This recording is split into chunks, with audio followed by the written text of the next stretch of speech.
Galw'r aelodau I. I call members to order. The first item on our agenda this afternoon is questions to the First Minister, and the first question is from Mike Hedges. Will the First Minister make a statement on funding the increase in teachers' pension contributions? Well, I share the concerns of others in the public sector that the proposed changes to public sector pension schemes risk diverting further funding from frontline services. The UK Government is responsible for these changes, and we have made it clear that they must fund the increase in pension contributions. Can I thank the First Minister for that answer? I mean, the cost of funding the increase in the employers' teachers' pension contribution follows the decision of Westminster to implement cost capping, which will fall mainly on school budgets. Unless money comes from Westminster, there may be money from Westminster, will the First Minister commit that any money comes as a consequential of the additional money for schools in England to cover the pensions will actually be given to schools in Wales? Well, we have already made it clear that local authorities are first in the queue, although there is a queue in terms of funding, but that depends whether we do get consequentials. What is not fair, nor is it right, is a situation to arise where the UK Government imposes extra costs on local authorities that the Welsh Government is then expected to fund. I mean, that clearly can't be right. So where costs are imposed by a government, we have an agreement with local authorities where we say that any new costs will be funded. The UK Government needs to do the same. Susie Davis. Diolch, Llywydd. Well, of course, local authorities complain all the time that they're asked to make spending decisions based on decisions made here which aren't followed up by money. And if the WLGA is right on this one, we'll have far fewer teachers building up pensions rights anyway as a result of the cash cuts to both local government and the education budgets in the recent budget announcement. Last week we heard from the leader of Bridgend Council about the cuts he was planning on making to services following the Welsh Government draft budget. And this week we have Swansea Council's leader, both of these Labour of course, saying that he's going to be making cuts to his school's budget due to the settlement from Welsh Government. The Chancellor's budget allocates 3 years' worth of funding. So in your final weeks as First Minister, will you use some of that additional money to give local authority leaders in Wales the money they need to fund schools and staff? Well, I mean, the Chancellor's funding decision, it does not give us 3 years of funding, nor is it anything like the figure that he suggested of 555 million. In fact, we estimate it's around about 50 to 60 million of revenue in this year and 2.6 million in capital. So a great deal of spin has gone into that announcement. And what I can say is, having spoken to the leader of Bridgend and spoken to the leader of Swansea, yes, they face difficult decisions and we're looking to help them, but they are absolutely clear that those decisions they face are as a result of the austerity imposed by a Tory government in London. Sian Gwenllian. Thank you very much. It's clear that the uncertainty around these pension payments are creating great problems at grassroots level, and it's not clear at all what the mechanism will be for providing the additional funding. What discussions are you having, therefore, with the Treasury, with your members of Parliament in Westminster, and also with the teaching unions about this problem? We, along with Scotland, have written to call for changes in teachers' pension that should be funded from the UK Government. It's they who have created the situation, and the same is true in Scotland, as I understand it, and we have written jointly to say that you have insisted on imposing this additional cost on local authorities, and therefore you should fund it. Question 2, Rhina Pyorwerth. Will the First Minister make a statement on the impact of registering second homes as business properties on council tax?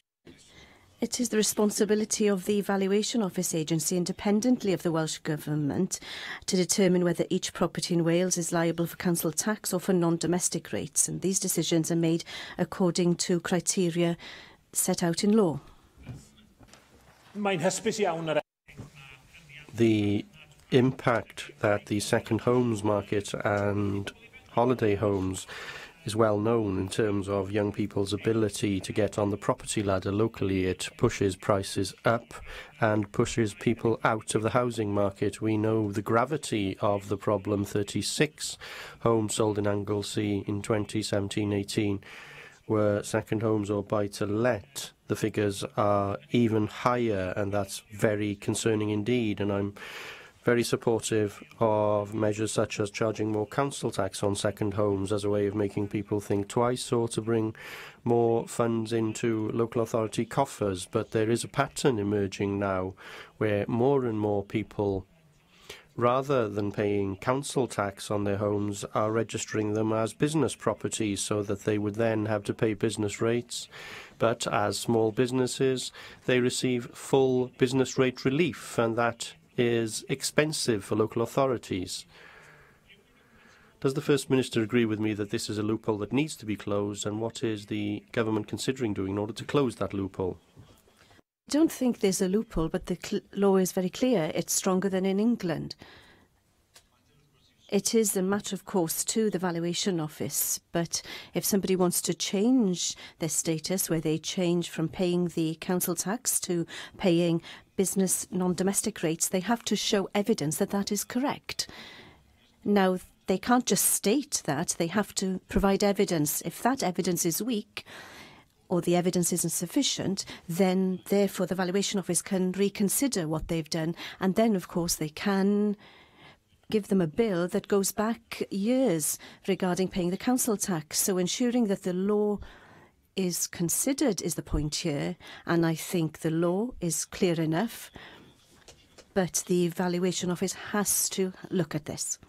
Well, you refer to the criteria that the Valuation Office agency must adjudicate, where in Wales property is judged to be a business property and not liable for business rates if it's available for letting commercially as self-catering accommodation for 140 or more days in the following 12 months, has been in the previous 12 months, and has actually been commercially let for at least 70 days during that period. What assurance can therefore provide the many providers from Flintshire to Anglesey who have contacted me, who run legitimate self-catering businesses, many of whom are farms that are diversified, that their genuine and legitimate businesses will not be compromised by any changes that might come? Well, genuine businesses need not fear, of course. What I can say is the Cabinet Secretary for Finance is evaluating the impact of the introduction of council tax premiums. That does include a survey of local authorities to assess how many properties have switched from council tax to non-domestic rates. Once that survey is complete, we can then see what the scale of the problem is, and if there is a need to do more to ensure that people pay properly according to the status of the property that they own. Mike Hedges. Diolch.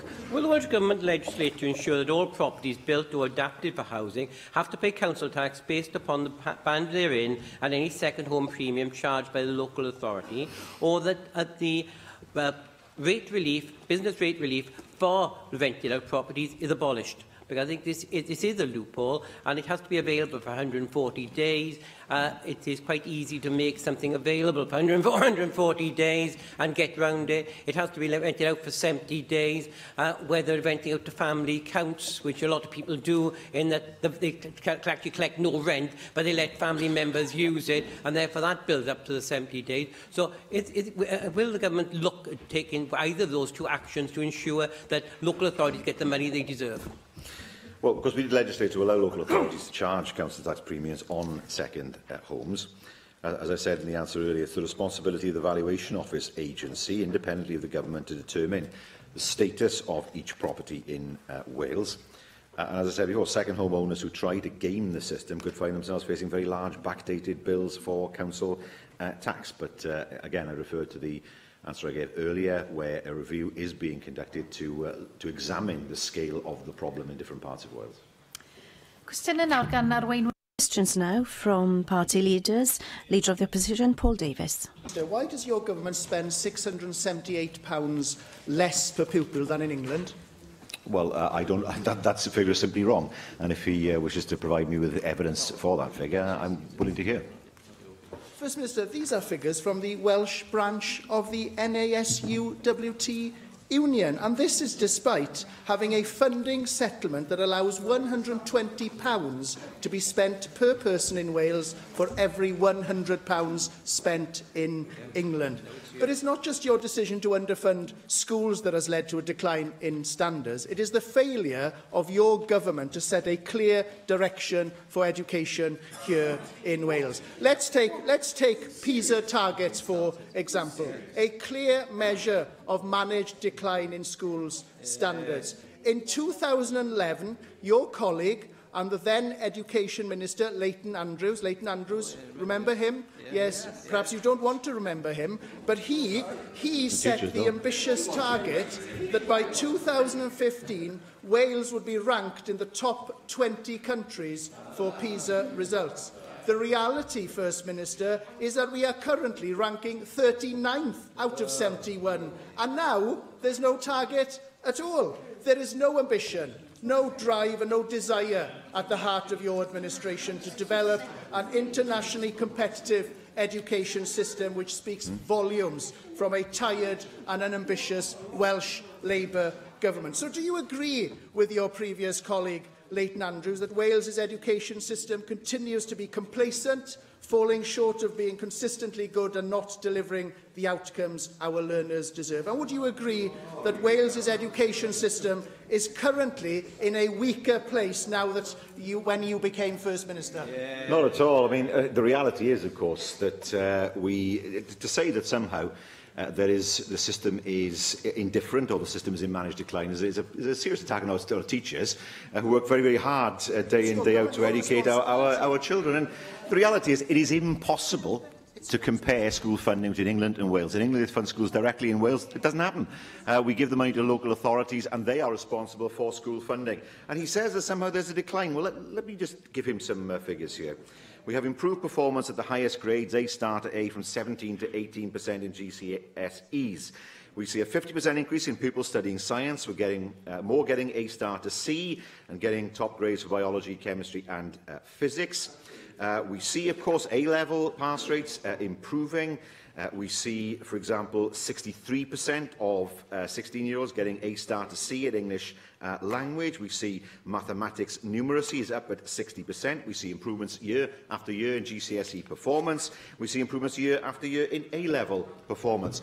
Our heads are not marching in the streets saying that their schools are underfunded, unlike the situation that exists under his party in England. And I suggest to him, go and see. Go and see, and I was in his constituency a few weeks ago on a political visit. Go and see the new schools that have been built or promised around Wales, and go and see how many have been built or promised in England. We want to make sure that our youngsters carry on with being able to have the facilities they require to learn, having the support from government that they need to learn, to have the finance from government that they need to learn, rather than having a situation in England where they teach young people and children in crumbling buildings while their heads are marching on the streets.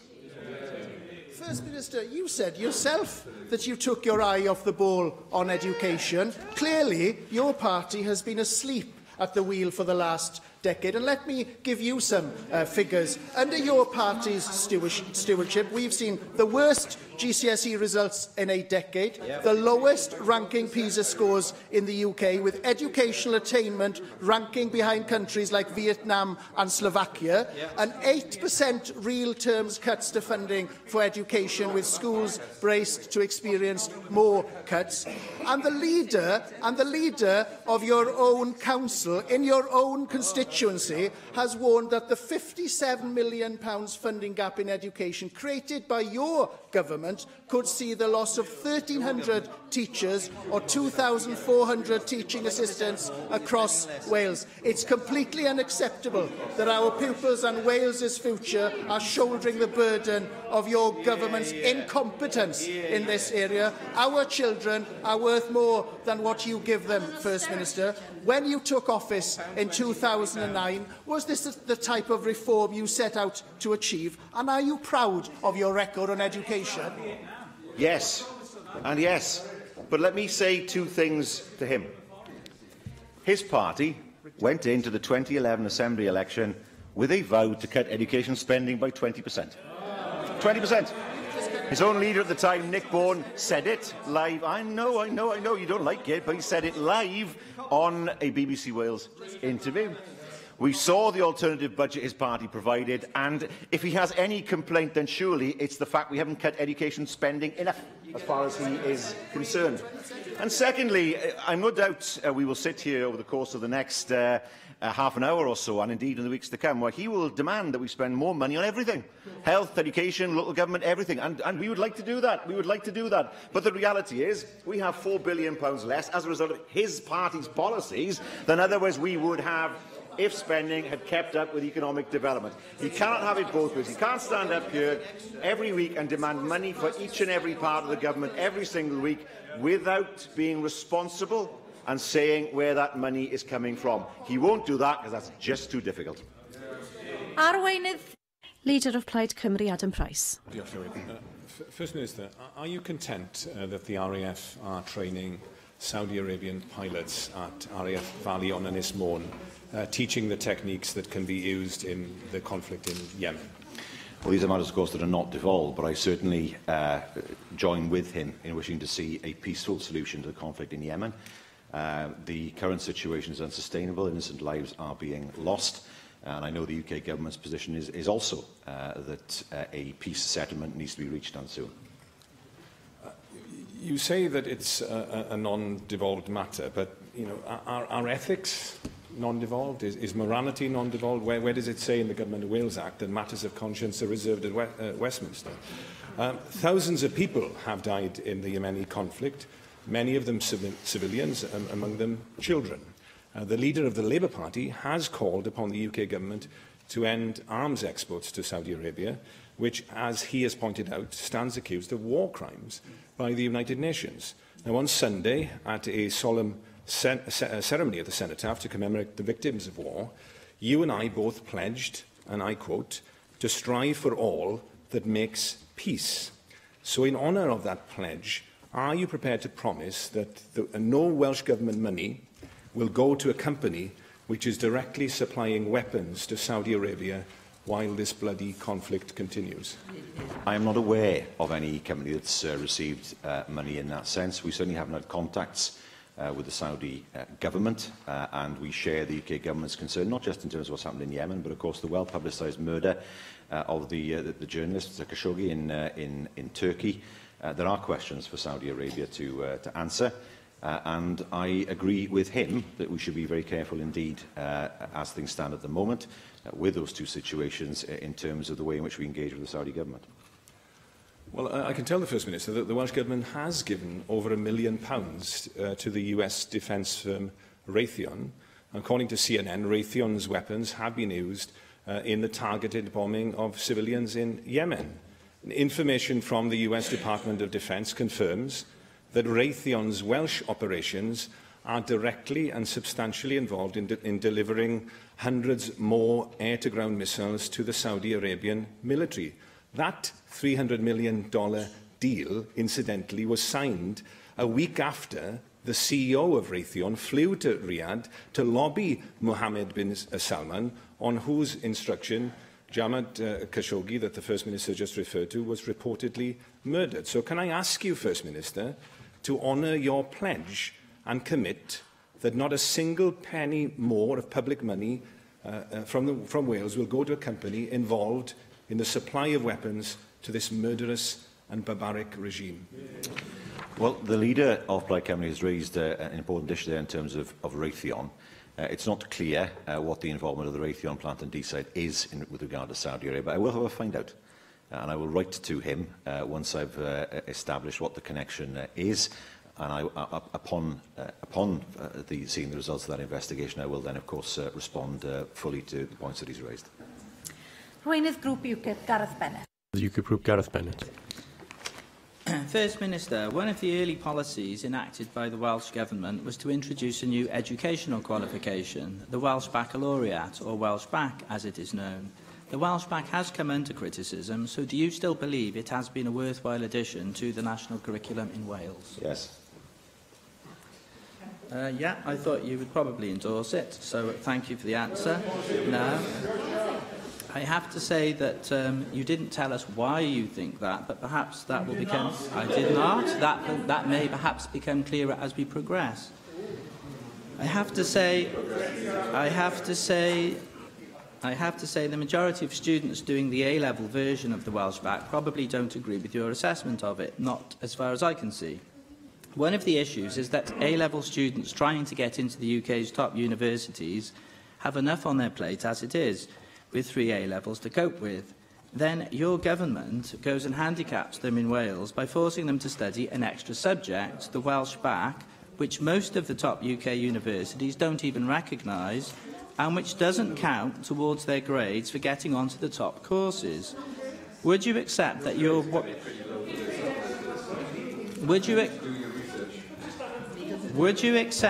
Welsh back is simply making life more difficult for Welsh A-level students? Oh, this is not American politics. We like to see questions that are asked on the basis of evidence, any evidence, actually. He said that most A-level students probably wouldn't agree with me. He offers no evidence for that. He suggests that most universities see the Welsh back as some kind of imposition or don't recognise it. There's no evidence for that at all. He believes that the Welsh back itself is somehow handicapping our students. There's no evidence for that at all, because what I can tell him is, and I have a son, 16 years old, he's studying GCSEs this year. The Welsh back is immensely useful, because it teaches students how to operate in life and in work beyond academic subjects. They research topics and find out about areas like community work. They look at entrepreneurship, all the things that subjects aren't taught in traditional subjects. So I think what the back does is prepare our young people in the broadest way possible, not just for academic qualifications, but for the world of work. And I know that many employers I've spoken to, so that I'm not accused of making things up, have said to me that they find that those who have gone through the Welsh back and have that qualification are better prepared to start in the world of work. Yes, you say it prepares them better, but it also hinders them from getting onto the top courses. Now, you wanted evidence. You wanted evidence, so listen to some evidence. We know from Freedom of Information requests that in 2017, Oxford and Cambridge universities made 153 conditional offers to Welsh domiciled students, none of which included the Welsh back. Imperial College London said that it is not standard practice to make offers that include the Welsh back. Indeed, out of 19 Russell Group universities, 14 of them made more conditional offers that did not include the Welsh back to Welsh-based students than those that did. Therefore, would you agree that, based on the evidence before us, the Welsh back does nothing to help Welsh students into top universities and everything, in fact, to hinder them? And would you agree with me that your government should now seriously consider abolishing the Welsh back altogether? No, I mean, look, he doesn't like it because it's Welsh. Let's be honest. I mean, it is a Welsh quality. He doesn't like anything Welsh. That's the reason why he doesn't like the Welsh back. But look, again, he offers no evidence. All he says is that universities, at some universities, and Cambridge is supportive of the Welsh back, we know that they've said it, some universities are making offers where they rely on traditional A-level grades. They're not saying, well, the Welsh back is a handicap. And the Welsh back is not just a qualification in academic terms, it is a qualification that prepares, as I've said, young people for the world of work. Universities are interested in academic grades, employers are interested in academic grades, yes, but also the readiness and preparedness of a young person to enter the world of work. It's something now that, of course, is being copied in England. I suppose if it's adopted there, he'll be all in favour of the Welsh back at that point, as long as it's called something else that's not Welsh. No, I think we have done well in preparing our young people for the future. We have grafted the Welsh back onto the traditional curriculum. And I can say from my own personal experience, looking at it with my son, it does an immense amount of good in broadening the horizons of so many youngsters, which they need in order to make themselves even more employable in the future. Question 3, Dawn Bowden. Minister provide an update on Welsh Government action to tackle health inequalities in Merthyr Tydfil and Rhymney? Well, it's a central ambition of the Government that everyone in Wales has a fair opportunity to live a healthy life, irrespective of their background or where they live. And we continue to tackle the root causes of health inequalities through national and local action and across government. Thank you for that answer, First Minister. And in spite of the significant investment in health services in my constituency, we can see that there still remains an alarming health trend amongst the local population. You'll be aware that in 2016, the annual report of the Chief Medical Officer for Wales highlighted the social inequities which affect areas like Merthyr Tydfil and Rhymney. Now, clearly, adequate funding of local health and care services in order to overcome these inequalities must remain as the core of the Welsh Government's work in the years ahead. But given that these inequalities stubbornly persist, What more can the Welsh Government do to ensure that income and social class do not continue to be barriers to good health?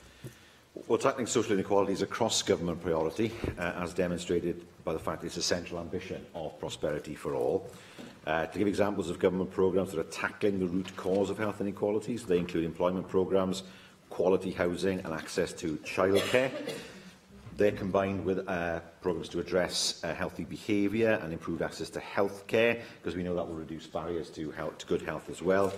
And of course, the Wellbeing of Future Generations Act provides new impetus in tackling the persistent underlying causes of health inequalities through working differently with partners, intervening earlier and promoting better integration between services.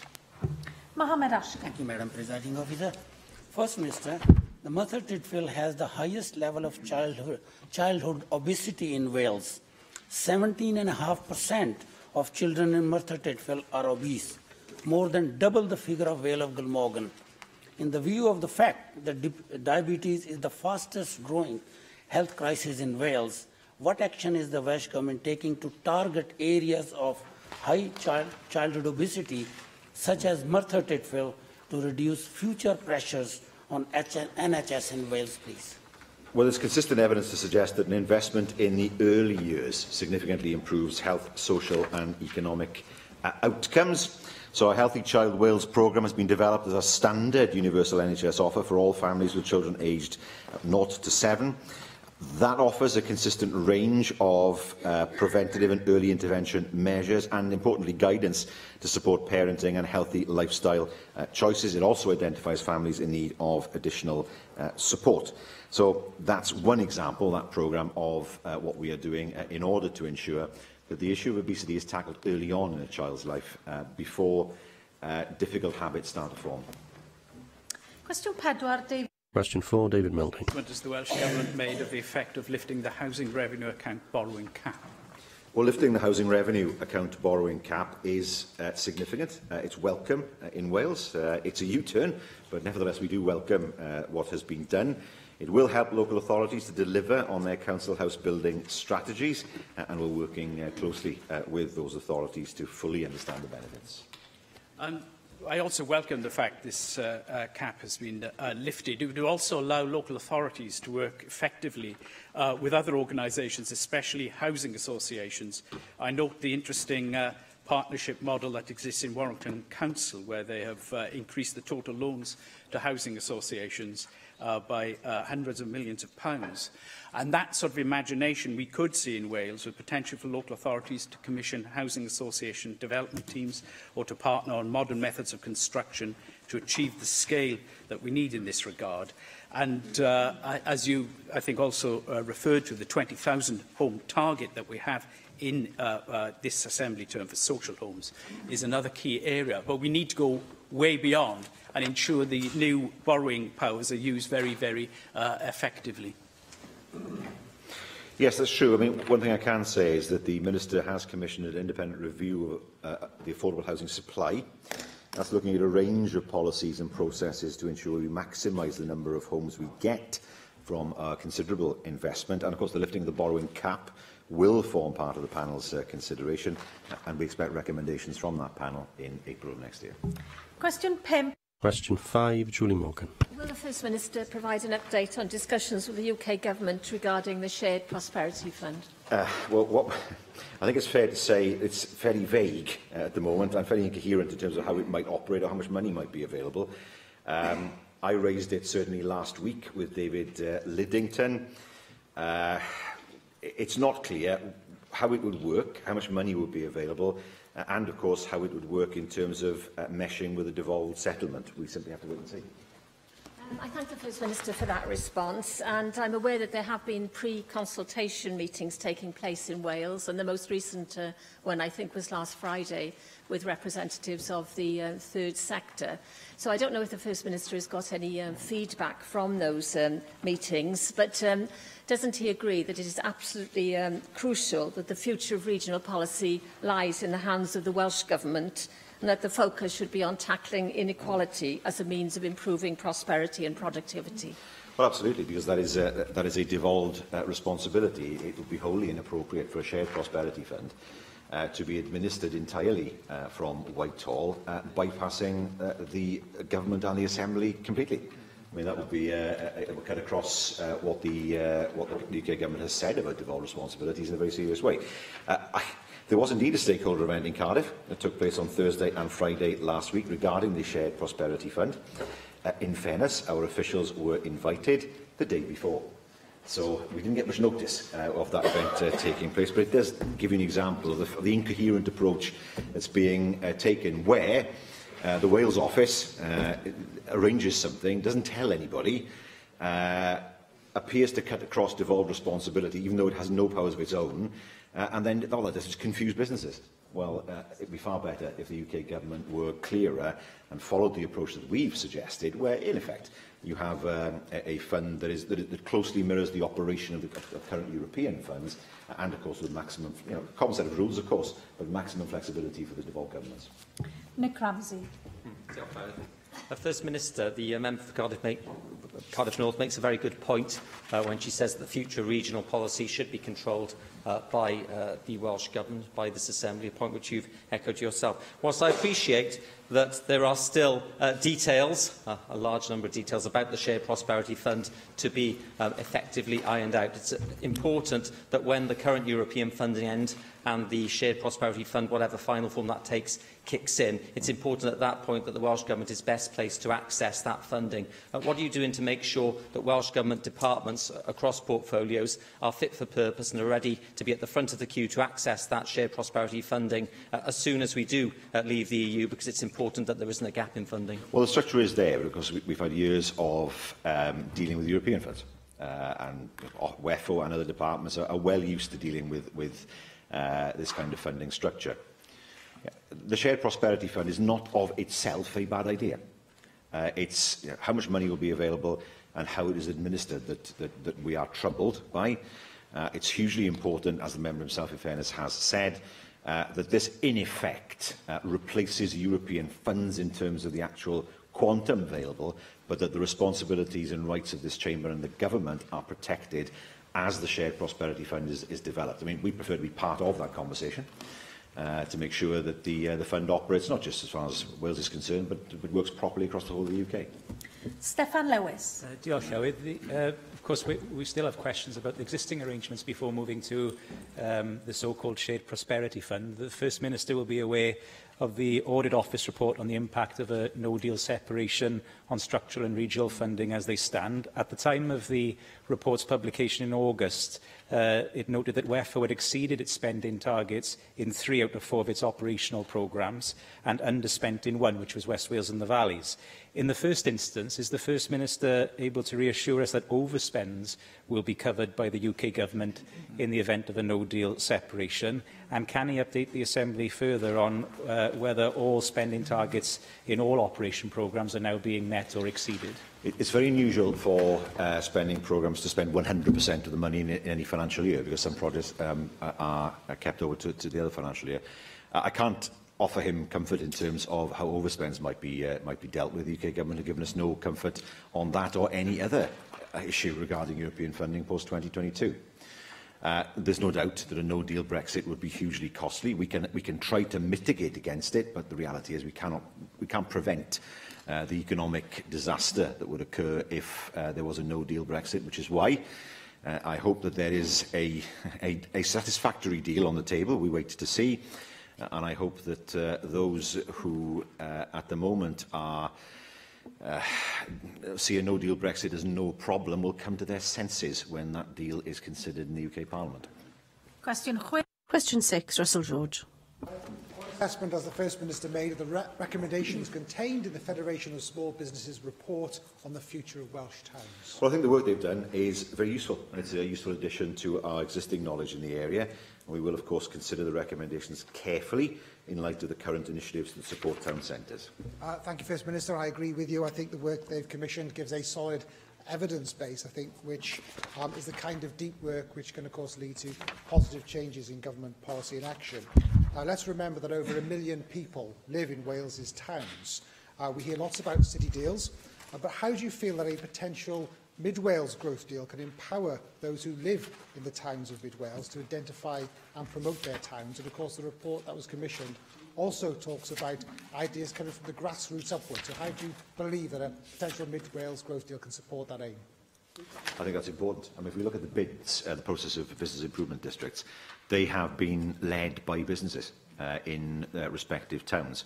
And any growth deal must be targeted specifically to the needs and requirements of the area in which that growth deal is based. So certainly, as a growth deal is developed, it's hugely important to have the maximum amount of engagement with retail businesses in town centres and all those in the rural economy. Mary Jones.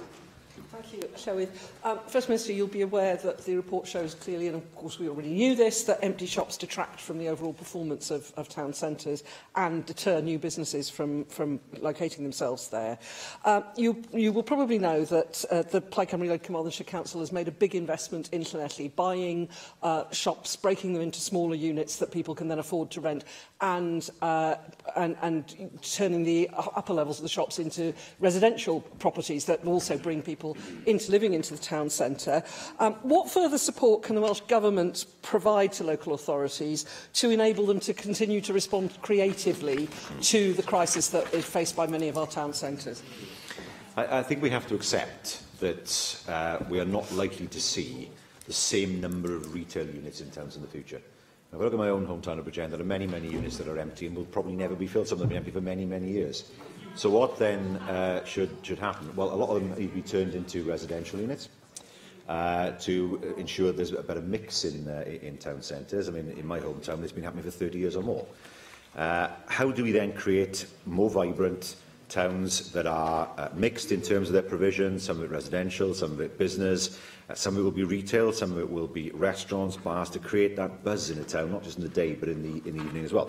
I think also it's important that consideration is given to when shops open in town centres, because of course 9 till 5 doesn't suit most people anymore, and unless you have a very big footfall in a town centre because there are offices there, then you will lose out. But in terms of what the government is doing, we have our targeted regeneration investment programme. That means capital funding of £100 million across Wales over 3 years to support regionally prioritised regeneration projects in town centres. We have the European funded Building for the Future programme, which is providing £54 million to acquire, refurbish or redevelop unused buildings and land within or close to town or city centres across West Wales and the valleys. And of course our town centre loan scheme has provided £27.5 million since 2014 to bring empty, underused sites and premises in town centres back into use. Vicky Howells. Diolch, Llywydd. First Minister, when I speak to residents up and down the Cynon Valley, there's great passion about wanting to see our town centres rejuvenated, but at the same time that's often set against a reluctance by local people to actually shop locally. And when I speak to them about the reasons for that, one of the things that's most often cited is the lack of diversity of businesses on our high street. Now, clearly that's quite a difficult interface between the public and private sector, but what is the Welsh Government doing to try and encourage local entrepreneurs to create that more diverse offer on our high streets? I think part of the solution to this lies in retailers working together and, as a member said, creating a reason for people to go into town centres. Town centres are shut often by 5:30. If people are not working in those town centres, in reality they're shut all week. So thought needs to be given to opening hours, I believe, in order to make those town centres more accessible in the future. But she mentions her own constituency. I know that underused sites and premises in town centres are being brought back into use, and Aberdare is one of those areas that's been identified for that support. Aberdare, of course, is also one of the 10 additional bids that have been developed as a result of our recently announced further funding of £262,000. But, of course, what's important here is the money is made available for local businesses to decide how best to promote themselves. That's the key to it. We don't know how to do it. They will have ideas on the ground. That's why we wanted to make sure that they were fully engaged and have been from the start. Question 7, Mark Isherwood. How is the Welsh Government supporting children with additional learning needs in education? Well, equity and inclusion are at the heart of our national mission for education. We are committed to ensuring all learners can access a high standard of education and reach their full potential. And the implementation, of course, of the Additional Learning Needs and Education Tribunal Act is expected to begin in September 2020.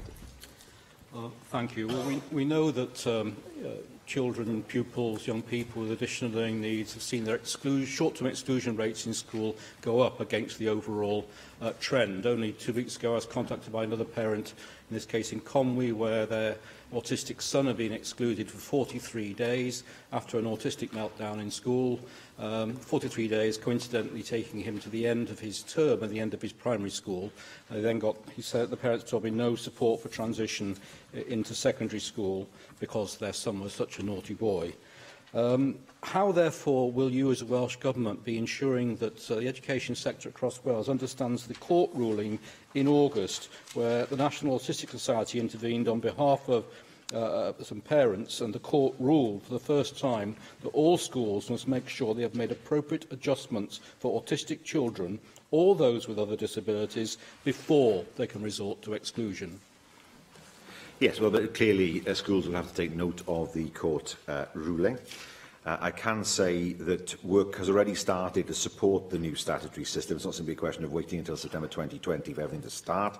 We are upskilling the workforce so they're better able to meet the needs of learners with ALM. That includes developing a professional learning offer for teachers and funding to train educational psychologists and specialist teachers of the sensory impaired. So yes, it's important that the law is in place and is ready to begin its course in September of 2020, but we are investing to make sure that practitioners will be ready for when the changes come in September of 2020. David Rees. First Minister, one of the biggest challenges for children with additional learning needs in education is actually getting the additional learning needs recognised. And I've had many families who are facing tireless fights to just get that recognition for their child so they can go through the processes. Now, I appreciate the Additional Learning Needs Act will actually give them opportunities, and there are measures you're taking with CAMS and extra funding in CAMS. But families need to ensure that's there. Councils are facing difficult times ahead of them, the austerity and the measures. Will you monitor the funding for additional learning needs very carefully and ensure that as that comes in, local authorities will not have to find additional funding to make sure that works? Because I'm sure the demand will go up once they realise it's working. Well, I can assure the member that £20 million has been made available for this Assembly term to support implementation of the Act and delivery of the wider ALM transformation programme.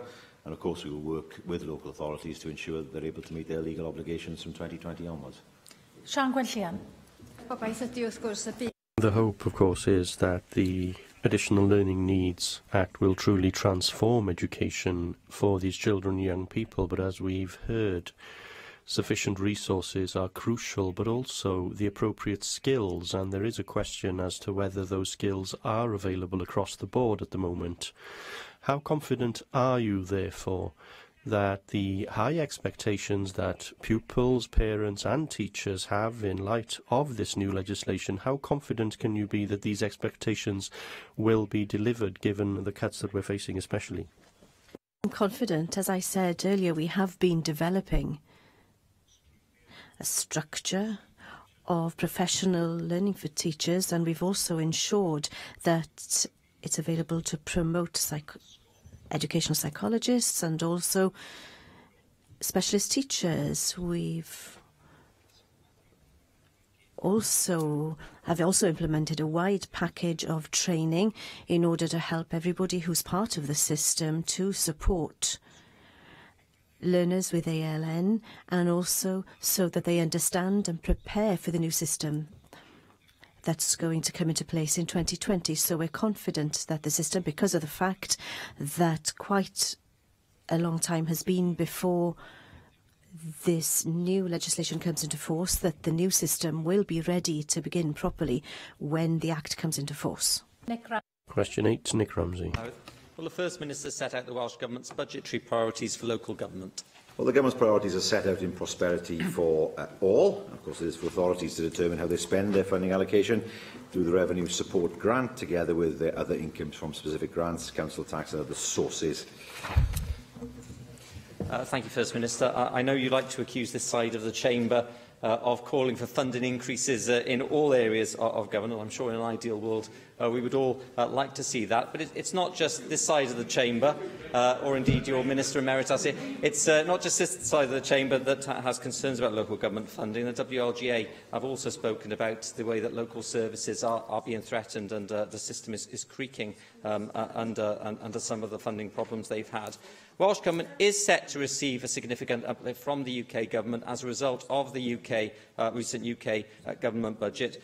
Can you reassure local authorities in Wales that they will at least receive a fair share of this new cake, which is coming as a result of that UK Government budget, so that local authorities can at least be a little reassured in the short to medium term that local services can be protected? Well, just to reiterate what I said before, local authorities are at the front of the queue. We are looking to see what kind of further financial package might be made available to local authorities, and that is something we will be considering over the course of the next week or two. We do understand, of course, the fact that austerity has imposed such a squeeze on local authority finances, and I believe that when we state to the Assembly how we plan to deal with the not anything like as much amount as was announced by the Chancellor, but nevertheless some consequential that we have received in Wales, that the package that we have for local government will be fair given the circumstances we find ourselves in. Ac yn ola, question 9. Finally, question 9, Andrew R.T. Davies. Officer, will the First Minister make a statement on IT capabilities within the Welsh NHS? Yes, a longer-term plan for health and social care confirms we will significantly increase investment in both our IT infrastructure and the skills needed to accelerate digital change across the NHS, and that will include £50 million of revenue and capital in the coming year to support transformational change. First Minister, you'd be aware of the PAC report that came out last week looking at IT provision within the Welsh NHS, and a damning report to say the least it was. I appreciate you won't comment specifically on that report because I will get the line that the government is considering the report, but IT is a huge component of the delivery of healthcare within the whole of Wales. But one element of that report identified the Cancer Computer Network that was in 2014 delisted from Microsoft support and has had outages on a regular basis. This greatly impacts the delivery of services for cancer patients, as identified by the charity Macmillan. This cannot be tolerated, surely, First Minister. What action is the Welsh Government doing on the broader narrative of improving IT services within Wales, in the NHS, but specifically around cancer services that have such a demoralising effect, as the committee report identified, on staff who work in cancer services at Velindre Hospital within my region? Well, I can't give a response to the recommendations of the committee today, but I will say this. Clearly, the report makes troublesome reading. Clearly, there is a need for action, and there will be action. There will be action in terms of funding, but clearly there needs to be action in terms of acceptance of new ways of working. We can't carry on with the old ways of working simply because people are used to it. So the government's response to the committee's report will encompass all features of what a robust response has to be, and a constructive response has to be, looking at all factors, including, of course, financial. Diolch i'r Prif Weinidog. Thank you, First Minister. The next item, therefore, is the business statement and announcement, and I call on the Leader of the House to make the statement, Julie James. Diolch, Llywyd. There's one change to today's agenda to amend the title of the statement on valuing our teachers investing in their excellence. Additionally, Business Committee has agreed to reduce the time allocated to questions to the Assembly Commission tomorrow. Finally, no topic has been tabled for tomorrow's short debate.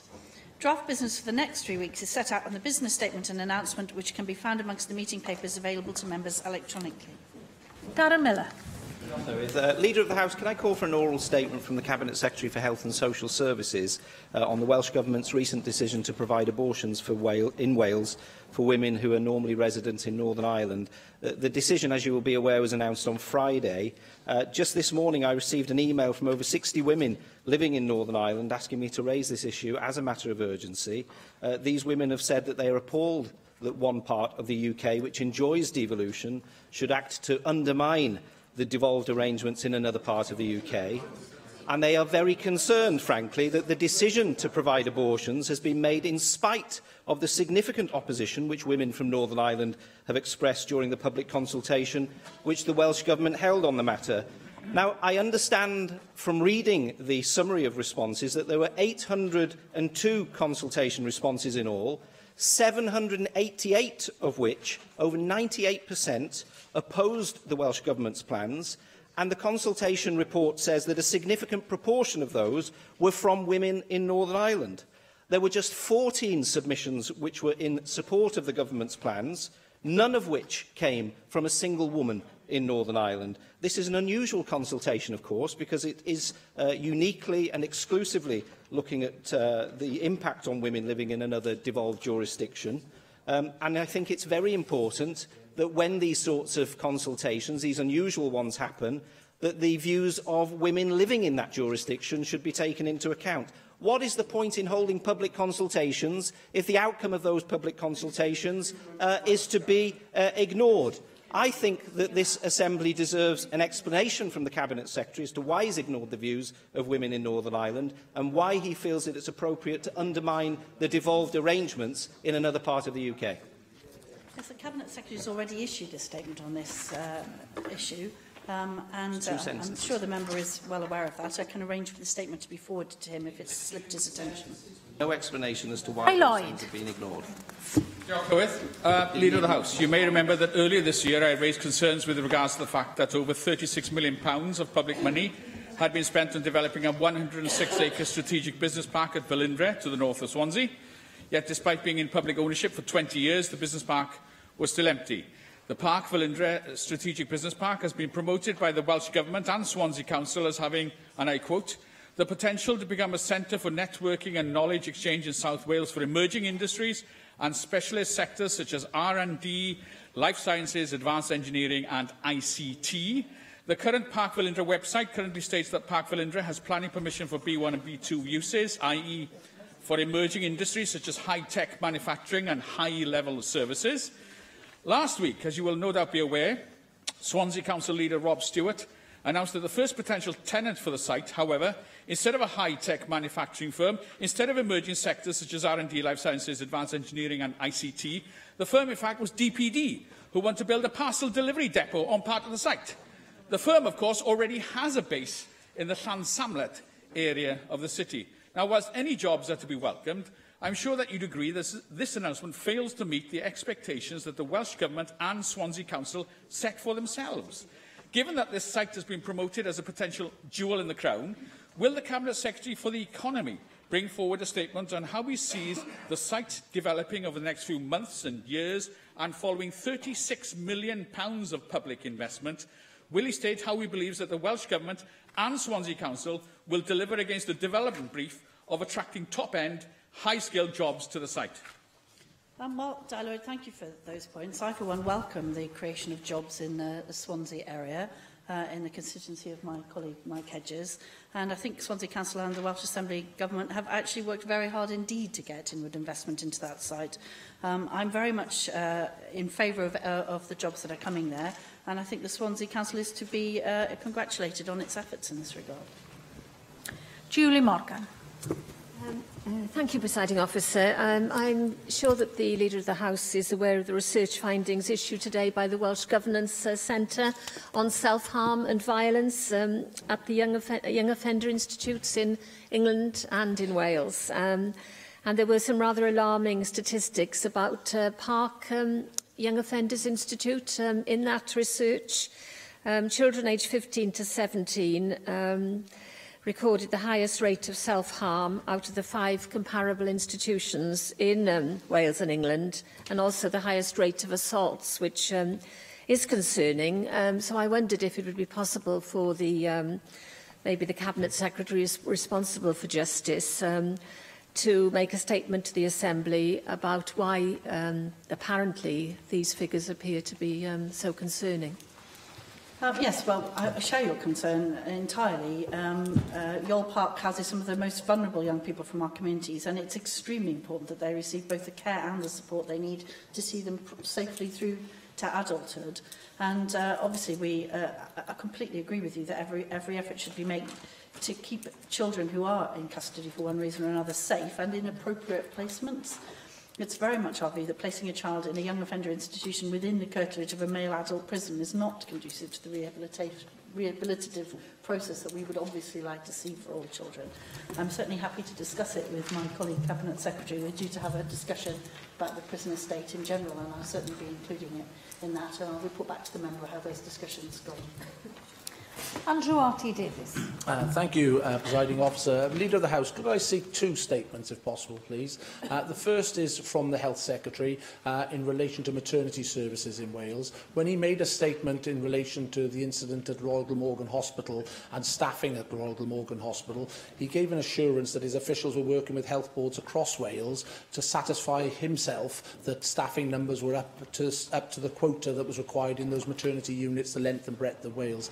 He did indicate he'd bring that assurance back to the Chamber, or certainly write to members. I'm unaware, and I'm sure it's not a deliberate oversight, but I'm unaware that that has happened to date. But I think it would be reassuring if we could have that information, either via a statement or certainly in a letter written to members, that he can give that assurance that maternity units across the length and breadth of Wales are up to quota on the number of midwives and other staff that are associated with those units. And the second statement or assurance from the government I'd like to seek, if possible, please, is in light of the announcement this morning from the High Court that the Sargeant family do have the ability to take their case forward for consideration by the High Court. I note that the family's solicitors indicated that it is now within the gift of the Welsh Government to come forward with proposals that would allow the inquiry to resume its work. And I would hope that the Welsh Government would, in light of obviously the judgment this morning, come forward with proposals, as the solicitors indicated, that would facilitate the recommencement of the inquiry. Can the government give that assurance that it will be in a position to do that, or is it committed to making sure this case goes all the way through the courts? Well, taking that one first, obviously we'll be taking advice on the best way to deal with the JR, and of course we want the best outcome for the Sargeant family, so I'm sure that the First Minister and his legal advisers will be taking that into account, and as soon as we're aware of what's going on, we will make sure that the Chamber is aware of that as well. Obviously, I can't comment on any of the merits of the case or anything else, as it's clearly in a legal process. In terms of the maternity services point that you raise, the Health Secretary did indeed say that he would come back to us, and I will explore with him the best method of doing that and the timescale in which he had in mind. And Mary Jones. Thank you, Shelley. Leader of the House, would you consider asking the Cabinet Secretary for the Environment to make an oral statement with regard to best practice as to how local authorities should consult with communities about proposed major planning applications, particularly when the local authority itself is the applicant? I met this weekend with residents of Abermule, a village in Powys, who are very concerned about the proposed major recycling centre that's planned for their village. I'm not in any way suggesting that through the consultation the County Council has done anything improper, but it is clear that the residents of the village, and if I tell you that it's a village of 700 households and over 500 people are signed up to the protest group, so that shows the level of concern. The residents don't feel that either that they were fully informed or nor do they feel that they were listened to. So I would be grateful to hear from the Cabinet Secretary what further guidance the Welsh Government might be able to provide to local authorities to avoid communities finding themselves in this situation in the future. Yes, well, obviously we can't comment on individual applications of that sort. I know that Planning Policy Wales is under review by the Cabinet Secretary, and I'm sure she'll take so there'll be something coming forward before the end of term on the review of Planning Policy Wales in its strategic form, but obviously we can't comment on the individual circumstances. Mike Hedges. I can ask for two statements. Leader of the House, again return to an issue that affects your constituency and mine, as well as that of several of our colleagues, namely the closure of the Virgin Media's call centre in Swansea. Can I ask for a statement on the support being given by the Welsh Government Task Force to those seeking alternative employment? Can I also ask for a statement on economic development in the Swansea area, outlining the success of the development in Swansea Vale, outlining the success of the SA1 development, and how the Blyndra development, which is the next major site on the development plan, will fit into that? Yes, in terms of the ongoing engagement with Virgin Media, the task force continues to be engaged with all of the staff and with the company itself. I will ask the Cabinet Secretary at an appropriate point in the engagement of the task force to update members by way of letter as to exactly where we are, how many people have gone through the process and so on. That is a normal situation with task forces, and this one is, as Mike Hedges knows, very much ongoing at the moment. I just remind the Chamber that the company has given an assurance that employees who stay all the way to the end date will not be disadvantaged, and conversely, employees leaving early because they've secured alternative employment will also not be disadvantaged, and that's an important concession by the company. It's worth reiterating. And in terms of the development in the Swansea area, I will certainly speak with the Cabinet Secretary about making available to members the statistics on the successful economic development arrangements that have been in place in Swansea Vale and his constituency in the surrounding area for some time. Mohammed Ashkar. Presiding Officer, Leader of the House, may I ask for a statement from the Cabinet Secretary for Health on the complaints procedure in NHS in Wales? Last year, a record number of complaints about health services were made to the Public Services Ombudsman for Wales. Complaints made about Naibevan Health Board increased by 24%. In response, the Ombudsman said the evidence suggests there is a cultural problem when it comes to dealing with complaints in the NHS Wales. Can we have a statement from Cabinet Secretary with his response to the Ombudsman concerns and outlining what plans he has to review the complaints procedures in the NHS in Wales, please? Yes, we take complaints right across government and public services very seriously indeed, and we view them very much as a learning opportunity to ensure that services can be the very best they can be, and that lessons are learnt from complaints.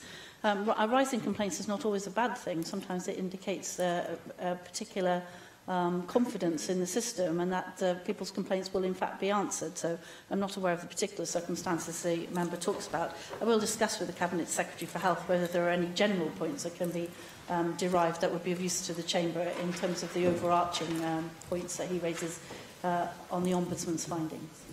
Sian Gwenllian. Diolch. Thank you. I'm very aware of parents, teachers and education leaders' concerns in North Wales as a result of GCSE exam results in English. It appears that children in North Wales who sat the exams in summer of 2018 have been let down. Up to 700 children could be impacted by this, children who would have had grade C or above if they'd been treated equally with children who sat the exams in 2017. This affects their career options for the future, which clearly is unfair. There is a further claim, a very serious one, that teachers in North Wales have lost confidence in two bodies, Qualifications Wales and the WJC. Will you ensure that these concerns are taken seriously, and will you ask the Cabinet Secretary for Education to conduct a short inquiry to see what has gone wrong? Qualifications Wales has conducted an inquiry, I'm aware of that, but perhaps there is a need for a further inquiry and an independent one. Well, Qualifications Wales is independent of the government. That's its role, and it has conducted that inquiry, and it's been very clear that it doesn't think that there is an issue, as the member sets out. And I just remind the Chamber that Qualifications Wales was set up with that independent remit in the first place in order to be distant from the Cabinet Secretary on these decisions. David Rees. Leader of the House, early this year I raised the issue of pollution emanating from Tata with you, and basically pollution being nuisance dust, as it's known. It has caused great problems for many of my constituents. Following that issue I raised, I was informed that obviously the Minister of Environment might be meeting with Tata, and I know she's actually attended the air quality unit in the University Bay campus as well. Could we have a statement from the Minister then outlining the issues she identified as a consequence of that, so that we can talk about how we address the pollution issues in my constituency, and how Tata are working towards improving the well-being of the individuals living close by. And at the same time, could also have a statement from the Economy Secretary in relation to Tata as to what the Welsh Government is doing to discuss with Tata the investment into modern equipment to ensure that the modernisation of the plant also works towards diminishing the pollution. Yes, I'll ensure that the Minister writes to the member and copies it to all other Assembly members. I think there's a number of us with an interest in that, and that can encompass the issues that arise in the Cabinet Secretary's portfolio as well. Mark Isherwood. Diolch, Clive. I call for two statements. Firstly, on something often referred to, reduction of single-use plastic, but in the context of reusable bottles. I've been asked by water company Havren de Rydwy, 7D, to join them in promoting their Refill in Wrexham initiative, which is launching, I believe, tomorrow, working collaboratively with the Welsh Government and founding not-for-profit organisation City to Sea. Where National Tap Water Campaign will encourage businesses, cafes, museums and restaurants to provide free refills, with businesses simply displaying a blue refill sticker in their windows and a supporting smartphone app showing the locations of all water refill stations. Secondly, could I call for a statement on myalgic encephalomyelitis or chronic fatigue syndrome, MECFS, in Wales, after I hosted 3 weeks ago the showing of Unrest in the Senedd film and a discussion on behalf of ME Support in Glamorgan and Wales, the Welsh Association of ME and CFS Support in Wales. We heard that the cost to the UK economy of these conditions are £3.5 billion per annum.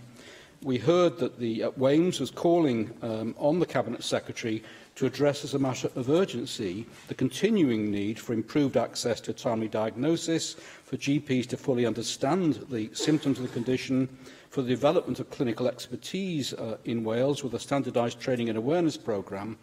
And also we saw the copy of the ME Trust 2018-21 strategy vision into action paper saying as parts of the UK, such as Wales, have no specialist services.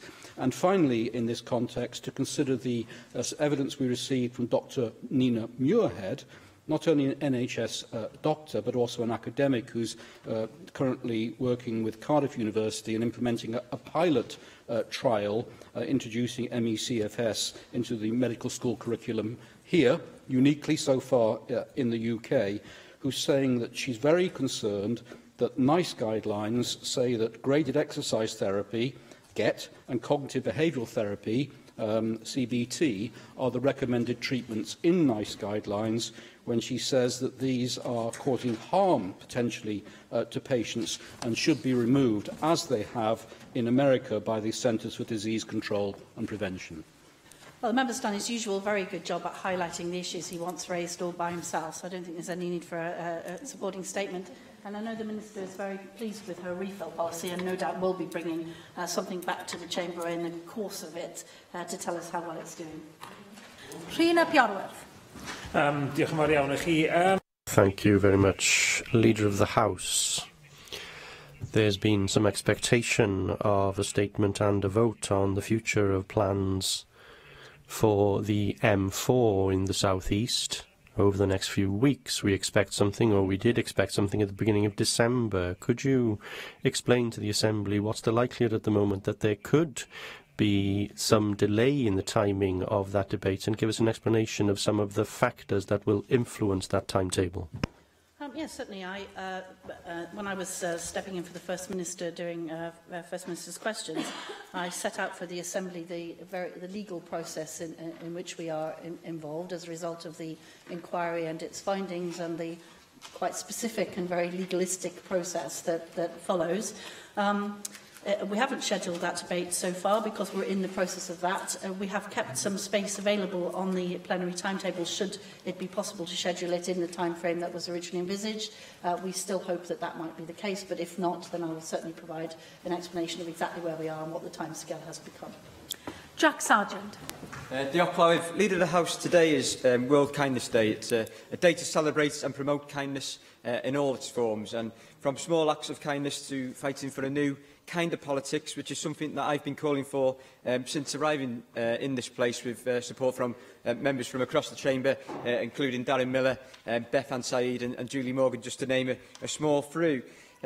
The little conversations you have each day are all the experience you need to actually help save a life, and it's why I'm really pleased to be supporting the Samaritans Small Talk Saves Lives campaign, and I hope members and the Welsh Government themselves would support that with me as well. In a recent speech, I said that there are some, including the powerful in our economy and in political life, that cannot imagine that kindness works as a political strategy. And once again, I do not agree with that. So I was absolutely delighted to read the recent report from the Carnegie UK Trust, Kindness, Emotions and Human Relationships, the Blind Spot in Public Policy. And as it rightly highlights that there is now a growing recognition of the importance of kindness and relationships for societal well-being in public policy making. So with that in mind, Leader of the House, what collective steps is the Welsh Government doing to make sure this becomes a reality? Yes, I completely support Jack Sargent in his campaign for this. I had no idea it was World Kindness Day, but I'm very happy to be told that and to say that that's a very good idea. I'm certainly very supportive of the Small Talk Saves Lives campaign from the Samaritans and their excellent work. I had the privilege at lunchtime today to be sponsoring the Multi-Faith Forum and its community walk, and the real privilege of talking to people about how much each individual contribution to the way that we conduct ourselves in our society matters and builds up into a whole of which we can be proud, whereas everything that we do, which we might not be so proud of, also builds up into something, and that individual lives and individual actions very much matter. So I entirely endorse his remarks. I have not read the Carnegie UK Trust report, but I will make sure that I do so. I'm sure it says something very similar, and I was very proud today to be standing with a forum of people who agree that here in Wales we can build a better future for Wales based on acceptance, embracement of everyone here, and of kindness and neighbourliness in all of its forms. Russell George. Leader of the House, are you able to inform members when you expect to be able to make a statement on Lot 2 of Phase 2 of the Superfast Cymru programme? I see you smiling as I ask the question. And secondly, can I request a statement from the Cabinet Secretary for Economy and Transport on when he'll be providing members with a copy of the remit letter and business plan for Transport for Wales, that he's already committed to do so. But a remit letter for Transport for Wales, I'd suggest, should have really already been made available to members by now. So on that second one, I'll certainly discuss that with my Cabinet colleague and make sure that it is circulated as soon as possible. I'm answering oral. The reason I was smiling, Russell George, is because I'm answering oral Assembly questions tomorrow, and a large number of them are tabled on the issue that you raised. So if there is a need for a further statement after that, I will certainly make sure that it happens. Thank you, Leader of the House. The next item, therefore, is a statement by the Cabinet Secretary for Education on valuing our teachers, investing in their excellence. And I call on the Cabinet Secretary for Education to make the statement. Kirsty Williams. Diolch, Llywedd. As we move closer towards the realisation of our new curriculum for Wales, we are accelerating the pace in developing the professional learning culture and infrastructure to ensure that curriculum reform becomes a reality. Recognising and promoting teaching excellence is one of the priorities in my agreement with the First Minister. It is a key objective of our national mission, our shared action plan for education reform, and it is crucial to translating the new curriculum into practice. Although we have already made significant inroads in supporting practitioners, our journey is far from complete. To support us in this endeavour, a robust approach to professional learning is vital. The world's highest performing education systems have vibrant, engaged educators and support staff who are committed to continuous learning. Our new curriculum cannot be delivered without a high-quality education workforce. That is why I am committed to developing a national approach to career-long professional learning that builds capacity from initial teacher education and is embedded in evidence-based research and effective collaboration. Through early engagement with the draft curriculum, Pioneer schools have considered immediate professional learning implications, and it is clear that a national approach is needed as we rapidly move towards publication of the draft curriculum. The approach is centred on the learner and embodies the four purposes of the new curriculum. It is designed to be responsive to school, local and national priorities and encompasses the individual learning journey of all practitioners. The new professional learning curriculum is based on the professional learning standards and exploits the benefits of a blend of approaches. The approach has been developed through a process of consultation and co-construction involving the OECD, the unions, universities, regional consortia, local authority, school leaders, pioneer schools and many others. A range of research projects have been undertaken to provide an evidence base for the components of the approach and ensure overall coherence. I would also like to take this opportunity to recognise the work of the Children, Young People and Education Committee and their constructive challenge on professional learning in supporting the delivery of the curriculum. Last year's committee report helped bring together valuable input and advice. When the draft curriculum is launched in April 2019, we will further develop our understanding of the professional learning challenges associated with implementation in schools. The investment that I'm announcing today gives us and the system the tools to do this successfully. Our own Made in Wales approach to professional learning is a key point in our reform journey. It pulls together our new professional standards, the schools as learning organisations approach and professional learning model to create a vision fit for our evolving system. The new approach will also include a focus on supporting teachers to better understand and improve mental health and well-being. We have listened carefully to the profession on this and the work that was undertaken by the CYPE committee. In this spirit, I am committed to making available significant additional funding and resources to support professional learning.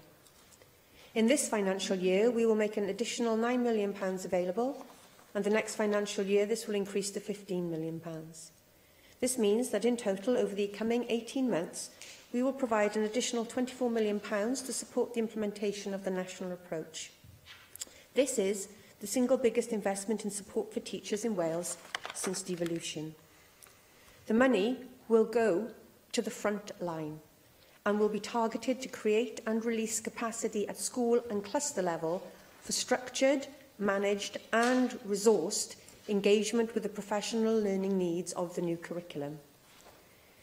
We are expecting a profound transformation in the way our practitioners and leaders think about their professional learning in light of the new curriculum, and we need to provide support to schools to enable them to make this step change. This investment will enable teachers, leaders and others in school to take the time that they need to make changes and to refine their practice. There will be flexibility as part of the funding, allowing schools to work together in ways that suit their own circumstances. It will support teachers to develop the skills needed for the new curriculum design and delivery in line with the fundamental shift in approach required in the new curriculum. And it will support dedicated school and cluster level professional learning coaches and leaders, a key recommendation from university and international research in this area. Presiding Officer, our national approach to professional learning is fundamental to how we value our teachers and invest in their excellence. We are moving forward in our reform journey with clarity and confidence, giving our teachers the support and investment they need to ensure that they keep on raising standards across our education system. Diolch yn fawr. Susie Davis. Diolch yn fawr, Llywydd, and thank you very much, Cabinet Secretary, excuse me, for your statement today. We're very happy to support quite a lot of what you're saying on this, because we recognise, of course, that Donaldson will require some major reskilling of our teachers and other support staff, hopefully as well with the freedom to respond more directly to the learning styles, different learning styles of pupils, rather than Estin's more prescriptive take on teaching, shall we say. Thank you also for your comments on the Children and Young People and Educations Committee. I think it's a point worth making that constructive criticism is about helping this place do a good job. It's not just a let's get the government moment, although tempting though that is occasionally. I imagine that you will, of course, be looking forward to our next inquiry, which is on school funding, which I think actually does just speak to this statement to some degree as well. You say that the approach to this new funding on supporting teacher development has been co-constructed with a number of interested parties, including local authorities. Were they aware of your intention to earmark this very welcome new funding for this purpose in the way that you have? And are you confident that this is what it will be used for as soon as it gets to councils? I appreciate what you say, that this is for the front line. And obviously, as Welsh Conservatives, we support any direct funding to schools. But I'm quite curious about how you will monitor the use of this money when you bear, well, obviously, you know where local authorities are on this at the moment. You know, there is some public sympathy for the position that they're putting forward. As regards the specific amount of the money, how did you conclude that succeeding in developing this new professional learning to the level needed to be successful was going to cost £24 million? Did you argue with the Finance Cabinet Secretary that actually to get this absolutely right you might need more, but this is all he was prepared to give you? And in either way, actually, if the local authority is able, and obviously this is what I was after in my first question, if the local authority is able to use some of this money slightly differently from the purpose for which you intended it, would that actually then diminish the availability of actual funds to provide the training that you think is needed in order to get the job done? I think one of the things we'd all be worried about is that as a policy objective, this could become fragile and maybe even fail if the money that you've identified as being absolutely necessary doesn't get there.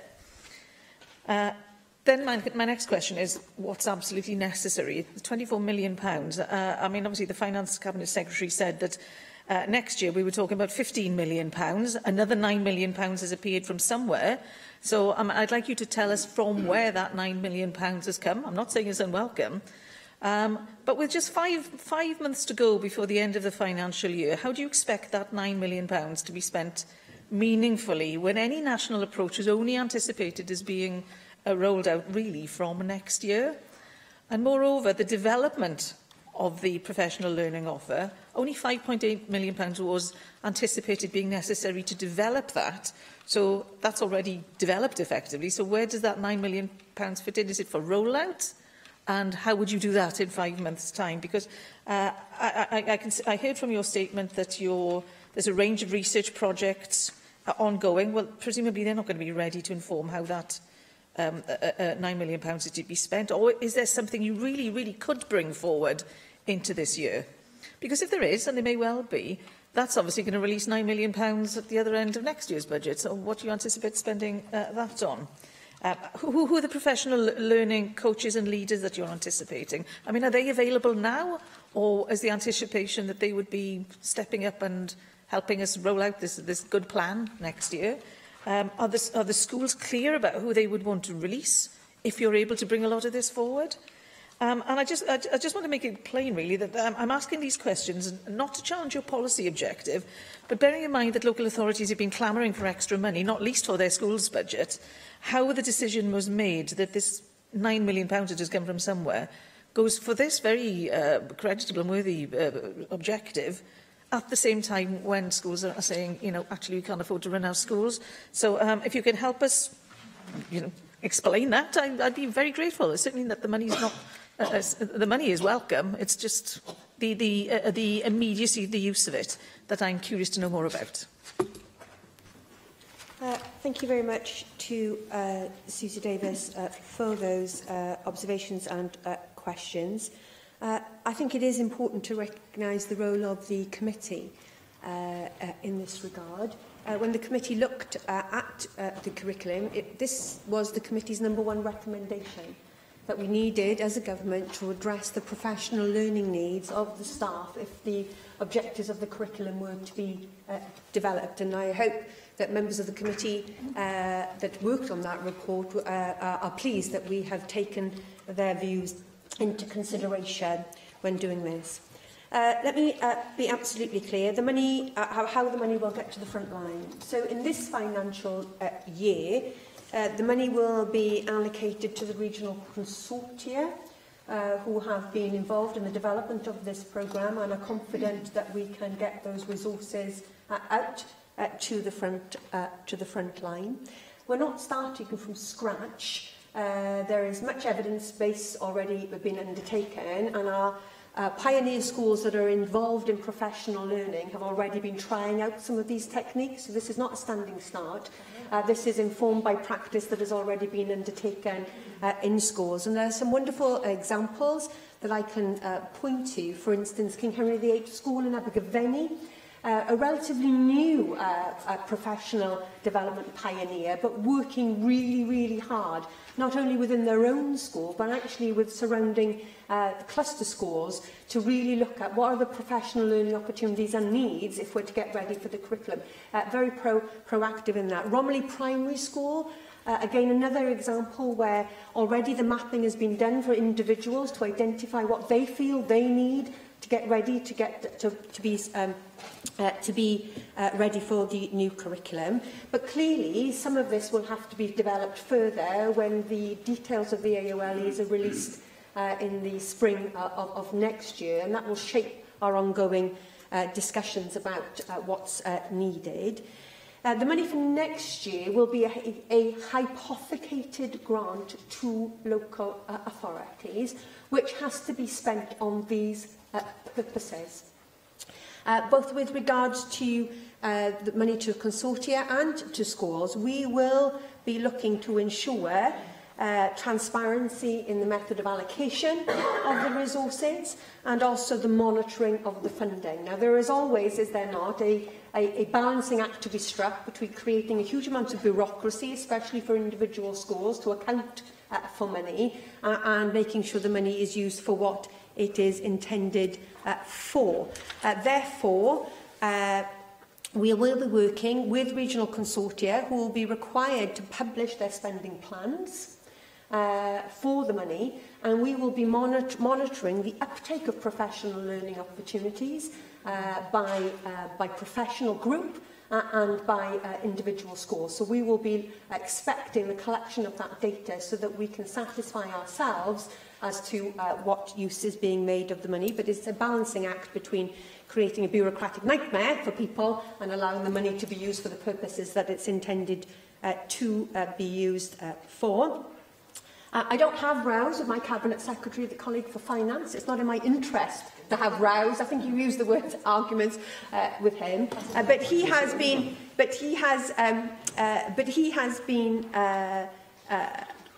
aware that if our curriculum is to be a success, then we have to invest in our teachers to enable them to do that. All the work that we have done on the curriculum will come for naught if our teachers are not in a position to implement that successfully on behalf of their students. And the examples of sorts of things that schools will need to explore would be looking at the implementation of the implications of new content, new approaches to planning and realising learning, new approaches to assessment of children's progress, developing the skills for school-level curriculum design, something that perhaps schools have not been quite so used to doing, developing collaborative arrangements for school-level curriculum for 4 to 19, so actually getting schools to work together in both their primary and their secondary phases to ensure that there is the pathway for individual learners. Implications of the AOLEs, for instance. We will have a new AOLE of health and well-being. That, in some ways, will be a challenge to the sector in this particular area, and that's why we need to make sure that our teachers are confident that they can make the most of the opportunity of having that new OLE. What do we expect the money to be used for?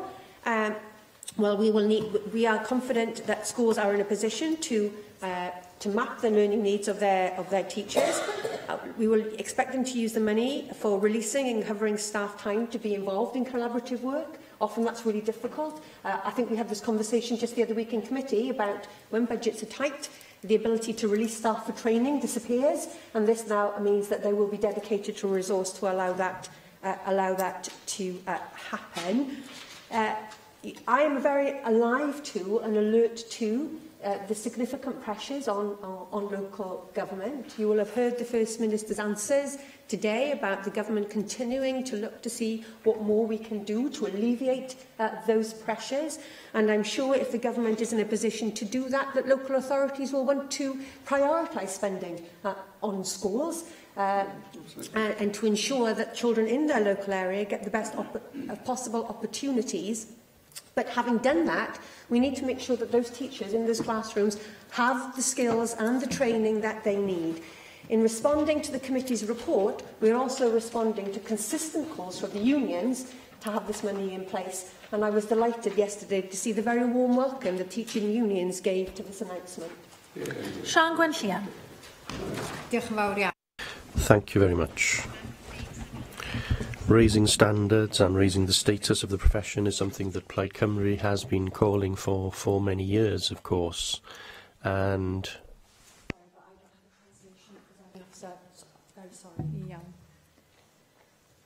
testing 1, 2. Yeah. I try again. Is it working now? Sorry. Okay. Os rhywun, is this a problem that's with everybody? It's just yeah.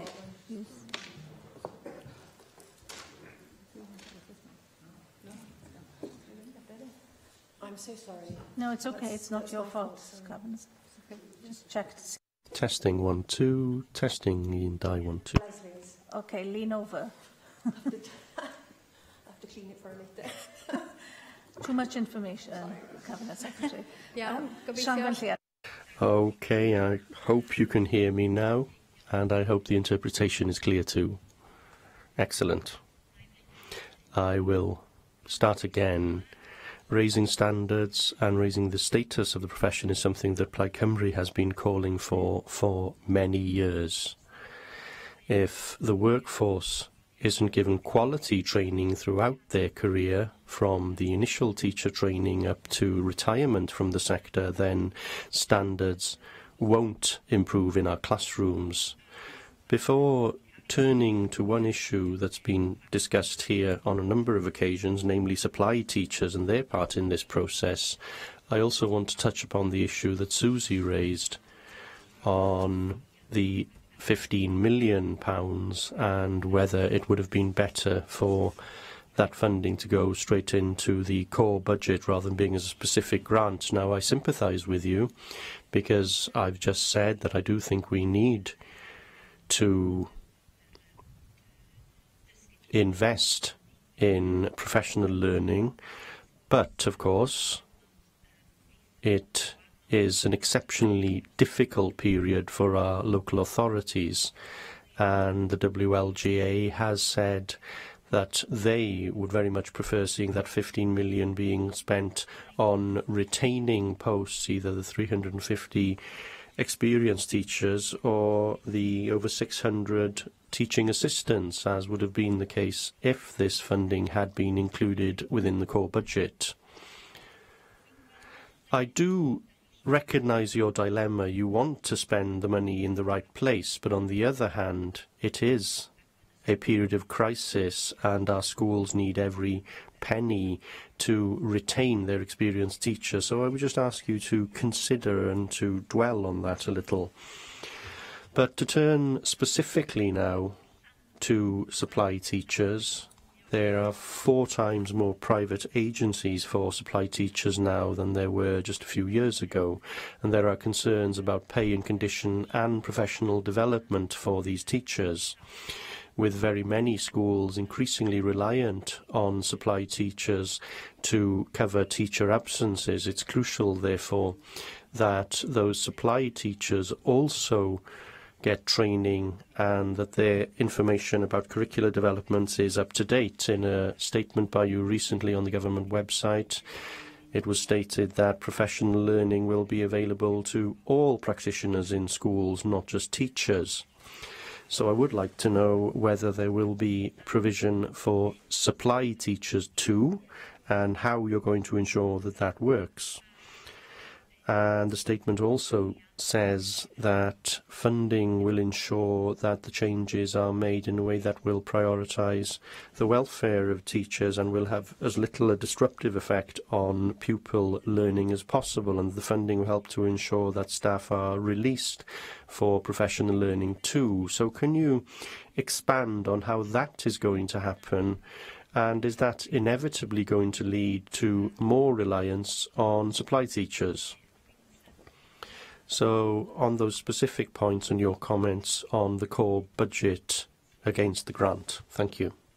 Diolch yn fawr, Sian. I'm so sorry for the disruption and making you start again. My Welsh is improving, but it's a blwyddyn 2 or blwyddyn 3 standard and not good enough for the chamber. I think what I absolutely welcome is your understanding that without excellence in the teaching workforce, we cannot realise, I believe, a shared endeavour across this chamber to provide first-class education. That's why the committee stressed so much the importance of finding these resources. If we look to past Estin reports, it has highlighted the need to invest in the quality of our teaching as a priority. And that's why it's absolutely right to find this money. Now, we can have a debate about the mechanisms by which this money will find its way to the front line, but as you've recognised yourselves, often the first thing to go is investment in staff and training. And therefore, if we are to invest in our staff, I have made the decision the only way that we can be absolutely sure that that will happen is via an hypothecated grant. I don't think it should be a binary choice either, that this is either about money for the RSG or money for professional learning. We need to do better than that, and I just would reiterate that the government continues to look at what more it can do to support the RSG going forward. But, Presiding Officer, Sian Gwenllian used the word crisis.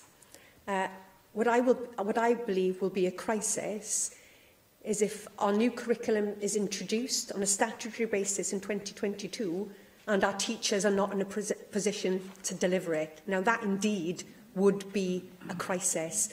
And unless we prioritise this expenditure on support and professional learning, the new curriculum will not do what it needs to do. And I think that indeed would be a crisis that we would find ourselves in. And that's why I have made this decision to prioritise and make these resources specifically available to invest in our staff. And as I said, it's been done in conjunction with our teaching union colleagues, and they have welcomed this resource. You're also absolutely right to recognise that both teaching assistants and supply teachers have an equal right to access professional learning opportunities. They are much valued and valuable members of our education workforce and have a significant role in developing and delivering on education on our national mission. Therefore, we will be, as part of the monitoring process, looking to consortia to report on the amount of training that is taken up and made available both to supply teachers, but also looking and giving schools flexibility on their ability to use their resources to support their teachers, but also their teaching assistant staff. Some schools already do that. Some schools say they're not in a position to do that. So there will be flexibility for individual schools and clusters to make arrangements for both teaching staff and teaching assistant staff, and we will be monitoring issues around supply. I know issues around supply continue to be of concern to members across this chamber. They are a concern to me, and that's why we continue with our work to look to enshrine better terms and conditions via our national procurement of these services, and look to ensure look to ensure access to professional training as a prerequisite to agencies working in this area. as I said, I'm under no illusions about the challenges facing the RSG, but if we're serious about getting the profession ready for the new curriculum, and we are serious about the curriculum being successful, then we have to invest in our workforce, and we have to do that now at this point. It'll be too late if we wait for a couple of years' time, if and when the financial system may or may not be, financial atmosphere may or may not be better. We have to take this opportunity right now. Michelle Brown. Thank you, Presiding Officer, and thank you for your statement, Cabinet Secretary. Although I note that once again you press released your key announcement before announcing it to us. Since you were able to issue a press release on the matter, you're clearly in a position to issue the statement to AMs, but you didn't. I do find it's rather disappointing that you released it to the press first before making it the announcement here. But turning to your statement, I'm sure teachers and schools will be deeply, deeply grateful for the funds that you're announcing today, or rather that you pre-announced. I just wonder, is this an admission that you're seeking to change too much too quickly? Have you had to pledge this amount of funding because of the cost of supply teachers, because you haven't sorted out an alternative to using agencies that charge a fortune to schools? Was it always the plan to spend the huge sum of £24 million in this way? If so, why haven't you said so before? That is, when you announced a new curriculum. You say it's to ensure that changes are made in a way that will prioritise the well-being of teachers and minimise disruption to pupils' learning. I mean, I don't object in principle to the payment of to the allocation of the money. I think that, you know, I think I've always said that, you know, that any measure that you introduce, whether it's the additional learning needs bill or whatever, unless the resources are there to enable those changes to take place, it's not worth the paper it's written on. But I'm just questioning why this is now coming up and why it hasn't been considered before. Because surely you should have considered this when you first announced your plans to introduce all these curriculum changes. And surely you should have done an impact assessment on how much these changes were likely to cost the teaching profession to implement them. In the government-written press release, you're quoted as saying that the money shows how highly we value teachers and professional learning. Yet earlier it says it's to make the transition to the new curriculum as smooth as possible. But which is it? Seemed a little bit contradictory there. Is this a new opportunity for professional learning, as your quote suggests? Or is it a response to panic that teachers will need hitherto unforeseen help in adapting to all the changes, as the rest of the article suggests? Is this new money, or is this money that will have to be found from existing dwindling education budget that the Labour government you're propping up has cut in real terms? If it's not new money, do you feel embarrassed that your changes are requiring money to be taken from other parts of the education system in order to help smooth the transition to the new curriculum, because you're trying to make too many changes too quickly? £24 million is a lot of new teachers, a lot of new books. A few rural schools and local schools could avoid closure. So I think we and the taxpayers deserve to know what is having less spent money. What is having less money spent on it in order to fund your latest announcement? And can you give us an itemised list of what will be getting less funding than anticipated as a result of this, and what assessments you and the rest of your members of the Cabinet have made of the implications of those reductions? Thank you. Presiding Officer, sorry, I must have been mistaken, because I thought that the CYPE committee that made their #1 commitment around resourcing professional development for the curriculum was an anonymous report that was signed off by all members of the committee. And the last I remember, Michelle Brown was a member of that committee, so she was well aware of the discussions surrounding that. And I have never, ever said that we would not need to invest in the professional learning developments of our teaching staff. I have never said that.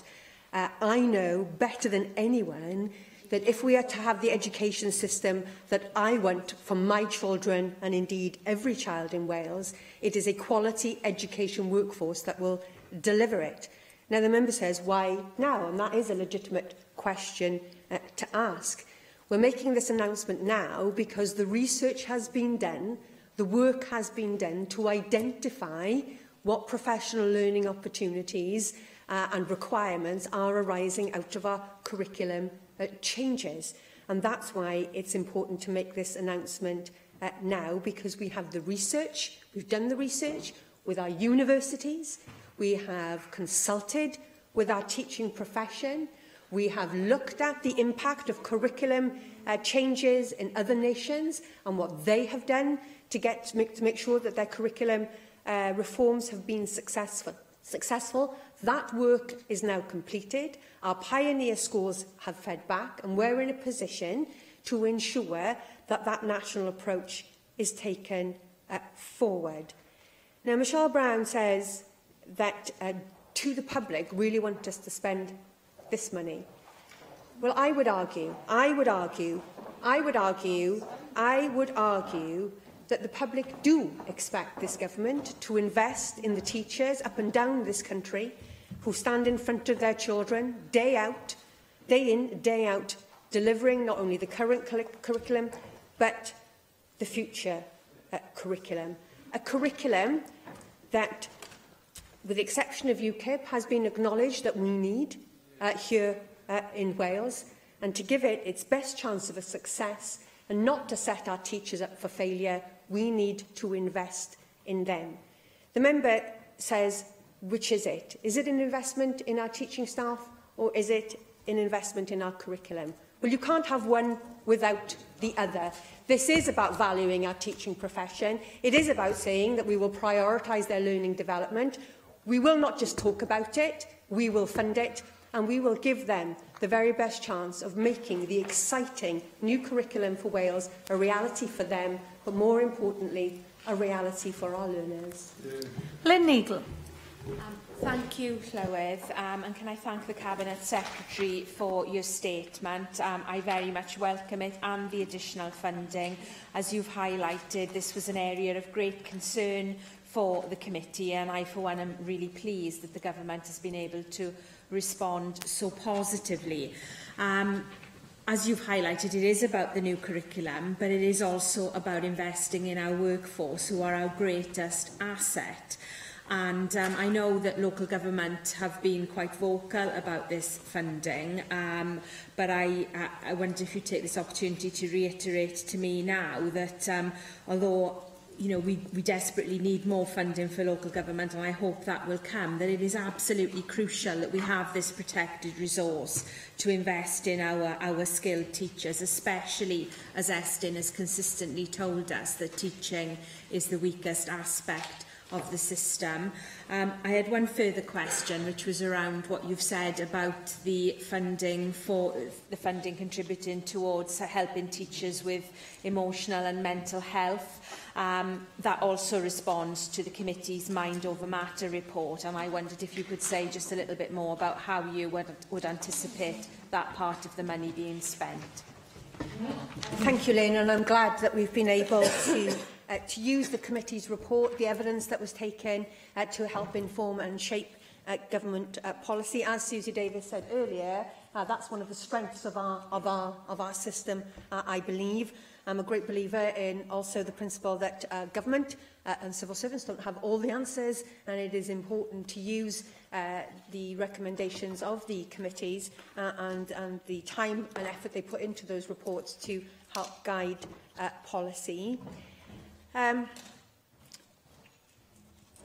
It has been necessary for me to hypothecate this funding to ensure that it is spent for these purposes. Without such hypothecation, I think there is a very real danger that this money would not be available for professional learning opportunities. I guess the WLGA press release confirms that they would not have spent it, they would not have prioritised that, they would have spent it not on less important things, but they would have spent it on different things. I will always continue around the Cabinet to look to maximise the resources going to the front line in education. As I said earlier, the Government continues to look to see what more can be done to support local authorities through the RSG. but it is absolutely crucial, if our education reforms are to be successful, that we invest in our teaching profession. Now, the member will be aware that Successful Futures, Donaldson, as it is known, highlights, and I would quote, that children and young people need to experience social, emotional and physical well-being to thrive and engage successfully with their education.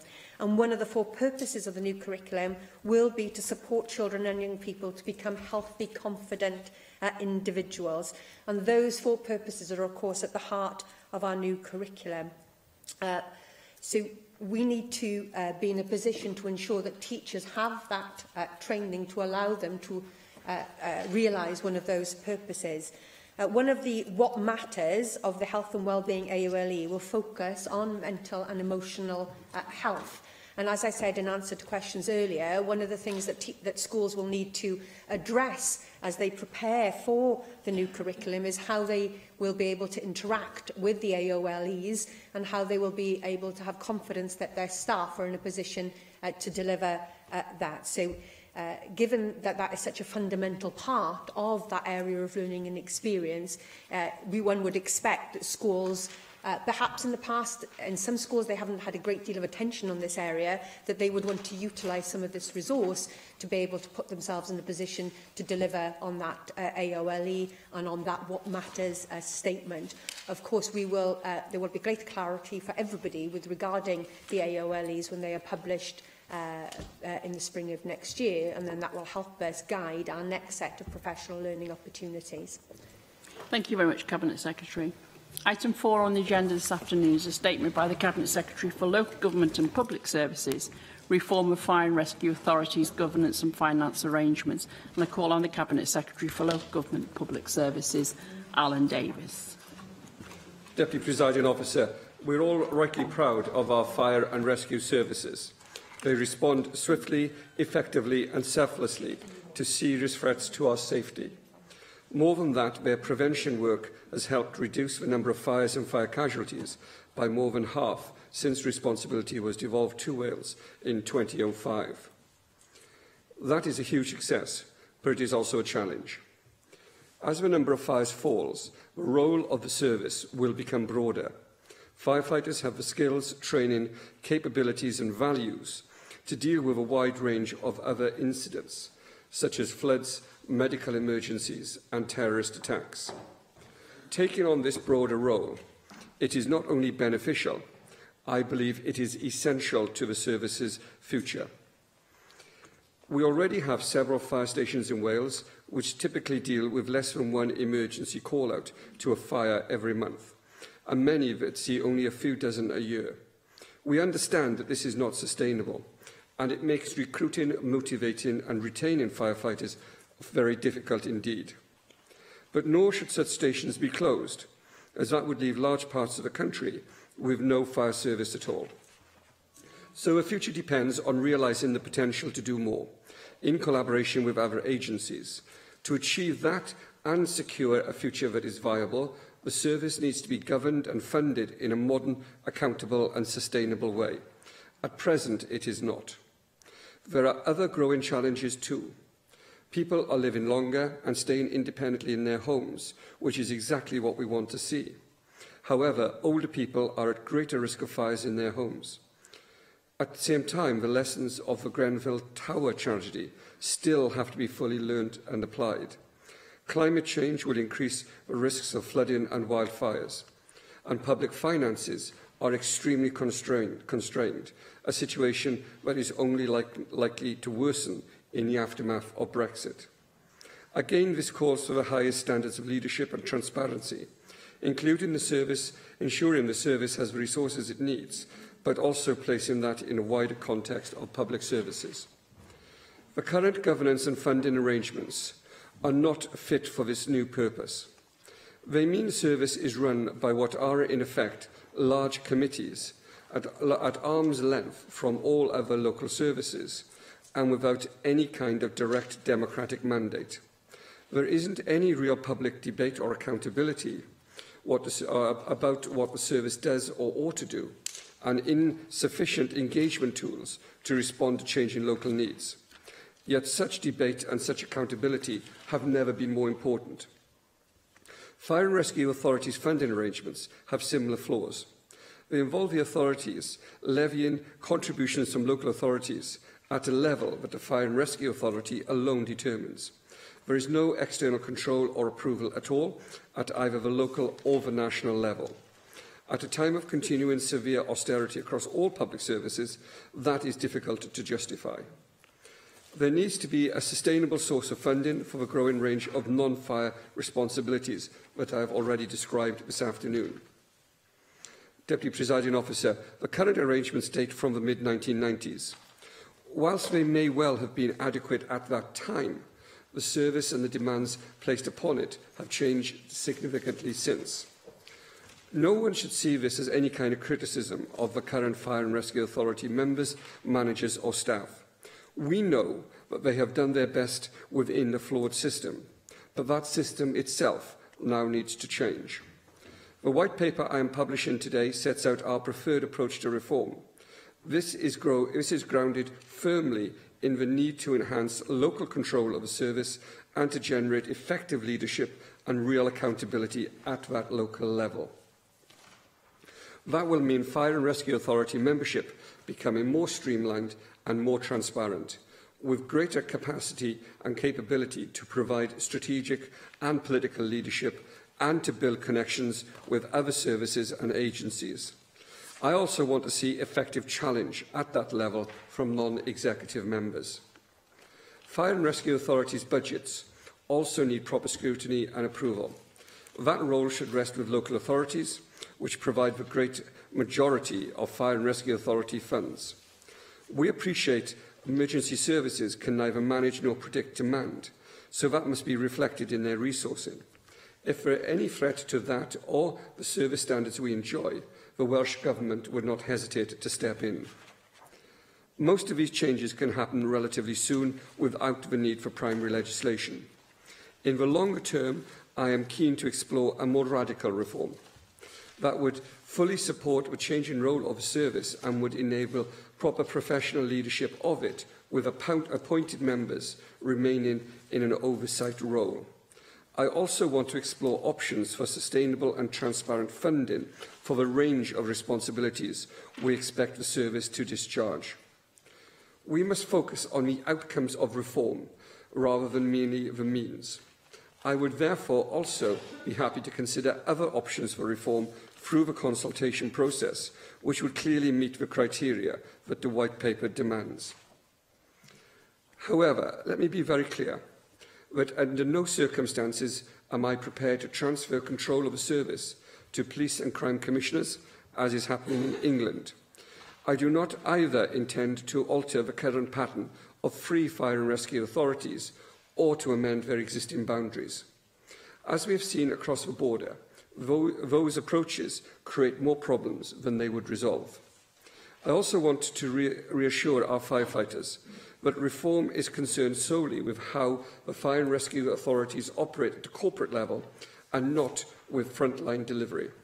I want to provide a service with clearer, more accountable leadership and fairer, more sustainable funding. There is nothing here which will affect the numbers of firefighters, the training regimes, appliances, fire stations or other operational matters. Deputy Presiding Officer, change is all too often a responsibility to failure and creates even more burdens on an organisation in difficulty. That is not the case here.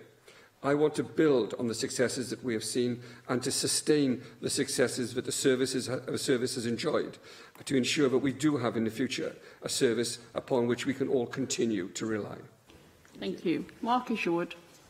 Yeah, well, as you say, we are rightly proud of our fire and rescue services. You state in your opening paragraph that they've worked to help reduce the number of fires and fire casualties. In fact, since 2001-2, a little bit further back than you look, they've gone reduced by 69%.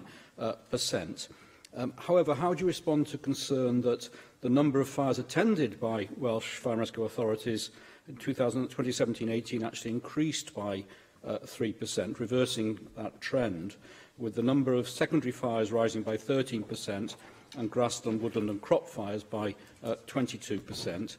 and 15 casualties from fires in Wales, actually 50% higher than when 10 fire casualties in Wales were used as an argument in favour of what became the fire sprinkler legislation. You refer to older people being at greater risk of fire in their homes and the lessons of the Grenfell tragedy. What consideration are you giving, or have you given, to the Building Research Establishment report commissioned by the Deputy Prime Minister in UK in 2002 and the follow-up report by the Welsh Government itself at the tail end of the fire sprinkler legislation, which recommended fire sprinklers in high-rise towers? It was less enthusiastic about new build residential properties, but it appeared that no response to that was taken until after the Grenfell tragedy. In a letter to me on 20th of June, you said you don't agree that older people are at particular risk of electrical fires, whether in terms of the source of fire or the cause. I believe you might have since met Electrical Safety First. I know you had a meeting scheduled with them for July. They produced figures showing that of 1,485 reported domestic fires last year, I presume that's UK, 71% of those were electrical fires and 63% of those in the kitchen. And in that context, what is the Welsh Government doing to raise awareness of fires caused by electricity in Wales? My final questions relate to your proposed changes to governance and funding arrangements, which you say are simply not up to the job. You then, ironically, attribute the failings to large committees of backbench councillors at arm's length from all other local services without any kind of direct democratic mandate, a model, as I recall, you defended when the UK government was proposing police and crime commissioners on the same, using almost identical words at that time. But you say that will mean Fire and Rescue Authority membership becoming more streamlined and transparent, and budgets needing proper scrutiny and approval. Well, thankfully, the Fire and Rescue Authorities are transparent with their meeting documentation, which is surely a valid point when considering their current governance and finance arrangements. The report from the Chief Fire Officer in North Wales to their fire authority on the 17th of September referred to key issues set out in a letter to Fire and Rescue Authority chairs in February by you, to the meeting the three chairs had with you at the end of April, to your then engagement of Professor Catherine Farrell from the University of South Wales and Professor Rachel Ashworth at Cardiff University to speak with representatives of the Fire Rescue Authorities and the WLGA, and that their report was submitted to you. And the report from the Deputy Chief Officer of South Wales and Fire and Rescue Authority in September to his or her authority attached a summary feedback drawn from the meetings held with Fire and Rescue Authority chairs, chiefs and additional personnel and the WLGA. How, therefore, do you respond to the findings in that report that chiefs and chairs are not resistant to change and provided many examples of how they embraced it, but they raised a series of concerns regarding the suggestion that fire and rescue governance in Wales might be reformed? How do you respond to the statement that several queried the lack of a clear evidence and rationale for reform, feeling that perceived problems with the current system had not been clearly identified, making it difficult for them to estimate the added value that might be gained through any change? To the statement in this that some of them raised concern about changing a system that operates well and, quote, breaking a system which is not broken, giving the example it was identified that accountability for fire was highly sufficient given the scale and budget for the service relative to systems of accountability for other public services operating at a much larger scale, and to the statement that interviews emphasised the importance of the electoral link via local authorities and provided examples of how this was currently operationalised to deliver accountability, transparency, consultation and information. And finally, how do you respond? I won't read them all, there's a lot of them, but the summary of suggestions for improvement in that report, which I'm sure you have engraved on your bedroom wall, but which included the need for consistency around member role specifications, with clarity around the scrutiny and challenge role, and an indication of the level of member development and support, and the need for members with expertise from outside the service, from areas such as health and social care, to be co-opted onto the Fire and Rescue Authority or a new National Issues Committee scrutiny subcommittee. Thank you. Cabinet Secretary. Deputy Presiding Officer, I had a terrible fear halfway through that contribution that the Conservative member was going to read out the notes of every meeting I've had over the last year and to read out from the notes of every meeting the contribution of every member in that meeting. It could have been a very, very long session.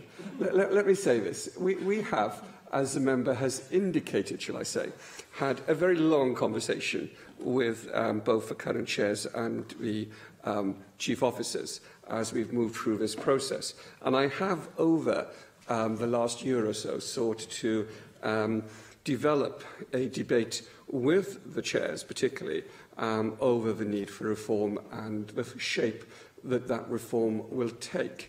I introduced the academic element to that on the basis of an attempt to shape and to allow the development of their own thoughts on some of these issues. And let me say this.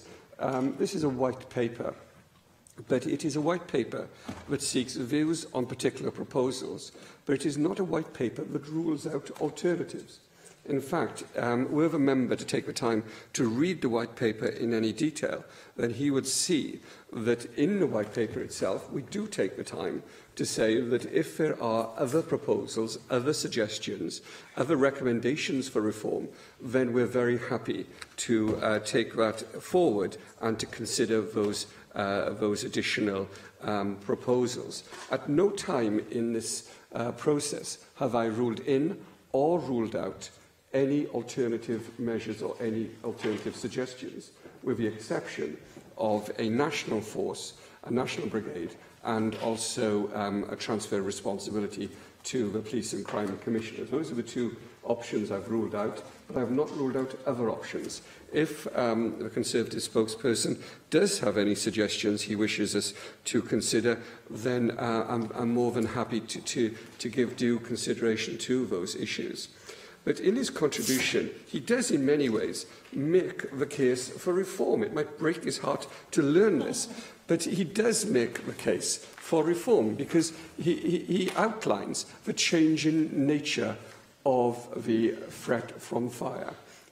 He describes secondary fires, grassland moorland fires, and he may wish to appreciate the expertise and specialisms that we now have in the fire services in Wales. He may be aware that, that the South Wales Fire Service spent a great deal of time working with others in Saddleworth Moor, for example, dealing with the fires that took place in England across the border over the summer months. And that expertise, that knowledge, that specialism is something that we want to enhance and invest in for the future. The abilities that the fire and rescue authorities and services now have is far beyond that which we would have potentially envisaged in the 1990s when the current structures were put in place. And it is right and proper, therefore, that we meet an evolving and changing need with a debate and a discussion about how our structures are fit for purpose to meet that changing and evolving landscape. So I hope that he will perhaps lift his head a little and give due consideration to these matters. And if he wishes to join the debate about the future, then I'm more than happy to have that conversation with him. The challenges that we'll face in the future are great. We know, and we've debated already, the changes to a pattern of fire responses required. The member asked a number of questions on Grenville Tower and our response to that. I will say to him that our response has been led by the Minister in this matters, and she has, as he would be aware, made a number of statements to this Assembly on the evolving response of the Welsh Government to the absolute tragedy of Grenville Tower. And we will be continuing to, and she will be continuing to lead that response. But let me say this. As we move forward to respond, and I believe put in place a new a new structure to respond to Grenville. It is right and proper that the fire and rescue authorities play a full and leading role in responding to that. And that is why we need fire and rescue authorities that are fit for purpose with the funding and the governance in place to enable them to do so. Di Lloyd. Diolch, Deputy Lywydd. Thank you, Deputy Presiding Officer. You're right that you are in the chair for this statement. DPO, being as you are the inspiration behind this fire sprinklers legislation, and it is right that we acknowledge that once again. Can I thank the Cabinet Secretary also for his statement and welcome the production of this white paper. It is right that we pay tribute to firefighters. We are rightly proud of them and all their rescue services. They rightly, as is always said, put their bodies on the line. And as is mentioned, there are other growing challenges too. People are living longer, as the Cabinet Secretary mentioned. And yes, certainly in the community, in primary care, we are keeping people at home now that we didn't used to keep at home. Routinely, we have very frail 80 and 90-year-old people living alone. And that is a particular challenge, and it's a challenge that from time to time I'm in conversation with fire colleagues as to how to address those challenges. So certainly the field is changing with more emphasis on prevention work as the number of fires, as we've heard, reduce. In fact, that's become obvious when you look at the Welsh cartoon involving that scion of the firefighting community, Sam Tan, firefighter Sam. Obviously, I'm watching these videos now with my grandson. It's entirely different videos to the ones I was watching a generation ago with my children, involving that accident-prone community of Pontypandy. Far more emphasis on prevention these days and the expanded role of the fire services generally. Now, which is to be welcomed, naturally. Now, in 1999, only one of the 999 services was devolved to this Assembly. By 2005, the second 999 service was devolved, and that was the fire service. We still await further devolution of 999 services like the police, so I welcome the Cabinet Secretary's comments about not devolving any control of the fire services to the police, certainly who remain not devolved at the moment. So I do welcome those comments. But in terms of consistency, would the Cabinet Secretary agree with me in terms of, I realise you've put your proposals, but you also said it's a white paper, so you're entertaining other opinions. In terms of co-working between the different 999 services, how do you feel about consistency of boundaries and consistency of the means of funding of the different 999 services would help co-working and co-location of emergency responses to all of the 999 emergency services? And in terms of talking about your white paper on the second page here, you've set out some proposals here. Have you got a preliminary idea of what the response of the fire and rescue authorities are to your proposed reforms? I mean, plainly, we still remember that you had a little local difficulty recently as regards reforming local authorities. Have you had any indication of how fire and rescue authorities view these plans? Because, obviously, we wouldn't want any danger of a rerun of that debacle, would be. Thank you. Secretary. Deputy Presiding Officer, we met, of course, at Southwark Cathedral when we were both there to pay tribute to the work of the Fire Brigades Union and firefighters over the last century. And the Plaid Cymru spokesperson is absolutely right to pay tribute to you in the work that you've done in the time that you've served here, both through the legislation you pioneered, but also, I think, has been, how shall I put this gently and diplomatically, a loud and clear voice for the fire service, for firefighters, and the place of the fire service in our national life. And I think all of us would want to join together across the chamber in paying tribute to you for that work over the years. Carry on. I'd be disappointed were you to show any leniency to me at all. But let me say this. Clearly, the issues of prevention and awareness are issues that the fire services will be focusing upon in a way that perhaps they didn't in the past, and certainly not 20 or 30 years ago. And that is something which I hope we will continue to focus upon as we see a continued, I hope, decline in the overall amount of fires, particularly in domestic fires. I think it is right and proper, and if a member is able to take the time to read through the white paper, he will see that we are seeking to be consistent in terms of the principles we follow in pursuing a reform programme. And those principles include localism. I want to see locally accountable, locally governed services. It is not my wish or my style to attempt to nationalise, if you like, the whole of our public services. I believe local accountability is important.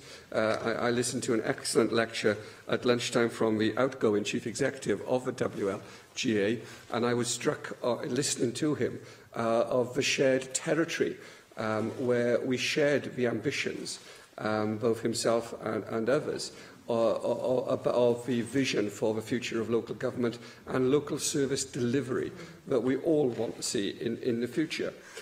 Clearly, we have given some consideration to the issue of boundaries and co-location of the blue light services.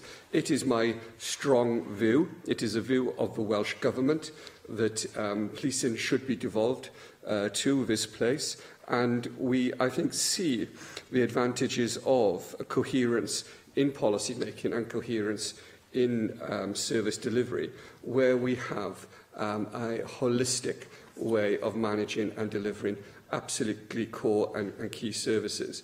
The points raised by the member for Cardiff North during business questions, of course, refer to services where we do not have the same level of consistency and are unable to deliver a holistic approach to policy. And I think we see the consequences of that in its impact on people up and down our country. Can I say, I have pursued in my time here the issues of co-location and co-working between the blue light services. I hope that the reforms we put in place will be reforms that will enable that to continue, and I hope that we will see more co-location and more co-working in the future. In terms of the view that the fire and rescue authorities take to these matters, you know, being a reforming minister in this country can be a difficult task. Wales is a beautiful, wonderful country full of conservative people for whom reform can sometimes be very, very difficult. And what I have to say to the member is that, you know, this is a radical government and we do seek radical reform. The member can decide whether he sits as part of a reforming assembly or not, and that is a matter for him to take forward. What I will say to you is, in my experience of this place, when we are reforming, when we are looking towards putting in place structures that will serve us into the future, then we are delivering at our best for the people we seek to represent. Howells. Thank you, Cabinet Secretary, for your statement here today. I've got a couple of questions for you. Firstly, will you join with me in congratulating the extrication team from South Wales Fire and Rescue Service? Not only are they now 5 times UK national champions, but for the 3rd year in succession, they recently won the World Rescue Organisation Challenge in Cape Town, firmly putting South Wales Fire and Rescue Service on the map. With regard to the consultation document, I notice your comments about governance arrangements. I'm not convinced that Cabinet members are better placed to offer scrutiny than backbenchers who may hold senior scrutiny roles. For example, there's no requirement for councillors sitting on police and crime panels or local health boards to be executive members. And I'm concerned that this could lead to a hollowing out, with a smaller executive doing more and more, and a scope for backbench councillors being reduced. I'd be interested in your response to this. Thirdly, I note the comments around reducing the size of authorities. However, I know authorities are required by statute to have a variety of standing committees, and a larger fire authority, of course, means that these are more manageable. What consideration have you placed on how this would work in practice? Finally, in terms of the funding model, I do see the benefits of moving to a precept model. And when I've met with the South Wales Service, I've always been impressed by all that they do. I'd welcome more information around ministerial intervention, though, about what could happen when authorities don't actually agree on the level of the precept. So, for example, if it was just one authority that disagreed and the others agreed on a level of the precept, what would happen in that case? Because I'm concerned that that could lead to some potential problems. I'm grateful to the member for her general welcome for the White Paper, and I certainly want to join her in congratulating the South Wales Execution Team and the World Rescue Challenge that they have succeeded in winning again. It is one of the great pleasures of elected office is that we all share the opportunity to meet people who perform such fantastic roles within our communities. And certainly I've tried to spend time talking to firefighters who are on the front line, as it were, delivering the services that we all need to see in our community. And can I say this? When I stood in the Rhondda talking to the firefighters who just come back from Saddleworth, and talking to the firefighters who were dealing with the moorland fires across South Wales over the summer, I was struck by their professionalism, by their knowledge, sheer knowledge and understanding of the threats that our communities were facing, but also their commitment to use that knowledge, to use that experience in order to protect our people and our communities. And I think that's something which strikes me time and time again.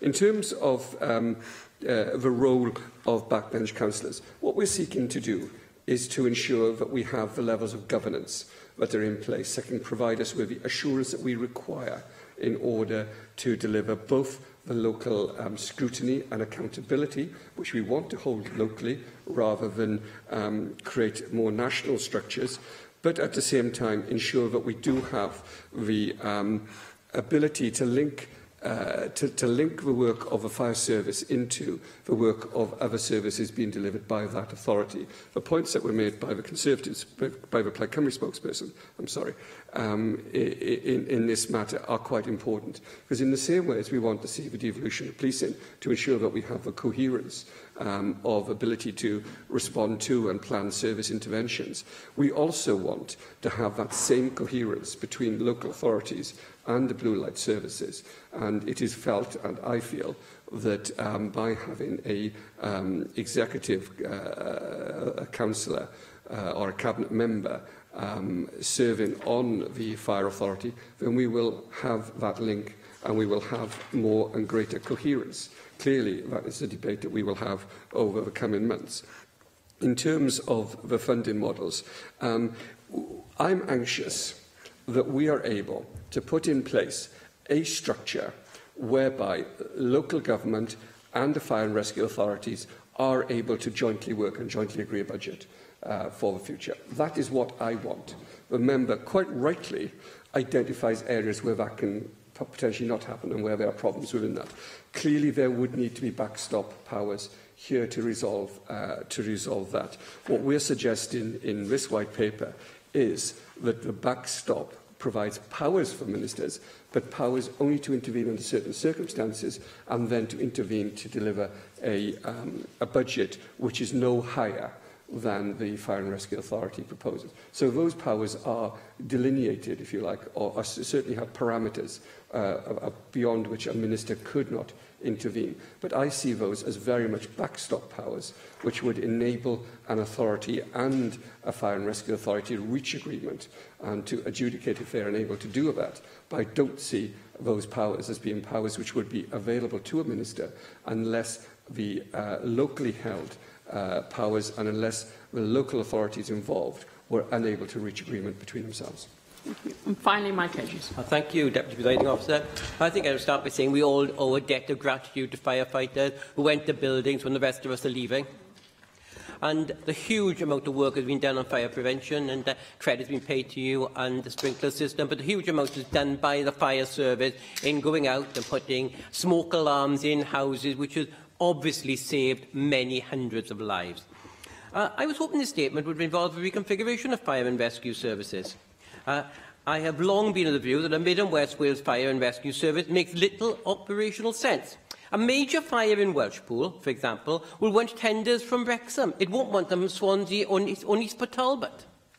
On governance, there is a substantial democratic deficit. This is not unique to the Fire and Rescue Service. It covers all joint working. That's why people have some concerns over joint working. How will changing the current membership of Fire and Rescue authorities ensure that members are accountable to their electorate? Why not have a report from the Fire and Rescue to a scrutiny committee at each council, or better still, have an annual report from the Chief Fire Officer and the Fire Authority to a council meeting? How will appointing non-council members and reducing the number of councillors involved improve accountability? On funding, can the Cabinet Secretary name another council service who would not like to change the Fire and Rescue Authority's ability to levy on the councils concerned? I think that both education and social services would leap at the chance to have this opportunity. So we do need a better method of funding fire services, because they are funded entirely different, and it didn't matter when we were in a growing amount of money in the public services. It does matter now. And I think that the Cabinet Secretary is right. We should not be afraid of change, but what we should always do is make sure change is for the better, not for the worse. I always welcome a contribution of a member for Swansea East to the debate on reconfiguration of local services, and the consistency he shows in his contributions is sometimes to be welcomed. Can I say that I agree with the points that he's made? And can I say also that in many ways we have inherited systems and structures from the past, and that it is our duty and responsibility to ensure that they are fit for the future. And it is our responsibility, therefore, to look at those processes and structures to ensure that periodically we do have the opportunity to give the sort of considered thinking that these matters demand of us. In terms of the suggestions he's made over reports to scrutiny committees of local authorities, I very much would welcome that. Do you know, one of the debates and discussions we have around the powers held in local government and elsewhere forgets that the power of a local authority isn't simply the powers that are provided to it by statute, but the power it has as an elected body to represent the interests of the people it serves. And as such, it can demand those reports, it can demand that people appear to give evidence, it can create the structures of scrutiny, and it doesn't need statute to do that. And it certainly doesn't need a minister's blessing in order to do that. That is a matter for local government, and I would encourage all local authorities across the whole of the country to ensure that they take forward their scrutiny function with that creative approach, if you like, which isn't delineated simply by what we're able to do or compelled to do by law. So I'd certainly welcome that. And in terms of the points that he makes, and I will try to make good time, Deputy Presiding Officer. I have considered the issue of boundaries, and there's a point raised, of course, by the Plaid Cymru spokesperson as well. At the moment, I do not believe that the case has been made for a significant change to any of the boundaries or the numbers of the current fire and rescue authorities. But what I am not doing is closing the door to such change were that case to be made. Now, it is clearly possible to point at two communities either side of any border and to say that those communities should work together in order to deliver services. That's the easiest thing in the world to do, and I accept it clearly in the example quoted that those authorities I would anticipate, work together to deliver the services they require. What we're talking about here is a different matter. It's about governance, and I'm yet to be convinced that there is a case for change along the lines that have been described by the member. But my mind is not closed to that, and if he's able to present the arguments for that, the change he suggests, then I'm very happy to give that due consideration in the future. In terms, and this is my final point, Deputy Presiding Officer, in terms of the point he makes on the additional, I think it's 2 or 3 members that would sit on reformed boards in order to provide accountability, scrutiny and challenge. We are looking to ensure that we have the right mix of locally elected, locally accountable members who are able to provide challenge to the management of the authorities, but also to ensure that we have the skills mix within the new boards of fire and rescue authorities to ensure that we have the people there who are able to provide challenge to that board as well. And that is the role of a non-executive director in many businesses up and down the country. It is a role that I would want to see performed within these new boards. But again, this is the beginning of a consultation, not the end of a consultation, so I'd be very happy to join the debate if members wish to contribute further over the coming months. Thank you very much. Yr item nesa yw datganiad gan y... Next item is a statement by the Minister for Children, Young People and Social Care, improving outcomes for children, reducing the need for children to enter care, and the work of the Ministerial Advisory Group. And I call on the Minister, Hugh Ranker-Davies. I'm grateful for this opportunity to update members on the collaborative approach we are taking to improve outcomes for looked after children in Wales. Deputy Presiding Officer sets out this government's commitment to examine ways of ensuring looked after children enjoy the same life chances as other children, and if necessary to reform the way they are looked after. Our national strategy, Prosperity for All, also describes our priorities around supporting children and families at the edge of care and young people in care, particularly as they transition towards adulthood. Through my Improving Outcomes for Children programme, we are taking an ambitious cross-government and cross-sector approach to help us achieve our priorities and to fulfil our commitment. And this programme, supported by my Ministerial Advisory Group, chaired by our colleague David Meldon, Assembly Member, is covering a broad range of work, looking across the spectrum of care and support, but with a real focus on addressing the factors which can lead to children requiring local authority care.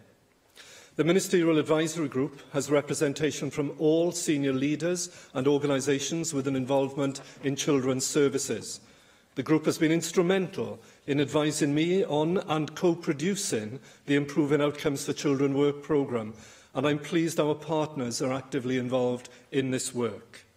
In fact, I attended the last Ministerial Advisory Group meeting, and I could see again that this collaborative way of working continues to be a real strength of the group. So what have we achieved? Well, you will remember last year we invested £9 million to support care-experienced children. I'd like to tell you some of the headline outcomes on how that money was used by local authorities. Over 1,900 care-experienced children across Wales have received funds via our £1 million St David's Day Fund to support their transition to adulthood and to independence. Our £5 million investment in local authority edge of care services meant that local authorities helped over 3,600 children to remain within the family unit by working with more than 2,000 families. We now have edge of care services in all local authorities in Wales. Welsh Government funding has led to the establishment of regional Reflect services. During the past year, these services have supported 150 young parents whose children have been placed in the care system with a wide range of emotional and practical issues. This is a popular service, and we expect to see the number of referrals rise significantly in the coming years. We also provided £1 million to extend the provisional personal advisors, so that all care leavers up to the age of 25 are offered a personal advisor regardless of circumstance. And as a result, an additional 20 personal advisors have been recruited, and the extended offer has been taken up by more than 500 care leavers. And finally, care leavers have been helped to access opportunities in education, employment and training, with 70 young people now participating in a local authority work placement or a traineeship scheme. These are real, tangible outcomes which are having a direct and positive impact on the lives of children and young people. We have progressed other areas of work. So, for example, in May this year, we published research on placement outcomes for children after a final care order. This important research showed that over 3/4 of the children in the study experienced a high level of placement stability, as well as identifying other positive experiences of care. We have also developed national standards for independent reviewing officers and for independent visitors to ensure there is quality and consistency of service. And we funded the first year of the implementation of the National Fostering Framework. I'm very pleased that my colleague, the Cabinet Secretary for Finance, last week published a consultation on exempting all care leavers from paying council tax, so that we have a consistent approach right across Wales. This is all good progress, but there is still more to do. Before the summer, I asked for the work programme to be accelerated and intensified to expedite delivery against the key challenges, including those which were identified in the Care Crisis Review. And as a result, the Improving Outcomes for Children work programme has been refreshed. This third phase of the programme continues much of the important work that's already in train, but it places more emphasis on reducing the need for care by providing effective preventative early support to families, as well as ensuring therapeutic support to children and families is intrinsic throughout the programme. And to inform this phase, my officials have carried out an appreciative inquiry across 6 local authorities. The inquiry highlighted good preventative social work and family support being delivered by local authorities. All of the local authorities demonstrated integrated care systems, where multi-agency teams provided timely support to families so crises could be de-escalated or avoided, thereby helping families to stay safely together. To illustrate this, one example has been the use of family group meetings. This is a family-centred approach which enables children, young people, as well as wider family members to participate and own solutions which will improve their circumstances. This is very much in keeping with our co-production approach, which is central to our Social Services and Wellbeing Wales Act. Investment in such preventative and early intervention approaches really does realise savings in the long term. And as part of the draft budget proposals announced by the Cabinet Secretary for Finance for 2019-20, an additional £30 million has been allocated to regional partnership boards to help strengthen these integration arrangements. And today, I'm pleased to announce that £15 million of this funding will be allocated to progress our shared ambition of reducing the need for children to be in care. This is an exciting opportunity to make a real difference to a whole system change. I would like local authorities, third sector organisations and health boards to work together to use this fund flexibly and creatively across their regions. My expectation is that this money focuses on early intervention and preventative services for families in need of help and assistance, building on the approaches we already know help families avoid crisis situations. And for those children and young people in care, I want to ensure we have in place the therapeutic services needed to help them successfully reunite with their families where appropriate. Before I finish, I want to remind everyone that it is National Safeguarding Week. I'm really pleased that the Welsh Government is working with Stop It Now Wales to launch a new campaign which will help encourage the people of Wales to play their part in stopping child sexual abuse. Rwy'n gobeithio felly eich bod chi'n... I hope, therefore, that you will agree that we have made some progress in terms of improving outcomes for children in Wales. I'm looking forward to attending the Improving Outcomes for Children national event on Thursday, where there will be an opportunity to share learning, to share innovative approaches and to recognise successes. But most importantly, it'll be an opportunity to listen and to learn from individuals who have had first-hand experience of being in care. Thank you, Deputy Presiding Officer. David Melding. Thank you, Deputy Presiding Officer. I speak as Chair of the Ministerial Advisory Group, which makes my response from the Conservative benches slightly irregular, so I'll have a judicious mix of both roles, I think. But it's a serious point here that I think work in this area, which is very challenging, but there's a lot of good practice, a lot of good outcomes out there as well.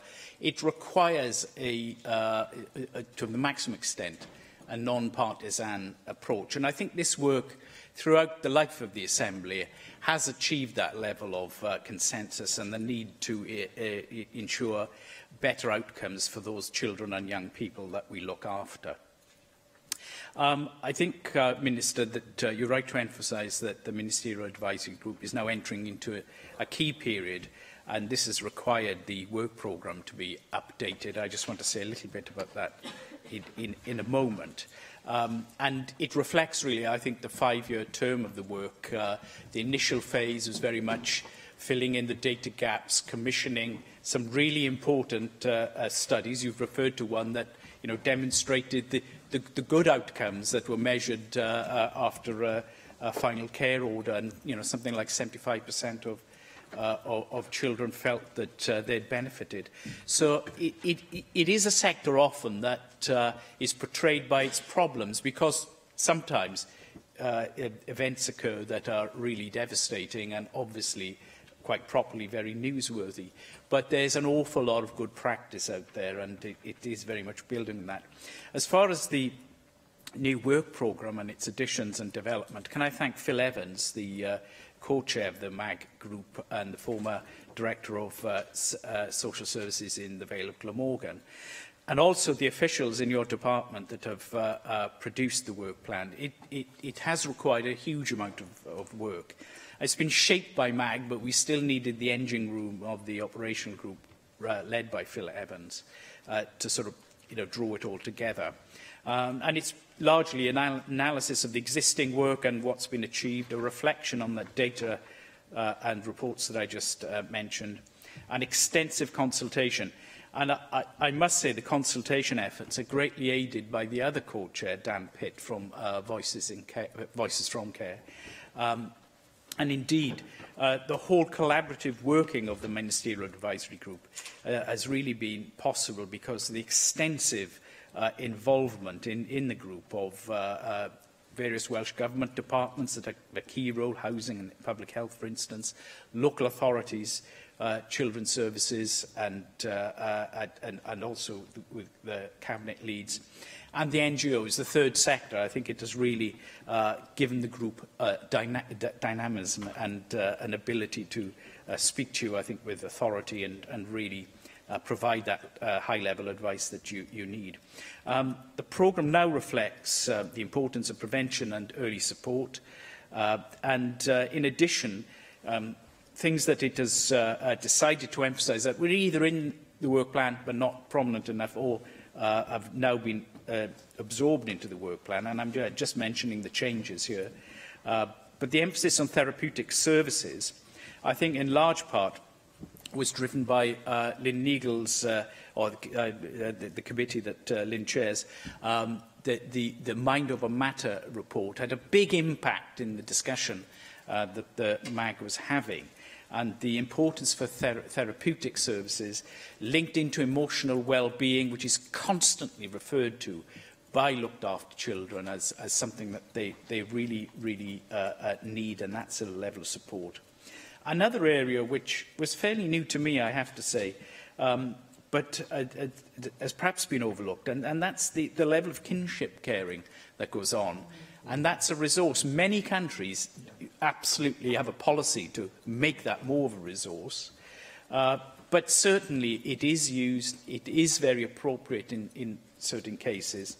And perhaps we've not been as advanced in our thinking in this area and how we can support kinship carers. The Wellbeing of Future Generations Act has also shaped the MAG's work very considerably, and I know that's an important feature for you as well.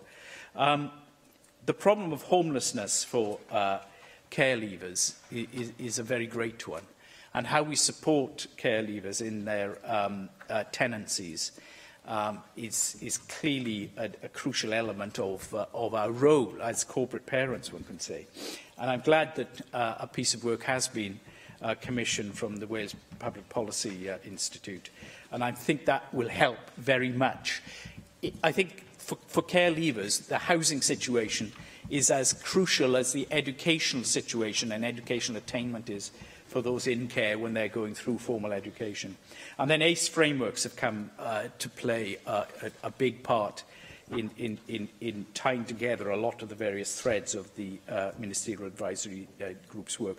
Can I also welcome the funding? The 9 million that launched the programme a couple of years ago has a huge, I think, impact on local authorities developing best practice.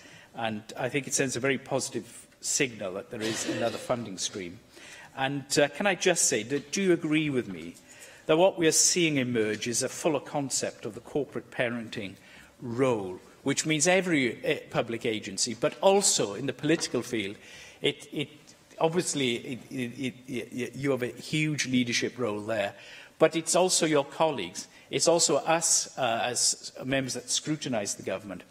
And it's our key partners, politicians in the councils, the cabinet leads and the committee chairs that are doing the scrutiny.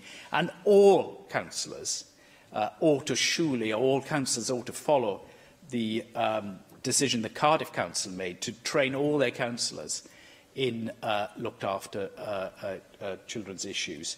And they're making progress on that, perhaps not as quickly as they would like, but that's the sort of leadership that we do need to see really emerge to give us a full corporate parenting picture. Thank you. I did allow the member there some licence, given that he chairs the ministerial working group, task group, but that same licence doesn't apply to the rest of the speakers, I'm afraid, so neither does it to the Minister for winding up as well. So. No, thank you, Deborah. I'll keep my response very, very brief. It is undoubtedly a big strength of our approach that this is cross-government, cross-sector, but also it is non-partisan. This is an agenda that we all have a role to play in, and we all need to bring our experience and knowledge and understanding, including, by the way, and I welcome your words of tribute to your co-chairs, including both co-chairs, but including a co-chair who himself is care experienced. I think that's vital within this. This is genuine co-production in line with the legal framework that we've set up there. This is not government doing to people, it's government working with people to come up with the right solutions. I absolutely applaud the work that's been done already by the MAG. It is having an effect already. We are seeing that in the evidence that is coming forward, without a doubt. But the prominence now and the priority given to certain work streams, in addition to those around therapeutic services, we've got much more to do in that. I think there is exciting work that the MAG will do and that government needs to bring forward on that as well, both therapeutic services generally, but also therapeutic services as might apply to residential care particularly, kinship care and transition to independent living, and the corollary of that, which is homelessness, if we do not get it right. The funding will help undoubtedly, but just to reply to the point made on corporate parenting, and to pay tribute to David in particular, who's very much led the agenda around cooperative parenting. We all have a role, every individual, every scrutineer, every local government official, senior leader, head of directorate, all of us have a role in stepping up to the mark now and in order to improve the outcomes for care experienced children and young people. And that is starting to happen. And we're doing it because there is a shared agenda now, and we need to keep this momentum going. It's not the funding per se that will transform this. It will be the fact we focus on the important priority areas that are brought forward by the MAG and by others that say this is what will make the difference. The funding will help. Thank you. Helen Mary Jones. Thank you, Deputy Presiding Officer. And can I begin by saying how much I welcome the statement. I'm really pleased to see how much progress is being made in this very important area of work. Of course, we would expect no less, particularly with my friend David Melding chairing the Ministerial Advisory Group. I think we all know that his commitment to the well-being of children, particularly though vulnerable children and children in care, is absolutely second to none. And I'd echo what David has said and what the Minister has said about the importance of a non-partisan approach on these issues. I'm also very pleased, Minister, to see that there's no complacency here, that you're recognising very clearly that there is more work to do. And I'd like to raise a couple of questions in that context. And I won't ask you to comment on the particular case, but we are aware that there are some local authorities that are doing better in this field than others. In my own region, I continue to have some concerns about Powys, and I hope that the Minister you can reassure us today that while working very strongly on this collaborative approach, there will be no prisoners taken if there are partners who are failing these most vulnerable children and young people. The statement itself makes no specific reference to taking a rights-based approach to developing policy in this field. Now, it may very well be, Minister, that this is because you're taking this as read, but given how difficult we know it can be to mainstream a rights-based approach into work with children across the public sector, I would like to give you this opportunity to confirm that the right-based approach is at the heart of what your policy development and your expectations of others and of the work of the Ministerial Advisory Group, and commit perhaps to making this more explicit in future, because whereas that may come naturally perhaps to some of us in this chamber, there are many others providing services to children and young people who unfortunately remain to be convinced. I welcome very much the work being done to enable children at risk of being taken into care to stay with their families where that's possible and where that's safe. However, I have had some constituency casework brought to me, and I'm concerned that there are times still when the legal proceedings lead to a child bouncing between birth parents who can't sadly cope and foster parents, delaying adoption outcomes where this is best for the child. And can you tell us what discussions you've been having with the family court services with a view to minimising the number of occasions on when this happens, given how very damaging that is for very vulnerable children, very young children very often. I very much welcome the investment, and £15 million very much to be welcomed, and very much welcome the fact that this we're looking at reducing the need for children to be taken into care. We'd all welcome that. But can you confirm, Minister, that your expectation is that this new funding will create sustainable services? Given the pressure that there is on local government funding, it is too often the case that good investment is put in to kickstart positive work, but there then isn't the resources to carry on innovative programmes, for example, even when they've proved to work. So can you reassure us today that this £15 million will not be a one-off and that those new services that will be able to be sustained?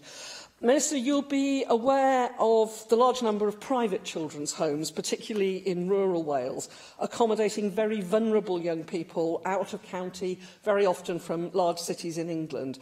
I've had constituents raise concerns with me about some of these, particularly when they're in very isolated rural locations.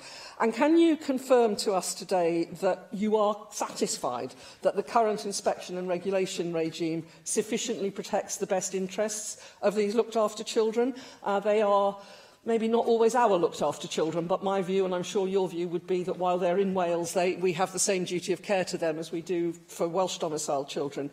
And would you consider writing to members to update us on arrangements for those inspections so that I can reassure the constituents who've raised concerns with me?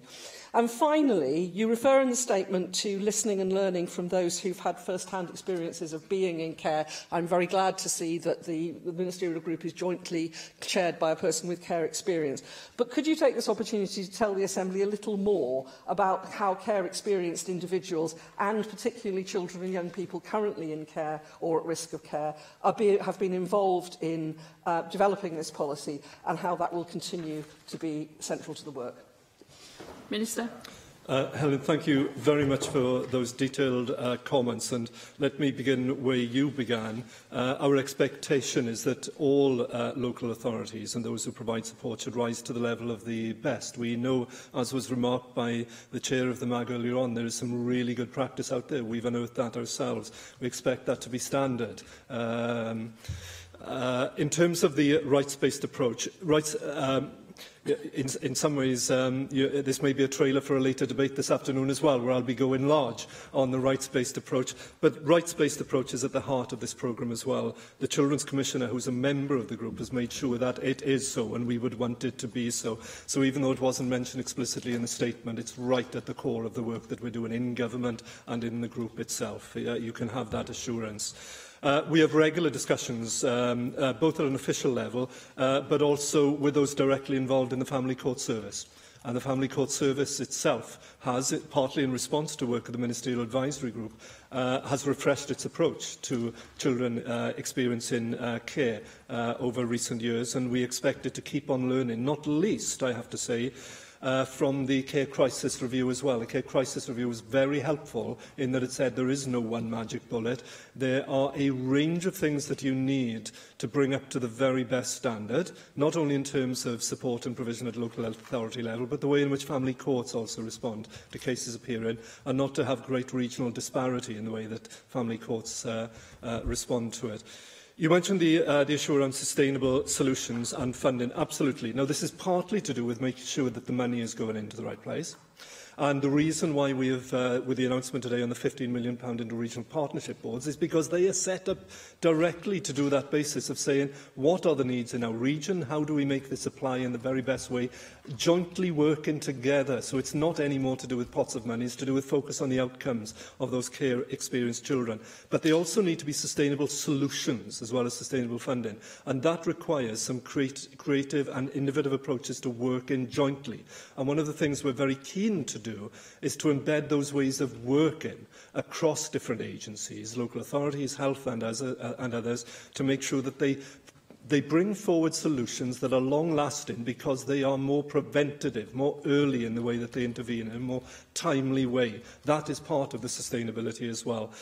Very happy to write, in response to your request, to members to update them on the way we are approaching the inspection and regulation regime. But you also raised the issue of the children's residential care, and this frequently appears, and I know it's one of the things that the Ministerial Advisory Group is looking at, do we have the right, not simply secure accommodation, but actually, beyond that, therapeutic care accommodation settings in the right place in all different parts of Wales? We think there is a job of work to be done on that. So we are now currently working with stakeholders to develop new approaches to therapeutic care for children with particularly complex needs, challenging behaviours that might not necessitate secure accommodation, but actually needs a different, bespoke model to them. So we are exploring the scope for regional approaches to this type of provision, so we avoid the impact that one child in one authority then has a massive impact, and they look around in desperation to say, well, where can we place this child?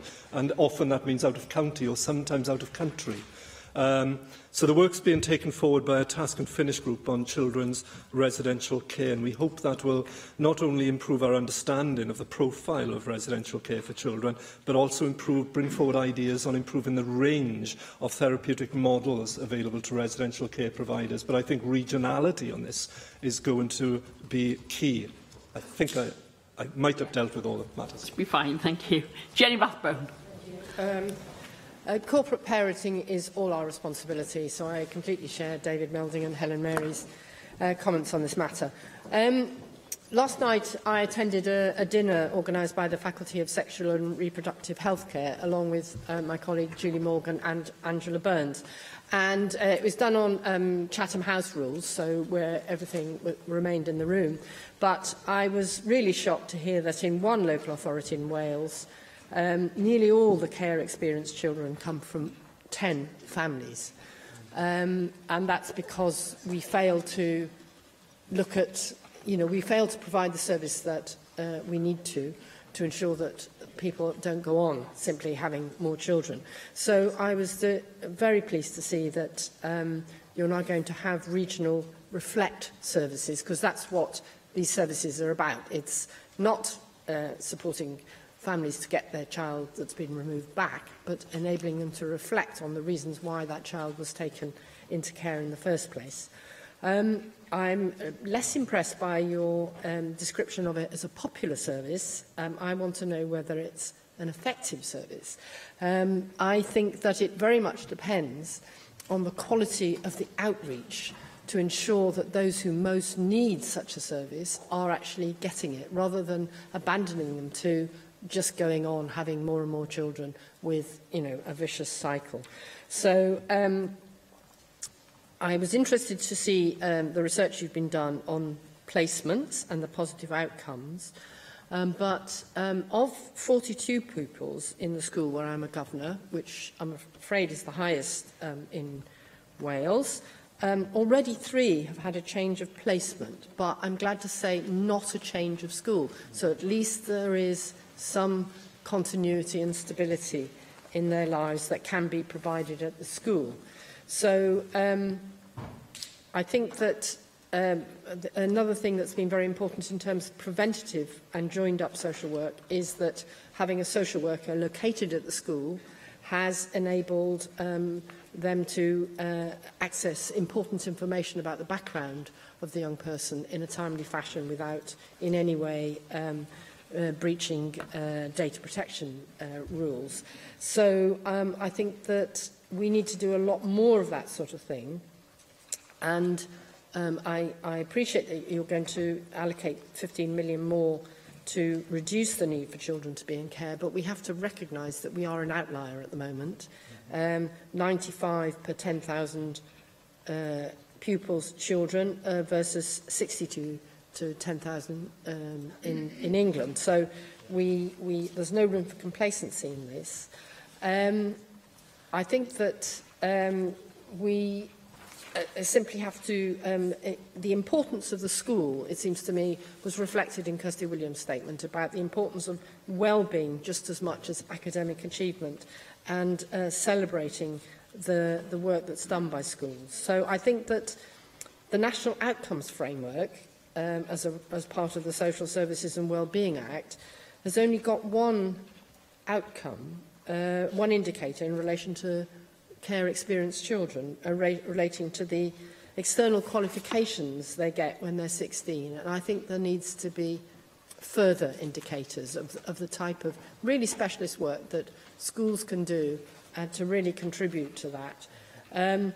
Being in care is an adverse childhood experience. It couldn't possibly be otherwise. So the numerically small numbers we have surely should be ensuring that all those young people are getting proper access to mental health services, counselling services, to enable them to process the trauma that they have suffered. So I absolutely think that we need to be ensuring in all local authorities that all these young people are getting those services they need, or they are going to end up being parents of care experienced children themselves. And that is the vicious circle we've got to breach.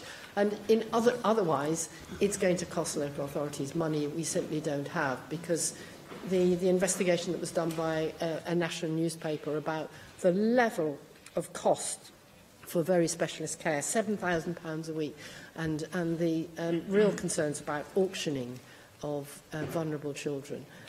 Obviously, we have to put a stop to that, and we need to get to the bottom of ensuring that we are reducing the numbers, and that those who are care experienced are not themselves going to lose their own children. Minister. Thank you, Jenny. And you rightly remind us that the We actually need to look at the whole care experience here. It's those people who are the children and young people who are in care. We absolutely need to put the right priorities for them to improve their outcomes. Those who are leaving care, but also to focus on, as is the number one work stream now, is how we reduce the numbers of children and young people into care. Because we know that if we can make the right early interventions, and that includes with some of our wider support that can identify issues early and apply that multi-agency approach earlier, then we save those costs further down that can be released to put towards children who are in care and so on. But I'm glad that you are welcoming what we've done with the regional Reflect services and the way we anticipate that there will indeed be a significant uptake in this, because we're starting to see already evidence that it is effective, and we expect to see more. It's the right way, I think, again, to work with the people directly to try and help turn around positive outcomes. Placement stability, absolutely critical. We know that for those children who are in care, if we get stable placement, it leads to positive outcomes, whether that's educationally, on health, on transition to adulthood. The stability of the placement is absolutely key. And some of the recent research that we did, we published research which we brought forward in May this year. It looked at the placement outcomes of children 4 to 5 years after a final care order was made. And what was heartening from that was that 3/4 of that whole cohort of children experienced a high level of placement stability, with either no placement move or only one placement move over the 4-year period. Now, that's significant, and it shows we're starting to join the dots up a little bit to make sure that they have that stability that gives them the basis then for growing and having the right outcomes as a young individual. Now, you rightly reflected on the wider aspect of wider mental health and well-being. And again, this goes into the preventative and early intervention agenda. If we can identify and save the costs early up, it's better for the individual, but also better in terms of avoiding the rescue costs further down the line. And, of course, the Mind Over Matter report by the CYP committee, I think, was very helpful within this. In September, the Cabinet Secretaries for Health and Education announced that they would convene a joint ministerial task and finish group. I'm avoiding looking to my right here at the moment, my immediate right, to consider but also to accelerate work to achieve a whole school approach as part of a whole system approach to children's mental well-being. The first meeting was on the 17th of October. We've committed now to move this agenda forward at pace, and we'll be providing the CYP committee with an update on activity and progress against the Mind Over Matter report in the spring of 2019. And this will, by the way, link, as David will know, with the Improving Outcomes for Children work programme and the MAG, to ensure that school-based services are able to meet the distinct mental health needs of care-experienced or looked-after children. I'm looking at sorry, I better stop there.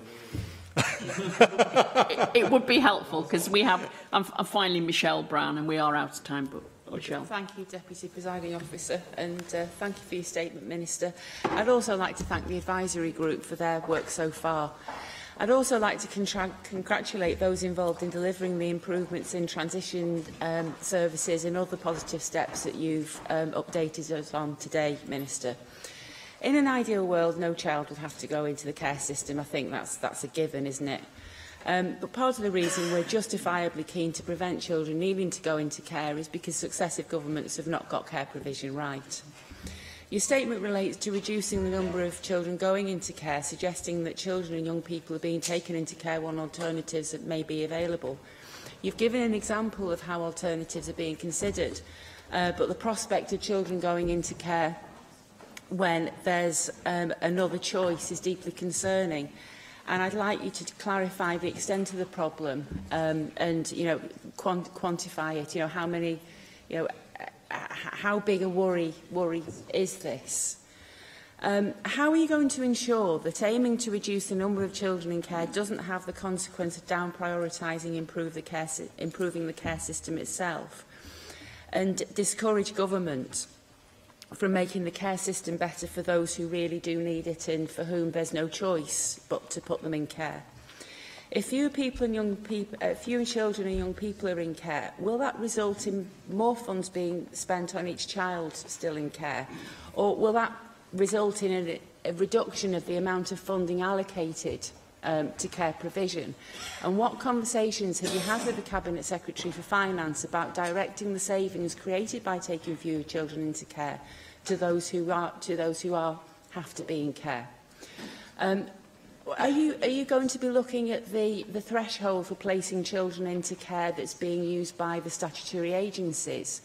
And if it is, do you think that current threshold is too low? Do you think it's about right? Where do you think that threshold is right now? Is that the right threshold to have?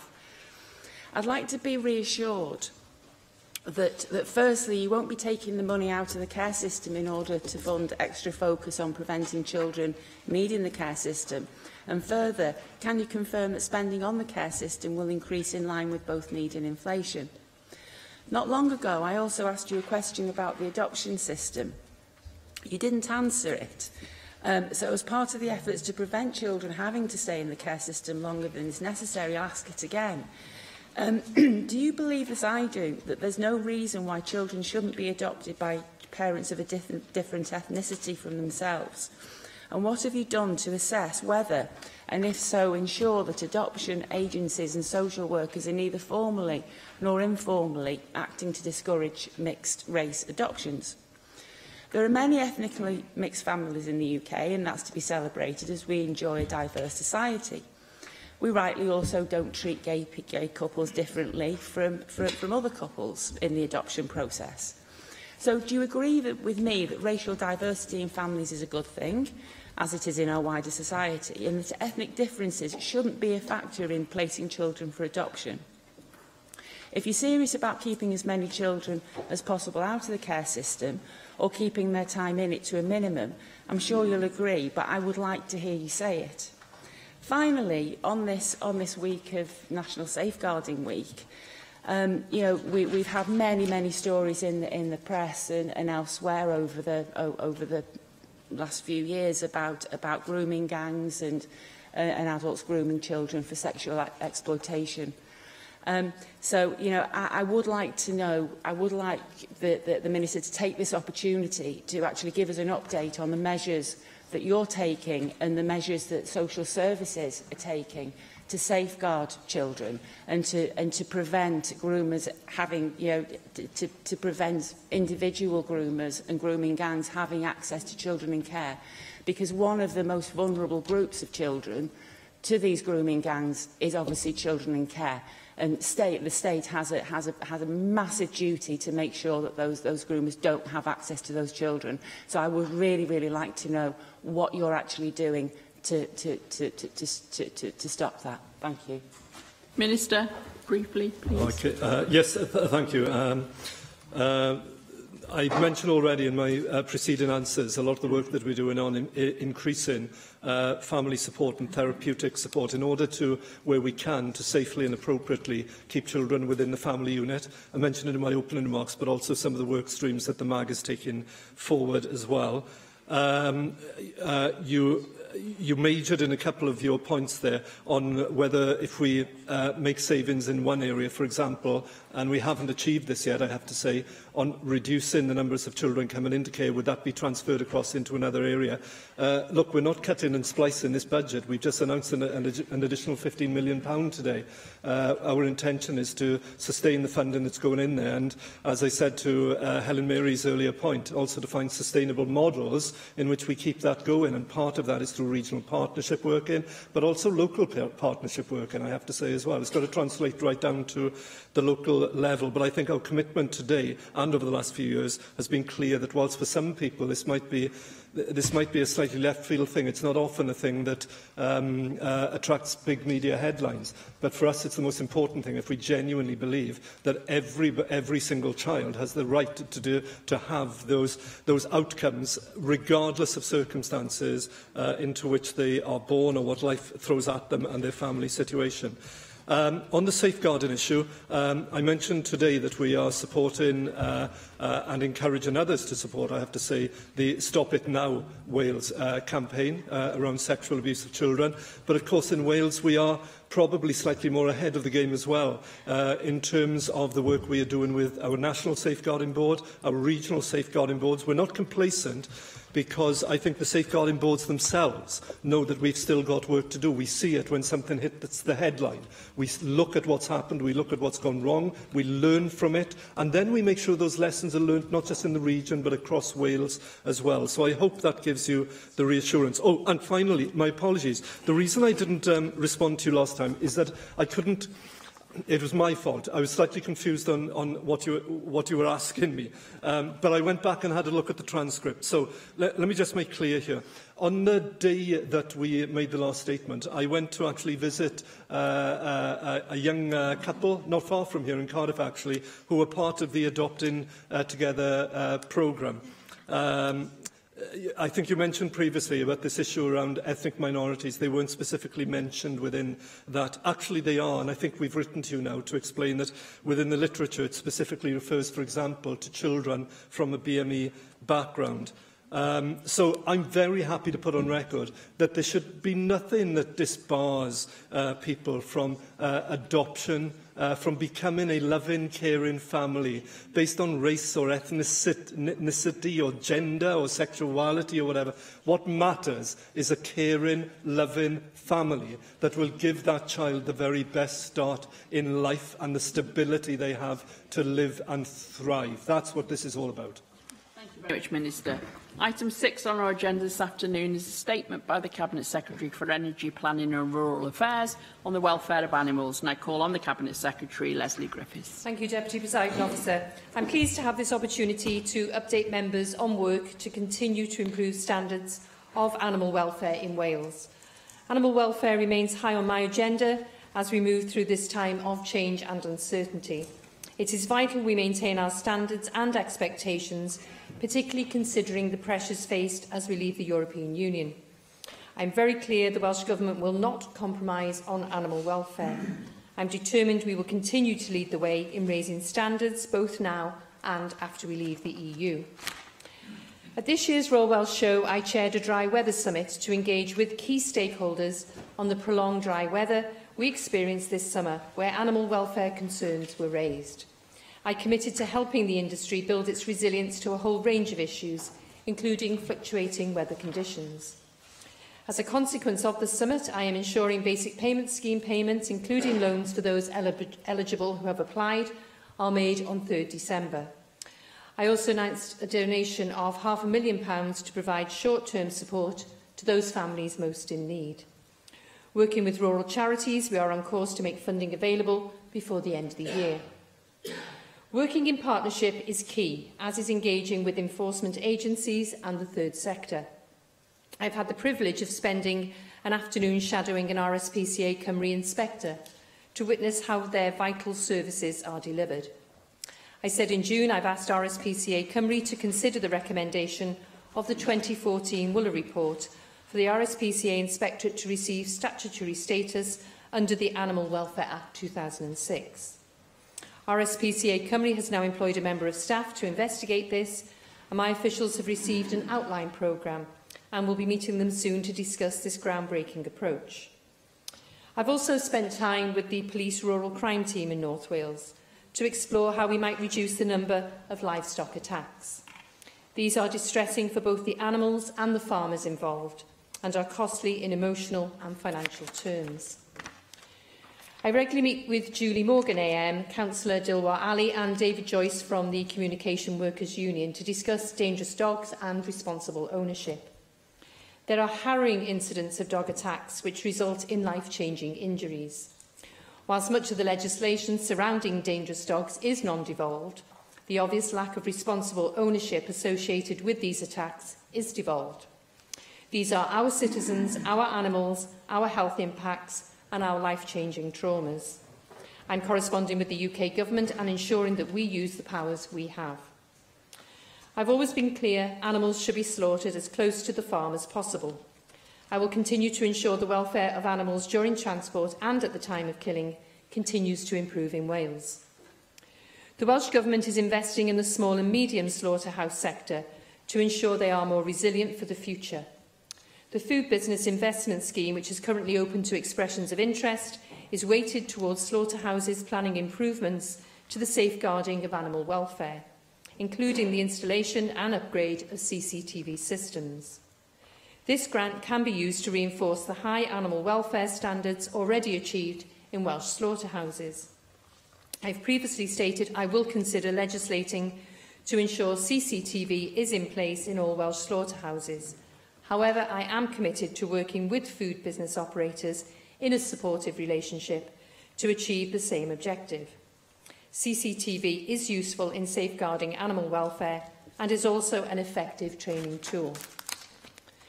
Raising the profile of the food and drink industry is a priority for Welsh Government, and I am proud to promote Welsh provenance. Our food labelling legislation sets the standards required of food producers to meet its obligation in providing information to the consumer. All fresh, chilled and frozen pork, lamb, goat and poultry meat must be labelled with an indication of origin, meaning mandatory labelling of the place of rearing and place of slaughter of the animal from which the meat is obtained.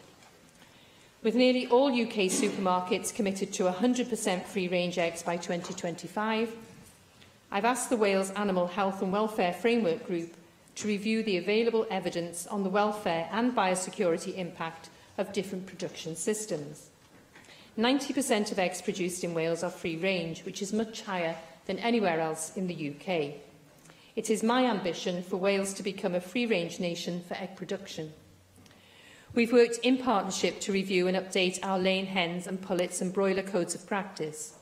Work continues on these codes to allow them to be laid before summer recess.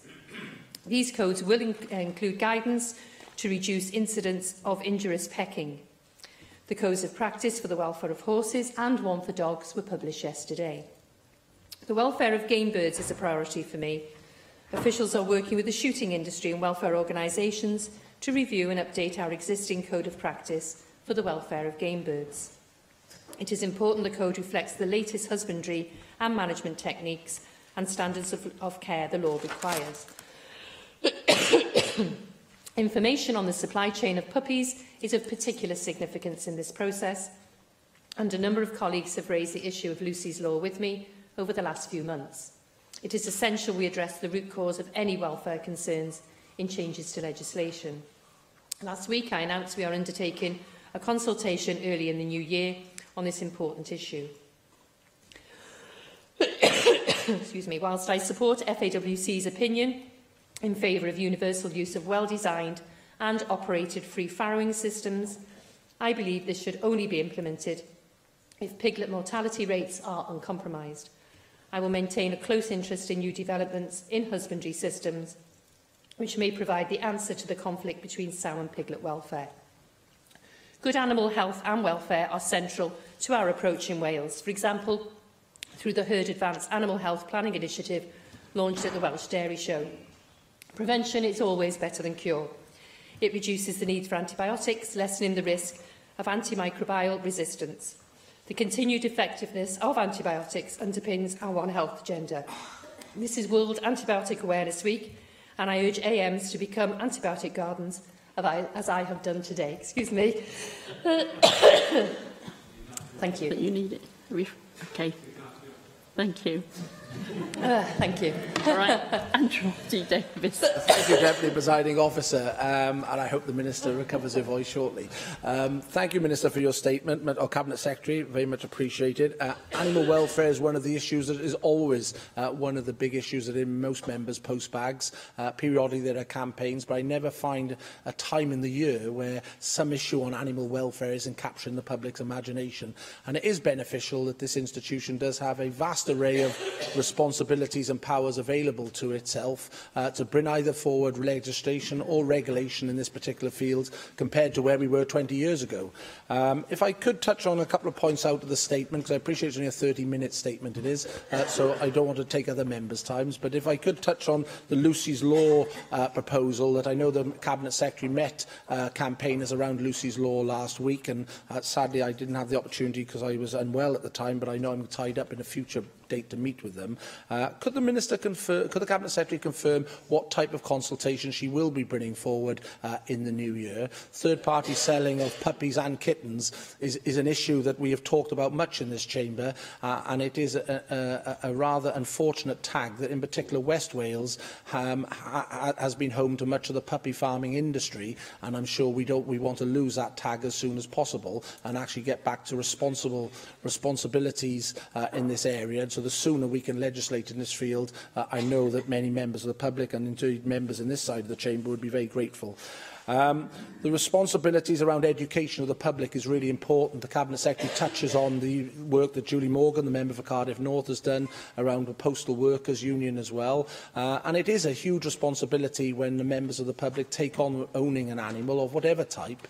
And I too have been with the RSPCA on a drive-by, and I was overwhelmed in some respects at this one incident that we looked at, where there were 4 dogs in this one particular house, and the owner didn't have an idea at all about the responsibilities on them to neuter the dogs and provide good food for the dogs and a good home. And in the end, the RSPCA ended up taking those dogs out of that environment. But I always remember the inspector saying, "I bet you I'll come back in a month's time and there'll be a dog back in that house, and the process will be begun all over again." It is a huge responsibility to be a pet owner, and therefore the job and role of educating people about those responsibilities is a huge performance that government can undertake with the levers that it has available to itself.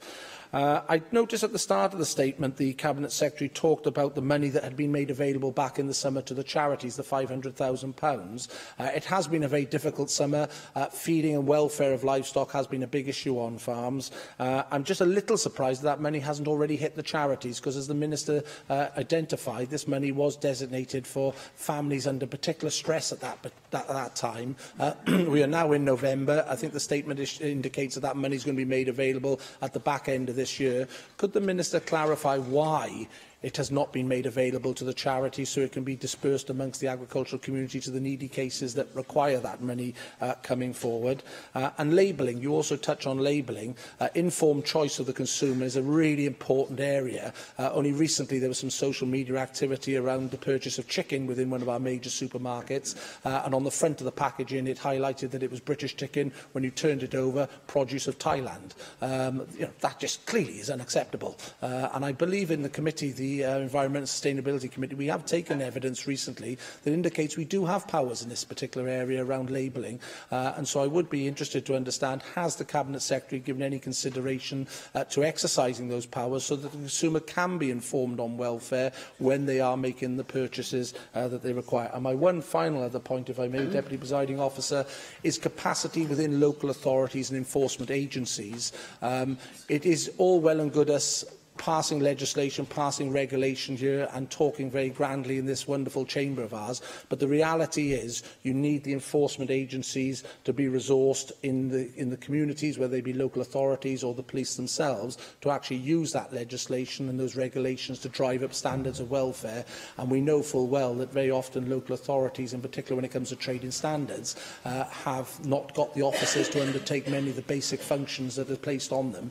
So what assessment has the department made of local authorities and third-party agencies' abilities to actually implement the legislation and regulation we have now around animal welfare, leave alone new regulation and legislation that will be brought forward?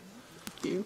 Thank Andrew R.T. Davis for his list of questions. I quite agree with you. I think probably all of us in the Chamber as Assembly members, certainly the biggest postbags I've always had as the Assembly member for Wrexham are around animal health and welfare. And it's very interesting that the only correspondence I've had as an AM in relation to the technical notices that are coming out of the UK government around Brexit have actually been around animals. I think, we're certainly a nation of people who absolutely love our animals.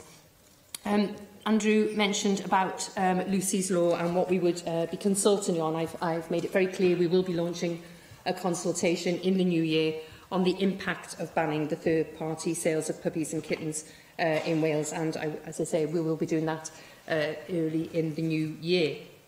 I think you're right about education, and certainly the work that I've been doing with Julie Morgan and the meetings we've had with Councillor Dilwar Ali and David Joyce. I mean, some of the photographs that David has brought to those meetings of injuries that have been sustained by post workers just going about doing their job are truly horrific. And you're quite right, it is a great joy to be a pet owner, but it is a huge responsibility, and it's very important that we work with the public around education and in our schools too. And I've had conversations with the Cabinet Secretary for Education around this, and she's very supportive.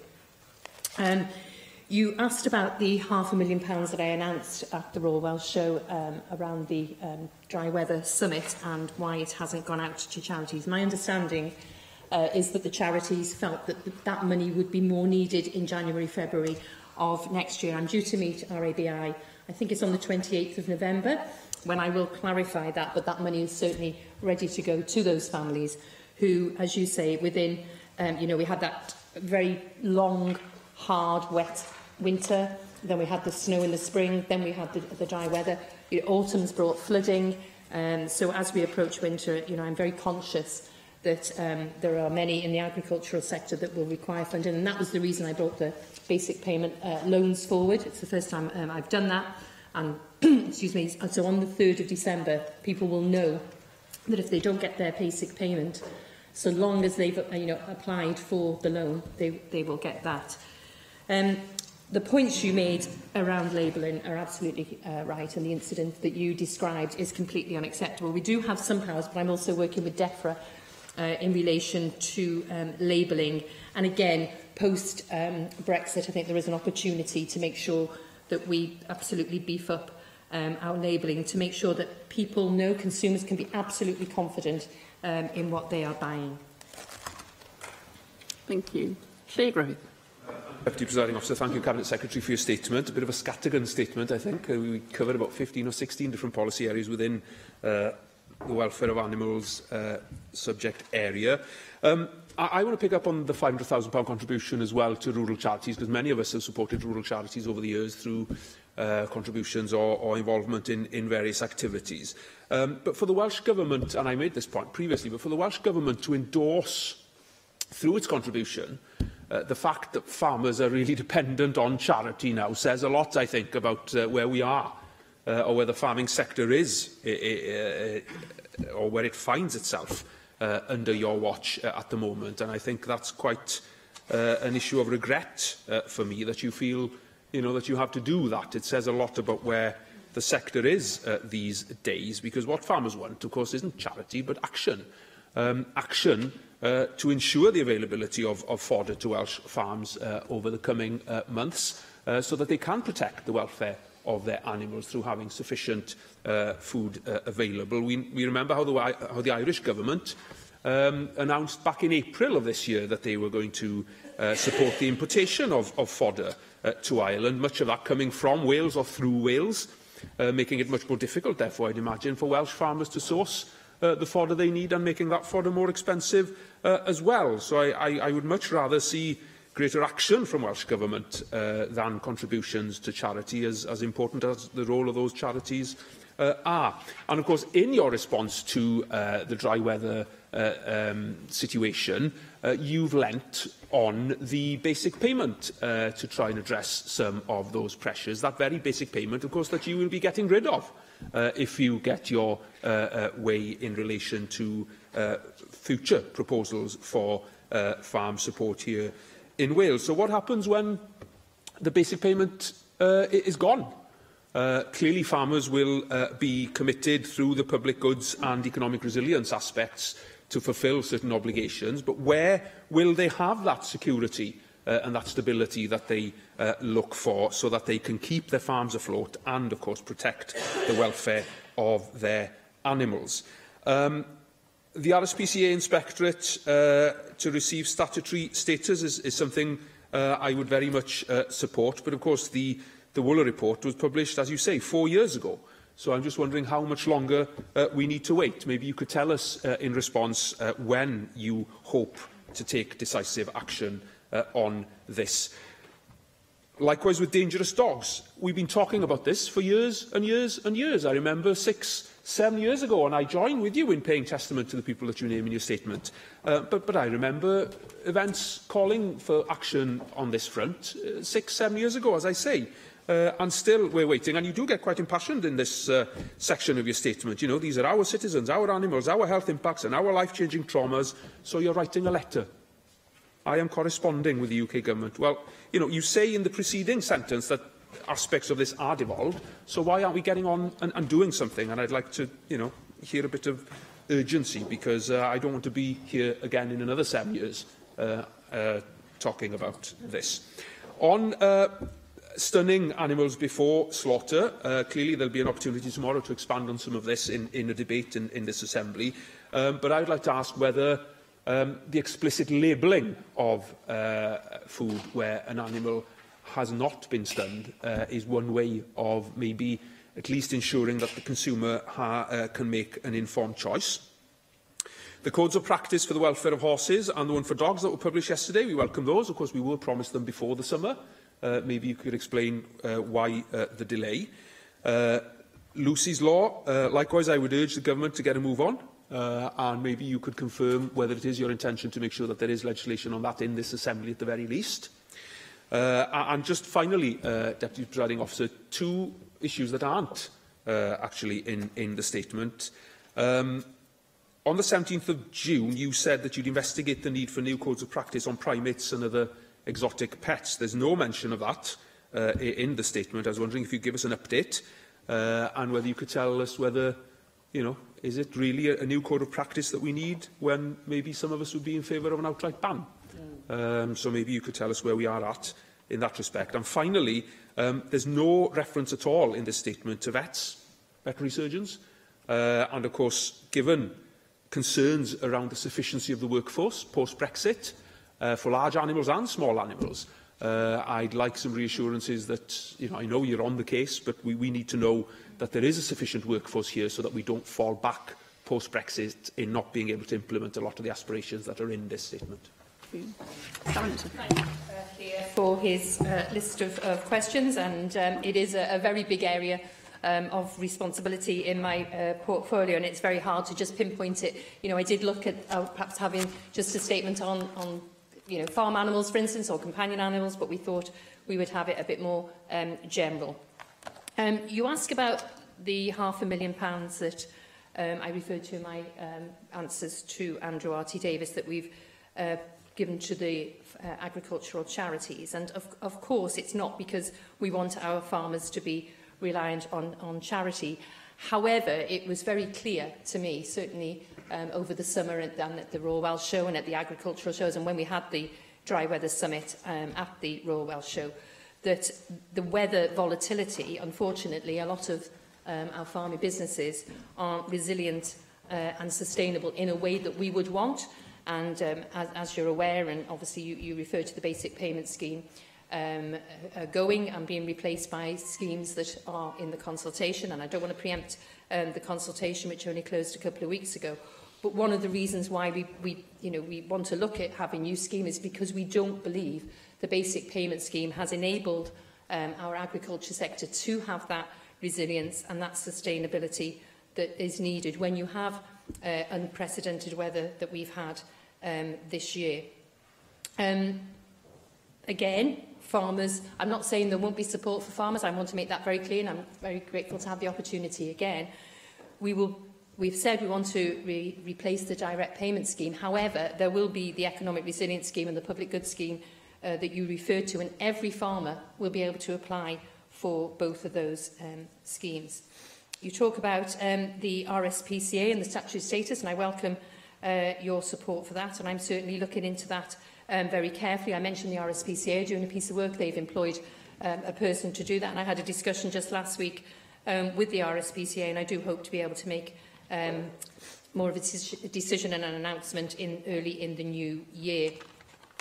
You mentioned the dangerous dogs, and say a lot of the legislation isn't devolved, it is reserved. And interestingly, when I, on a couple of occasions when I've been out with the North Wales Rural Crime Team, they clearly don't think that the UK government's legislation is fit for purpose. So I'm not just corresponding, I'm corresponding with the UK Government. I've had meetings on several levels of around the legislation, particularly in relation to dangerous dogs, but also the meetings that I've had with Julie Morgan and others, is to look at what powers we have. So, for instance, do we have the powers to look at fixed penalty notices? Do we have the powers to look at licensing?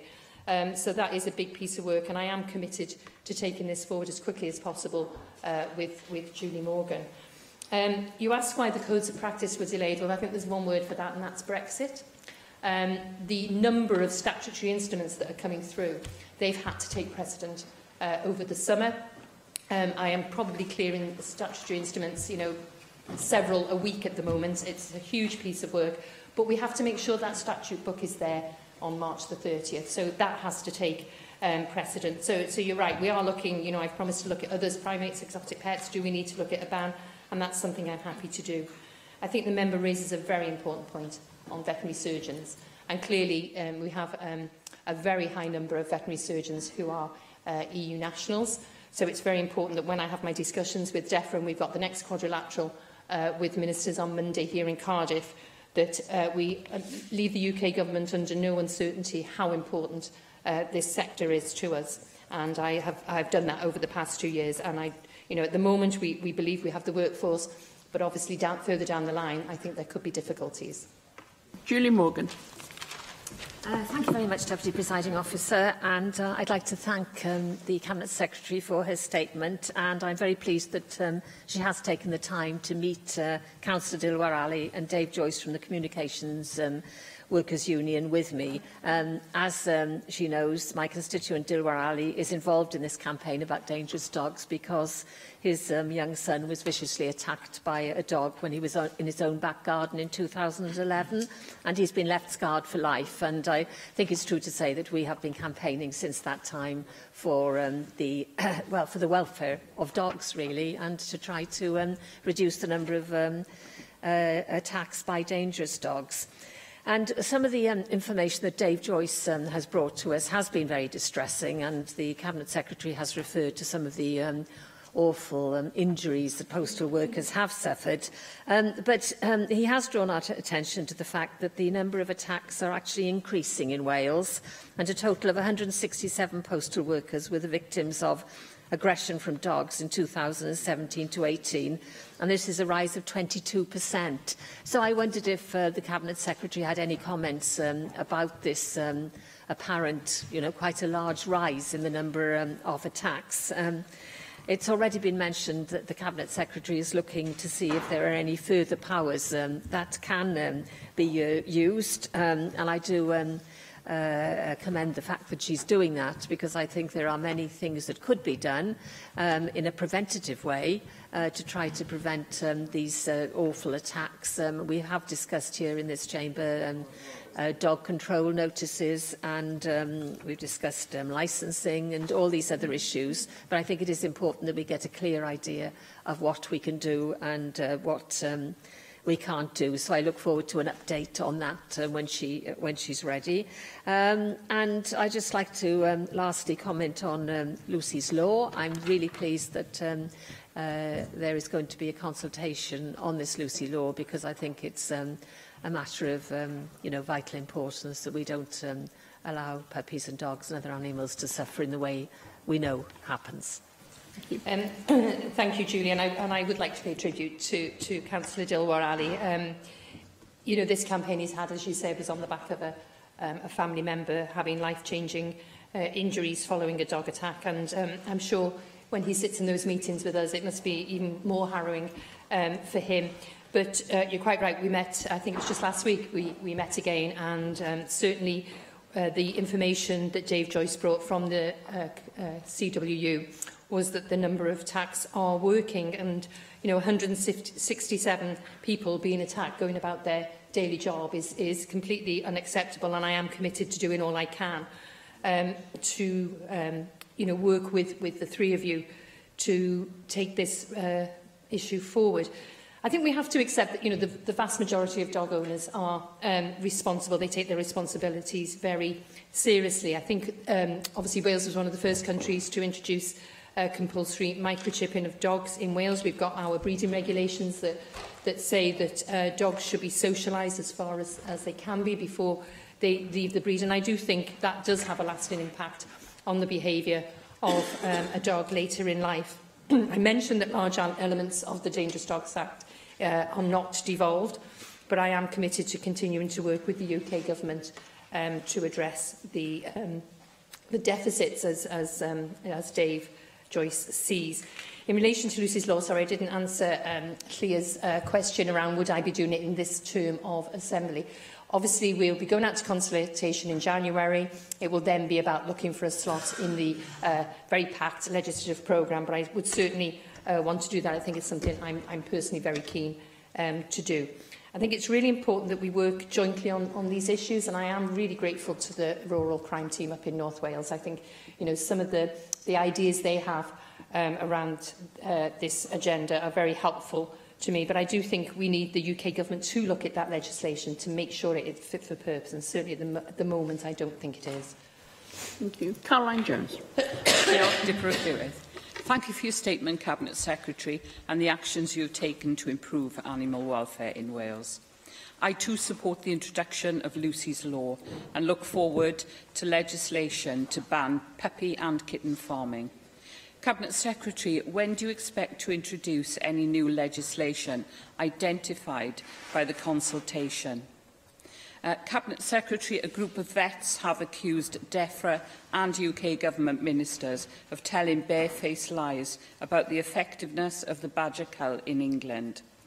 The vets state that claims regarding the cull in Somerset and Gloucestershire were working was not based on any scientific evidence. Cabinet Secretary, do you have any plans to abandon badger culls in Wales based upon these new developments?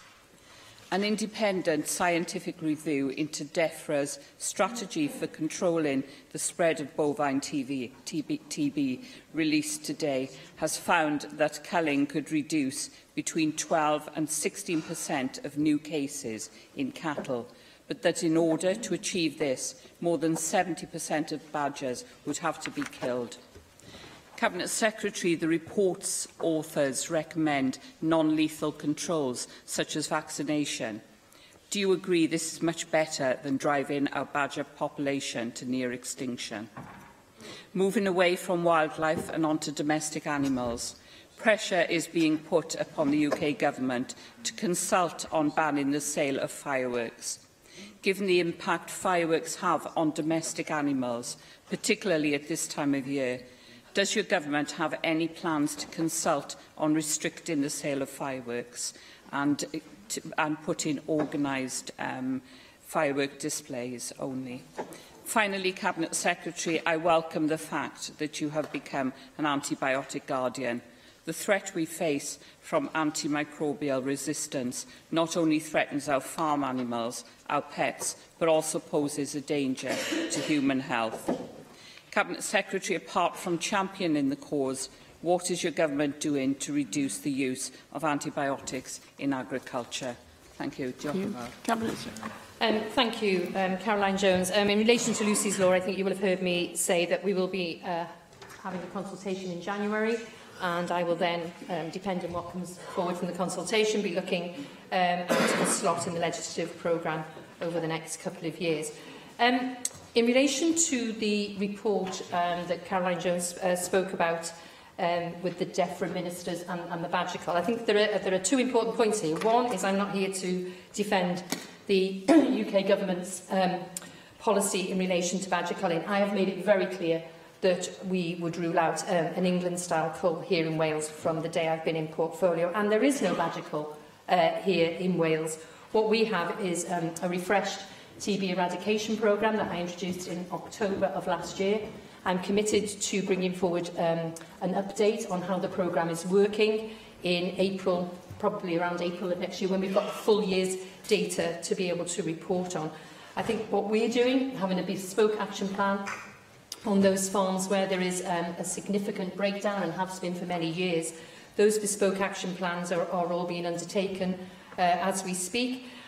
You'll be aware, I'm sure, that we had a vaccination policy in relation to TB, and unfortunately the vaccination wasn't available for the 5th year, but we have got some pilot areas where we have used vaccinations over this last few months.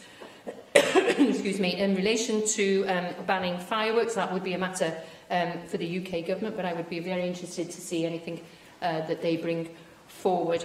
And as I said, I have become an antibiotic guardian today, and I would urge fellow members to do so. I think it's very important that we work with the agricultural sector to ensure there isn't the overuse of antibiotics, and certainly the work that we've done in relation to antimicrobial reaction is very important, and that's been a significant piece of work. Thank you very much, Cabinet Secretary. Item 7 on our agenda this afternoon is a statement by the Cabinet Secretary for Health and Social Services on the winter delivery planning. And I call on the Cabinet Secretary for Health and Social Services, Vaughan Gething. Thank you, Deputy Presiding Officer. I'm pleased to update members on how NHS Wales, local authorities and other partners are planning to deliver resilient services for the winter. Last winter was one of the most difficult that our health and care services have faced in several years, and saw increased challenges for our frontline staff. This was not, however, unique to Wales, as health services across the UK were put under immense strain. Significant snowfall, freezing conditions, increased demand for GP and emergency care services, increased admissions to hospital for older people with complex conditions, and the largest number of flu cases since the pandemic of 2009 meant that our NHS and social care system was under unprecedented pressure. Despite these pressures, the majority of people accessing health and social care during the last winter received timely and safe care. This is testament to the thousands of committed staff working in often difficult circumstances, often going above and beyond what could reasonably be expected of them to deliver professional and compassionate care. Members will be aware that an evaluation of health and social care resilience over the last winter was published recently. Reflecting on learning from this evaluation, it was recognised that a coordinated and collaborative whole system approach is essential. It also suggested that prioritising delivery of a small number of areas in a targeted way ahead of this winter would support better management of surges in demand and changes in patterns of demand. As I stated in my written statement on the 25th of October, my officials have worked with national clinical leaders, leaders from the NHS Wales organisations and local authorities to develop 5 winter delivery priorities for this winter. These will increase focus on the management of patients in the community, to make sure there's clinically focused hospital management to manage risk and peaks in demand, and to ensure that people are able to return home from hospital when they are ready. While we recognise the pressures on the health and care system are a year-round reality, planning for winter remains a significant priority for our health and care system and national agencies. Preparations for this winter have been taking place throughout Wales and across organisational boundaries since last winter. Local health boards, the Welsh Ambulance Service, local authorities and other partners have been working over recent months to develop and finalise integrated winter delivery plans for their health and care communities, aligned to those 5 priorities. Integrated winter delivery plans have been received from every health board. They've been scrutinised by my officials, the NHS Wales Delivery Unit and the National Programme for Unscheduled Care. And that feedback has been provided to help improve the plans ahead of the winter. The Welsh Ambulance Service Trust has developed a national plan that has been considered and agreed by the Emergency Ambulance Services Committee as well. The local plans include an additional focus on providing telephone advice to people with urgent care needs, increasing access to services in the community over evenings and weekends, and collaborative working with the third sector to support people to leave hospital when they are ready. To support the delivery plans, I announced a £20 million package for NHS and social care partners in Wales ahead of this winter. Learning from previous years, I made the decision to allocate this funding earlier this year to ensure local health and care teams are as prepared as they can be for the winter to come. This funding is, of course, on top of the £5 million I announced on the 17th of October to help relieve pressure on critical care units, and the £10 million announced on the 22nd of October to support sustainable social services through this winter. It will help people to access care closer to home, ensure there is sufficient available hospital capacity, and help people to leave hospital for home when they're ready. £16 million of that £20 million package will be allocated directly to local health boards to support delivery of actions featured in their plans, alongside their partners in the ambulance service, local authorities and the third sector. I expect that funding to be used to support health boards' delivery against milestones identified for this winter as part of the adoption and adaptation of the primary care model for Wales. Delivery against these milestones will be monitored through monthly meetings with directors of primary and community care. We've made clear our expectations to health boards that this funding must be used to support delivery of actions outlined in their integrated winter plans, and that again will be evaluated as part of another review of winter resilience after this winter finishes.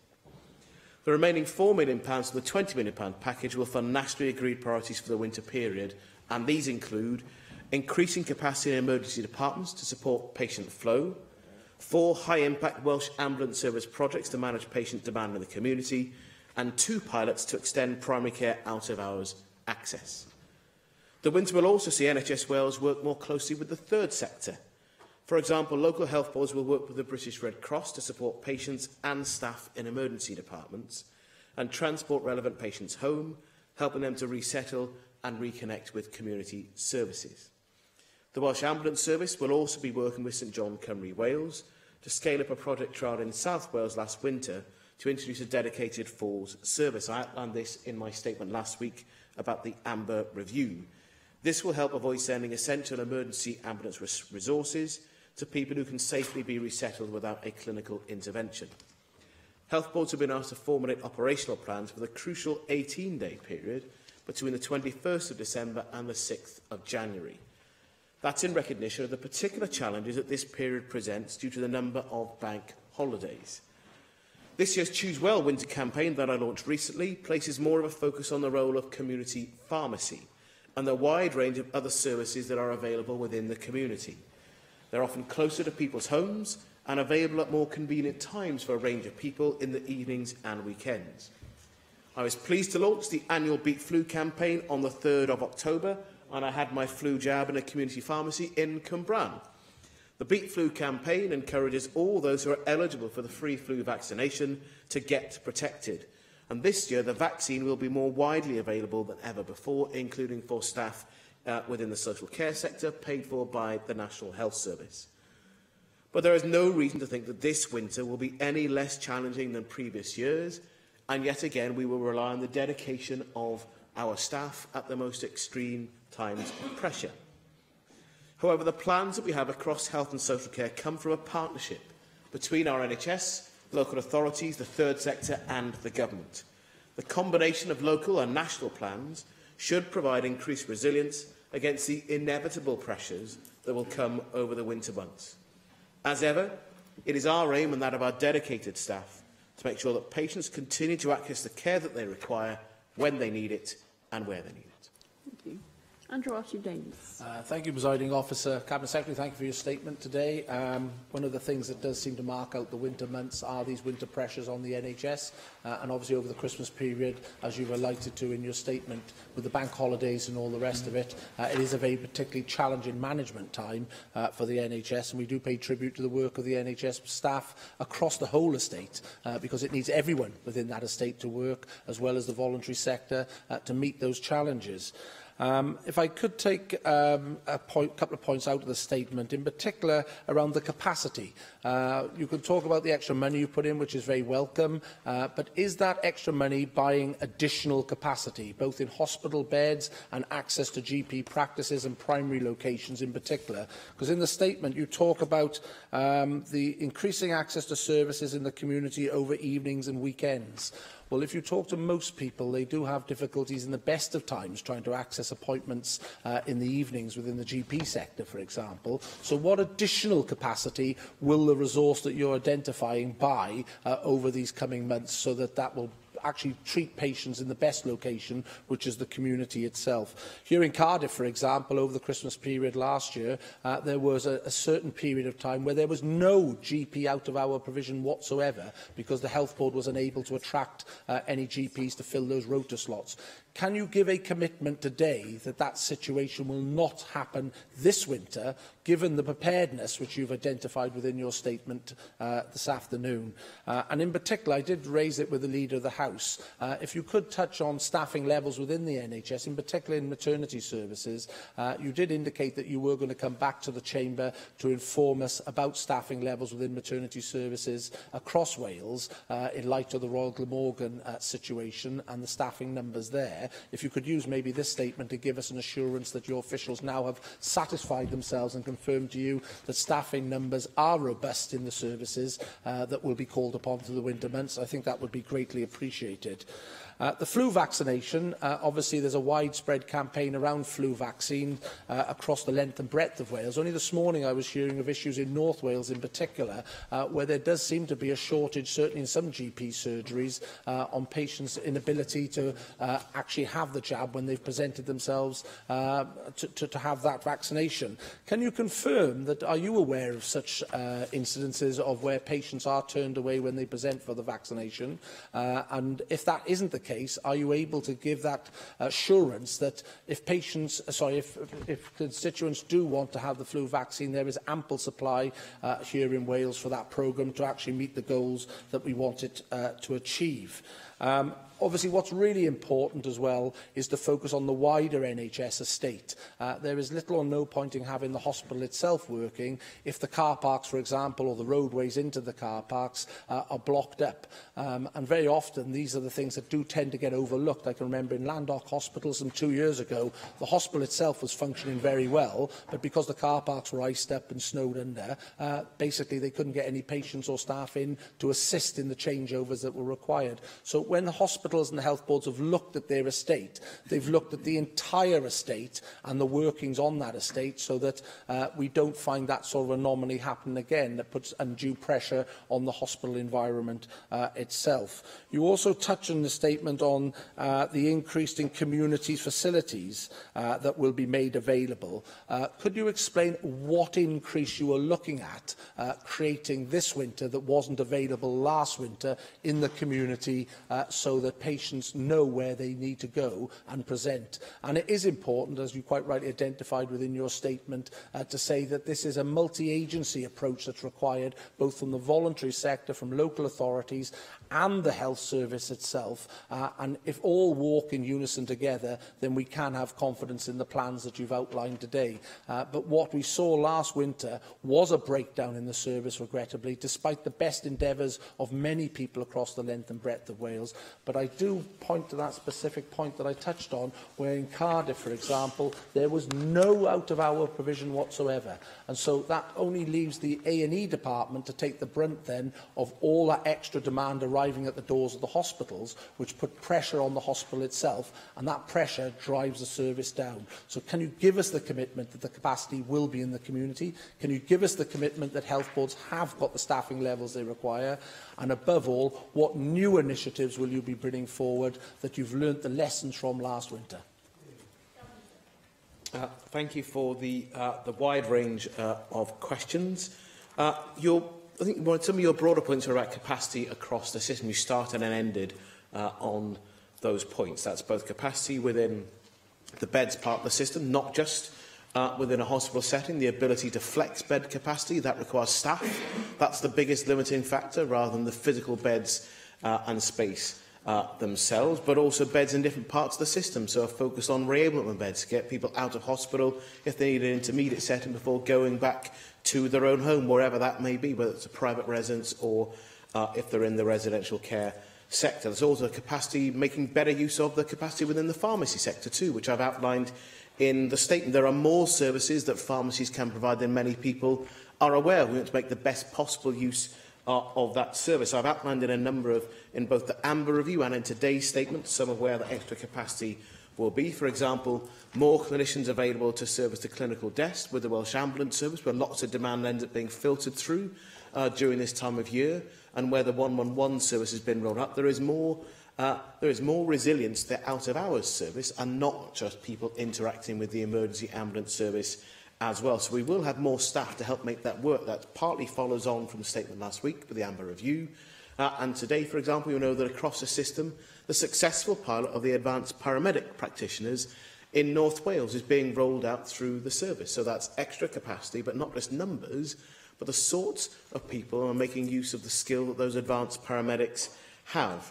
And local health boards have decided with their local authority partners where best to deploy the skills of those advanced paramedics. So yes, there is going to be more staff in and around our system, and we really are trying to learn lessons from the last winter. And it should be a positive that that lessons learning takes place between professional staff and leaders of staff. So I'm not getting drawn into the operational detail of that, because actually that's not where a politician should be. It's about the assurance we're providing them with the resources they need to deal with the capacity and where they need that capacity to try and deliver a more resilient system through this winter. But it would be foolish of any health minister in any government to try and provide an absolute guarantee that the system won't come under pressure or strain during the winter. And that includes our ability to provide out-of-hours services and how the whole part of the system flexes with each other. That's why we need to make a better use of integrating the whole system together, because otherwise I recognise that pressure goes into different areas. That's why we're looking to provide more capacity across the social care side of the system, because the dedication of our staff has to be in all of those sectors. If we achieve greater flow through the healthcare system, as we expect to do and as we want to do, that means that people will arrive in the social care sector more rapidly than before. We need capacity in that sector, not just in beds, but in staff to do their job too.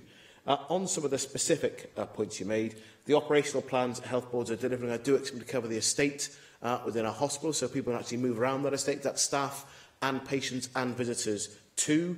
On the assurances on the maternity services, we have received assurances. I'll be providing a written note for members to confirm that those assurances have been received about the staff numbers on maternity services around the country. And then on the flu vaccine, there was significant additional demand for the manufacturer this year. Every year, public health organisations agree on the right strains of the flu vaccine to target. There's a slightly different vaccine available depending on different age groups and the efficacy of that. The manufacturer had some short-term supply issues at the start of the season. They're being resolved, and the batches are being released across England, Wales and the rest of the UK as well. So if anyone has not had their flu jab who wants to be, they should recontact either their GP or their local community pharmacy, and they can give them local information about when to have the jab and when it will be readily available in each area of the country. But we've actually got ahead this year in our flu campaign. We expect and want to vaccinate more of our staff and more of the public, and there should be more opportunities to do that in different locations around the country too. Thank you. Helen Mary-Jones. Thank you, Deputy Presiding Officer, and I'd like to thank the Cabinet Secretary for his statement.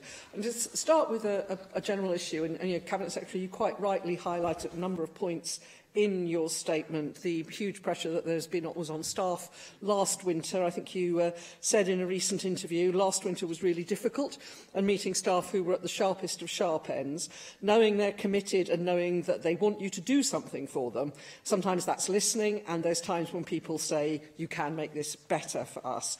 Cabinet Secretary, are you confident that the plans that you've outlined for us today will relieve the pressure on staff? Nobody could expect you to guarantee that there won't be additional pressure, because there always is at winter time. But are you confident that it will relieve pressure on staff and make this winter somewhat less stressful for them? I have to say that my inbox and my post bag suggest that there's a certain amount of scepticism out there about how much has changed. So perhaps you can take opportunity this afternoon to further reassure staff. Turning to the main content of your statement, you talk about the winter delivery priorities focusing on management of patients in their communities and ensuring that people are able to return from hospital when they are ready. Now, you'll be aware of concerns that have been raised consistently by the Royal College of Occupational Therapists about the lack of occupational therapists available both to take part in the assessment processes when people are ready to leave hospital and to assess their homes to make sure that they're capable to receive, the homes are appropriate to receive those patients returning home. Will the initial resources that you've announced today help increase the occupational therapy capacity where that's needed to facilitate people going home from hospital as quickly as possible? With regard then to the winter delivery plans, and I'm sure we're all very pleased to know that they're in place, you refer in your statement to feedback having been provided to the care providers, to the local health boards, to improve those plans. Are you able to share with us a little bit more of the concerns that you did have about those plans, or that your officials had, and what steps you expect the local health boards to have put in place to address them? I fully take on board what you say about detailed operational matters not being a matter for you, but given that you have highlighted that feedback was needed, I think it would be helpful for us to know what that feedback was in order to be assured that that was fully taken on board. Like Andrew R.T. Davies, I welcome the £20 million package. Could you tell us, please, whether this is new funding for the health budget, or whether this is funding that's been moved from another priority to this priority, and in which case where that funding has been moved from? I realise and appreciate how very tight the budget is, and I am, as I've said, welcoming that additional resource, but it is important for us to understand where other pressures may arise if that funding has been moved. I would very much welcome the references to some of the positive work with the third sector, and I'd just like you to tell us this afternoon what you propose to do to ensure that where there is good project working in particular areas with the third sector, that is learnt from, and that those good uses of the third sector are extended nationally. Of course, there will be different third sector provisions in different parts of Wales, and it may not be possible to do it everywhere, but where there is good practice, I'm sure that you would agree that it's best that that's shared and used. One of the important parts, of course, as your statement highlights, of the emergency care system is out-of-hours GP services and the 111 call centre. Now, given the extremely critical Audit Office report on out-of-hours care that came out last summer, and the concerns that the Royal College of General Practitioners have raised today again about the number of general practitioners we have, the gaps, and general practice's capacity to cope, with 84% of GPs saying they're concerned that their workload will negatively affect their ability to provide care for their patients this coming winter. Can you assure us, and can you update us on the progress on implementing that report's recommendations so that out-of-hours care will be strengthened this winter and will be as robust as you are setting out for us that you hope that it will be? And of course, finally, winter planning is not just about making sure that doctors and nurses are available in our hospitals, that hospitals particularly rely on a whole range of support staff to make sure that pharmacies are stocked and equipped, to make sure that porters are in place to help patients to move about, and so on and so forth. Can you confirm that keeping these support services operational is also part of the key, particularly holiday planning, that you've expected the local health boards to make to prepare for the Christmas season?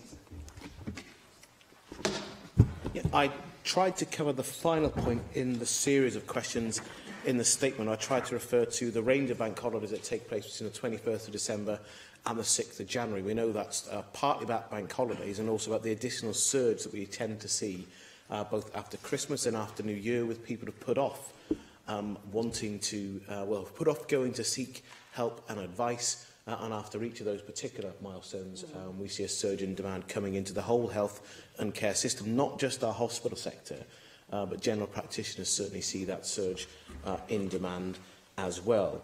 On your trying to address a number of the range of questions that you asked, I think the plans will help to make sure we have the best prospect of delivering the best possible service through winter. And I recognise there is always pressure and stress on staff. We're talking about the busiest end of the service, both in emergency departments, but even more so in primary care. The busiest part of our system is actually primary care. And I can't take away all of the stresses of the job. That's something about the honesty when you meet staff, of being honest with them what you can do, and an understanding of the pressures that they're going through, and recognising the system really is busy all year. But what should give people some confidence isn't a group of politicians who sit down with remote officials in a room and decide to concoct plans that have no bearing on practice. The advice we get and the plans are drawn up by people leading and working in our system. For example, the clinical lead that we have for unscheduled care is actually an emergency department consultant who works in the Heath in a busy department, has been part of leading an improvement in that unit and has, frankly, buy-in from her colleagues around the country in a way that a politician or an official who has never done that job doesn't have. So there's real confidence that it is possible to deliver improvement, as well as understanding the specific nature of some of the workspaces and demand coming into different parts of the country. On your particular points about occupational therapy, there's a challenge about the shorter term, and the money may help with some of that shorter term capacity through winter, but there is of course a longer term challenge as well, and that's where we look at our training places and the numbers that we invest. We've had a significant increase in occupational therapy training places over the last 4 to 5 years. And the same goes for some of the points made by the Royal College of GPs today. We're actually looking again at how we recruit and where we recruit GPs to and from. In the last 2 years, we overfilled our GP training place numbers the year before last. This year, we had a 98% fill rate in GP training, and Health Education and Improvement Wales will be looking again at both how we recruit, but also the numbers of training places again in this year. On your point about out of hours, it's something that I recognise is a challenge. The 111 programme that I talk about is not just about a different way to deliver part of an out-of-hours service. It's actually reshaping the model of how we deliver out-of-hours services. A broader range of healthcare professionals, GPs, pharmacists and nurses and therapists in particular, to make sure that a range of advice is available and to make sure there is resilience across the whole system. On your point about money, the £20 million that I've announced weeks ago for the National Health Service with partners, that's one-off money to make sure we get through winter this year. The £10 million that you'll have heard us put into the social care system, that's one-off money, but of course that will be followed by £30 million of recurrent investment into the social services system from the health budget for the next financial year. And finally, your point on the third sector. We have national partnerships in some areas. The examples I've given are St John Cymru and the Red Cross, but equally you will understand that there are more local third sector partners to deliver service, and that is absolutely part of the learning for this winter, and I expect we'll learn again at the end of this winter what has worked successfully and what we could do even more successfully in other parts of our system. Gareth Bennett. Thanks, thanks Minister for your statement today. Just a couple of points to raise. Vaccination has been mentioned a couple of times. You describe in your statement that you're now encouraging social care staff to get vaccinated, which is a good development. There was an issue a couple of years ago that there was actually a less than 50% take-up of the flu vaccination from within the NHS staff. I guess a lot of this is due to actually publicising the availability. Are you confident that there's going to be a much better take-up this year? You're right about encouraging people to not always see a doctor, that sometimes they're better off going to see the local pharmacist. So you're directing people to try and see the pharmacist where possible, which is, again, a good development. Of course, it does raise the issue, the ongoing issue of the co-location, which was a recommendation of the Health Committee a couple of years ago after their inquiry. They wanted pharmacy services co-located within A&E departments. I wondered if you'd had further reflections on that. And with the telephone advice, yes, there's obviously going to be a need for more telephone advice. Are more people being taken on to offer this advice, and are they being trained well enough to give reliable advice? Because obviously that's what the public need to be convinced of. It's a very challenging job, so I'd be interested to hear how the training is going and how you're going to offer increased capacity this winter. Thank you for those questions. Your last point about reliable advice on the telephone. We either have staff who go through a series of options that is drawn up by a clinician to get to the right point about whether further advice is needed, but lots of our advice is actually directly with the clinician. If you ring up what would have been the NHS Wales direct line, if you ring up 111, you will get to talk to a call handler to then be screened to be put through to a relevant healthcare professional.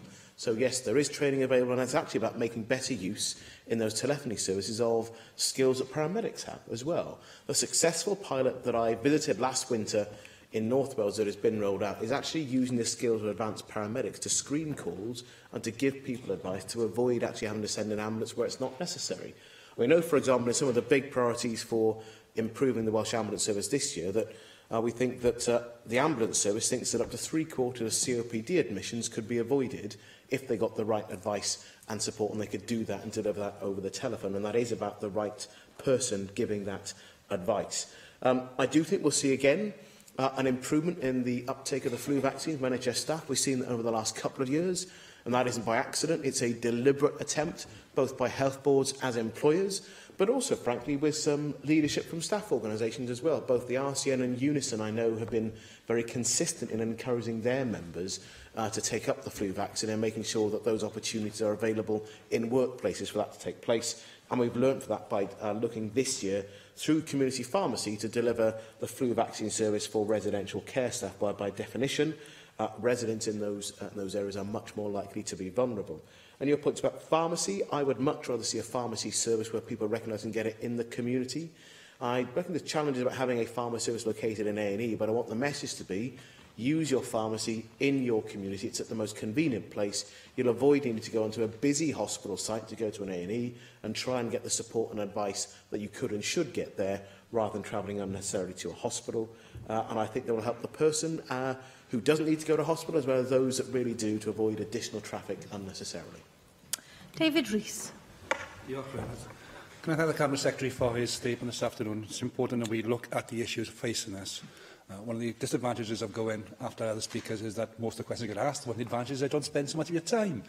But there are a couple of points I want to highlight and perhaps ask you questions on. In the summer, ABMU, my health board, had a consultation on beds and capacity, and as a consequence reduced the number of beds, which it said it used as surge capacity last winter. Now, those beds are therefore gone, so the question I want to ask is, will you publish perhaps your analysis of the implementation plans for each health board, so we can see that and be assured that the considerations for surge capacity and other matters have been reflected upon in those analyses? It's crucial that we ensure our constituents are able to be reassured that the beds in the hospitals, which have now been reduced, that will not have an impact upon the availability during the winter period. Now, over the time since I've been a member of this Assembly, I have seen the improvement in the winter preparedness plans. I've also seen a continuation of the challenges every winter presents to the health boards, and patients need that reassurance. Can you also ask the question on capacity as to what's in the community? Many district nurses in my area are struggling with the workloads they have very often. And clearly your intention is to get people out of hospital as quickly as possible, back in the community, back into the care of the social care sector or the district nurses, and yet we are seeing them challenged every day in that service. What analysis have you done of the capacity of district nurses within the health board regions to ensure that they can deliver on your intention of getting people back in the community as soon as possible? I fully appreciate we want to get them out. And we've got a problem with the flow through the hospitals because we see the ambulances stacked up outside the front. We all focus on the front, but not focus on the back.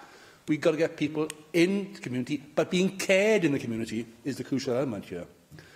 And on the question, also, we see people waiting in hospitals, and there are very many systems, for discharge. But they can't get discharged because systems in the hospitals are slow.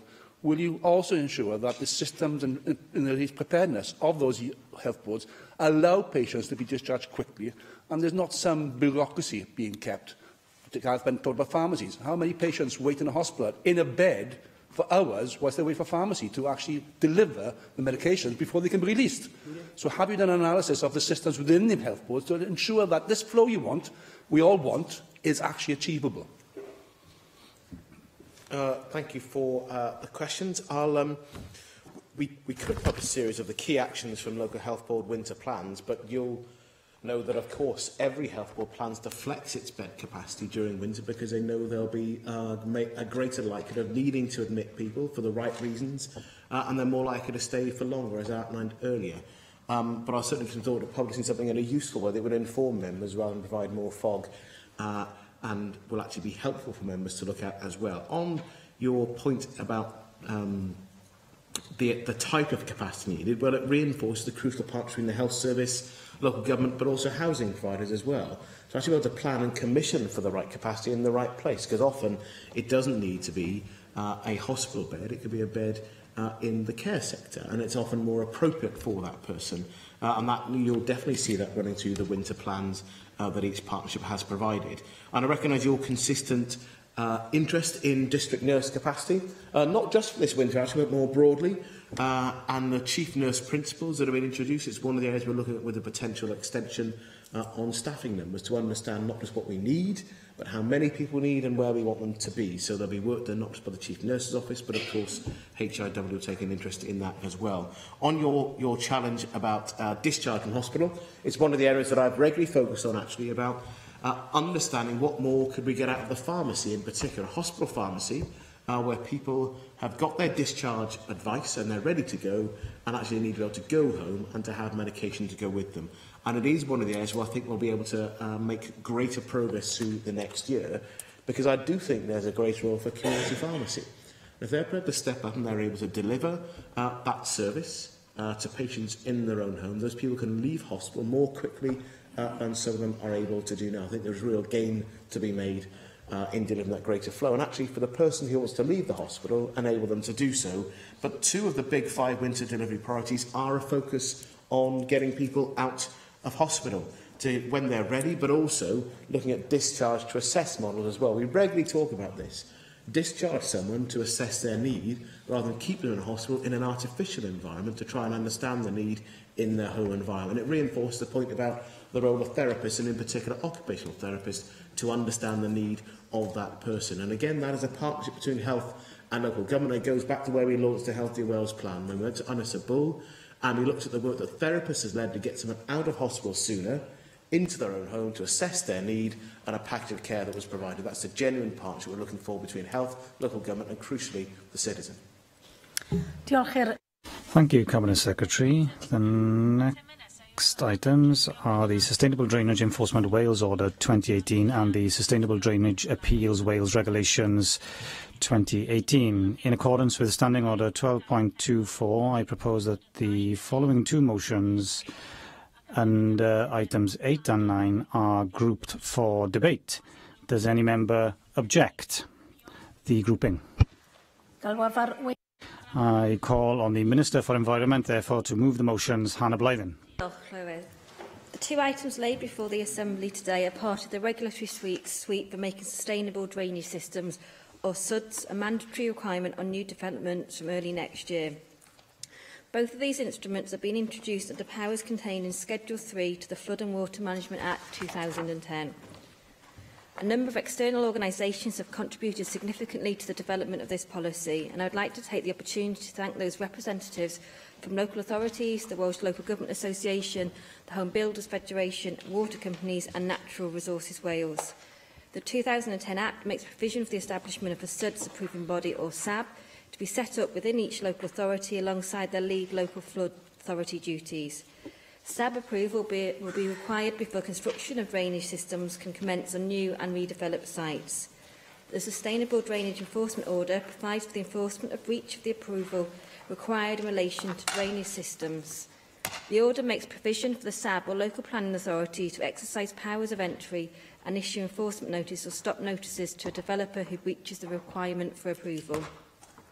Similarly, it details enforcement for the failure to comply with such notices. It also provides for developers' right to compensation and right to appeal enforcement decisions to the Welsh Ministers, which in practice will be via the Planning Inspectorate. Complementing the order, the Sustainable Drainage Appeals Regulations provide for a right of appeal to the Welsh Ministers against the decision of a SAB in relation to applications for approval or in relation to the duty to adopt SUDS once constructed. The regulations detail the developer's right to appeal SAB approval and adoption decisions, sets out the procedures for appeals and their determination, and the power for the Welsh Ministers to affirm or substitute a decision made by the SAB. In my statement on the 16th of October, responding to Storm Callum, I stressed the importance of adapting to our changing and challenging climate in the context of flood risk management. Flooding experience shows how quickly our infrastructure can get overwhelmed by heavy rainfall. Mandating the use of effective SUDS forms part of the response to these challenges, and implementing this legislation is vital to ensure long-term viability and adapting to the challenges of climate change. Clywed, I commend this order and these regulations to the National Assembly. There are no speakers in the debate on these two items. Therefore, I presume that the Minister doesn't want to reply to the debate. No. Therefore, the proposal is to agree the motion under item 8. Does any member object? The motion under item 8 is therefore agreed in accordance with Standing Order 12.36. The question remaining is the proposal is to agree the motion under item 9. Does any member object? No, therefore the motion under item 9 is agreed in accordance with Standing Order 12.36, which brings us to item 10, which is the debate on the Children's Commissioner for Wales Annual Report 2017-18, and I call on the Minister for Children, Older People and Social Care, Hugh Ranker-Davies. Diolch, Llywydd. Hoffwn. Thank you, Llywydd. I would like to begin my contribution to this debate by thanking the Children's Commissioner not only for her annual report, but also for her tireless work on behalf of children and young people in Wales throughout the year. I'm sure that members would agree that giving children a voice and advocating on their behalf is a crucially important role, and therefore I welcome her report and the valuable work that she has and will continue to do. Wales has led the way in children's rights by enshrining them in law through the Rights of the Children and Young Person Wales Measure 2011. The first UK nation to do so, and it's something that we in Wales should be very proud of. We are passionately committed to children's rights, and this was clearly demonstrated by us being the first UK nation to appoint a Children's Commissioner. Children's rights are entitlements. They are not optional, and we as a country will work hard to ensure that children's rights are understood and are respected. Children's rights support our ambition for each and every child in Wales to have the very best possible start in life. They are the driving force behind key programmes and policies in Wales, programmes such as Flying Start, our work on tackling adverse childhood experiences, and indeed our parenting campaigns. In short, children's rights are part of our DNA. They're crucial to the way that we do things in Wales. Of course, there are many areas of policy that impact on children's lives right across our programme for government. And I've written to my Cabinet and ministerial colleagues highlighting the importance of keeping children's rights at the very centre of the work that we do. And I know that children's rights are being taken seriously right across Welsh Government. Recent examples of good practice include the ministerial focus on children's mental health and well-being and universal support for children through the Healthy Child Wales programme. And the Children's Commissioner plays a crucial role as an independent champion of children's rights in Wales. As part of this role, the Children's Commissioner helps to hold the government to account, and I can confirm to Assembly members that she is certainly taking that part of her role very seriously indeed, and we welcome it. Each year, the Commissioner is required to publish an annual report setting out how her office has safeguarded and promoted the rights of children and young people in Wales. In this year's annual report, the Commissioner has made 15 recommendations for the Welsh Government across education and health, children's services and transport. Now, the First Minister will publish his full response on or before the 30th of November, which means I won't be setting out the full detail of a response during today's debate, and I hope members understand that. But returning to this year's report, I want to draw the attention of members to some key themes that the Commissioner makes. Now, in particular, I'm delighted to see that the report does recognise the progress that's been made on the proposed legislation to remove the defence of reasonable punishment and on advocacy for vulnerable children. The report also highlights the Commissioner's achievements in the first and second year of her 3-year strategic plan in terms of project and also core work. Some of that core work includes the Commissioner assisting more than 550 individual children and young people through her investigation and advice service. This is hugely valuable work, supporting the needs of vulnerable children and young people. The annual report also sets out how the Commissioner has implemented the principles of her children's rights approach in her own work and that of other agencies, and I'm encouraged to see how her work has challenged and supported other public bodies in Wales to adopt a children's rights-based approach. And examples within the report include the Welsh Ambulance Service, NHS Trust and the National Museum of Wales, amongst others.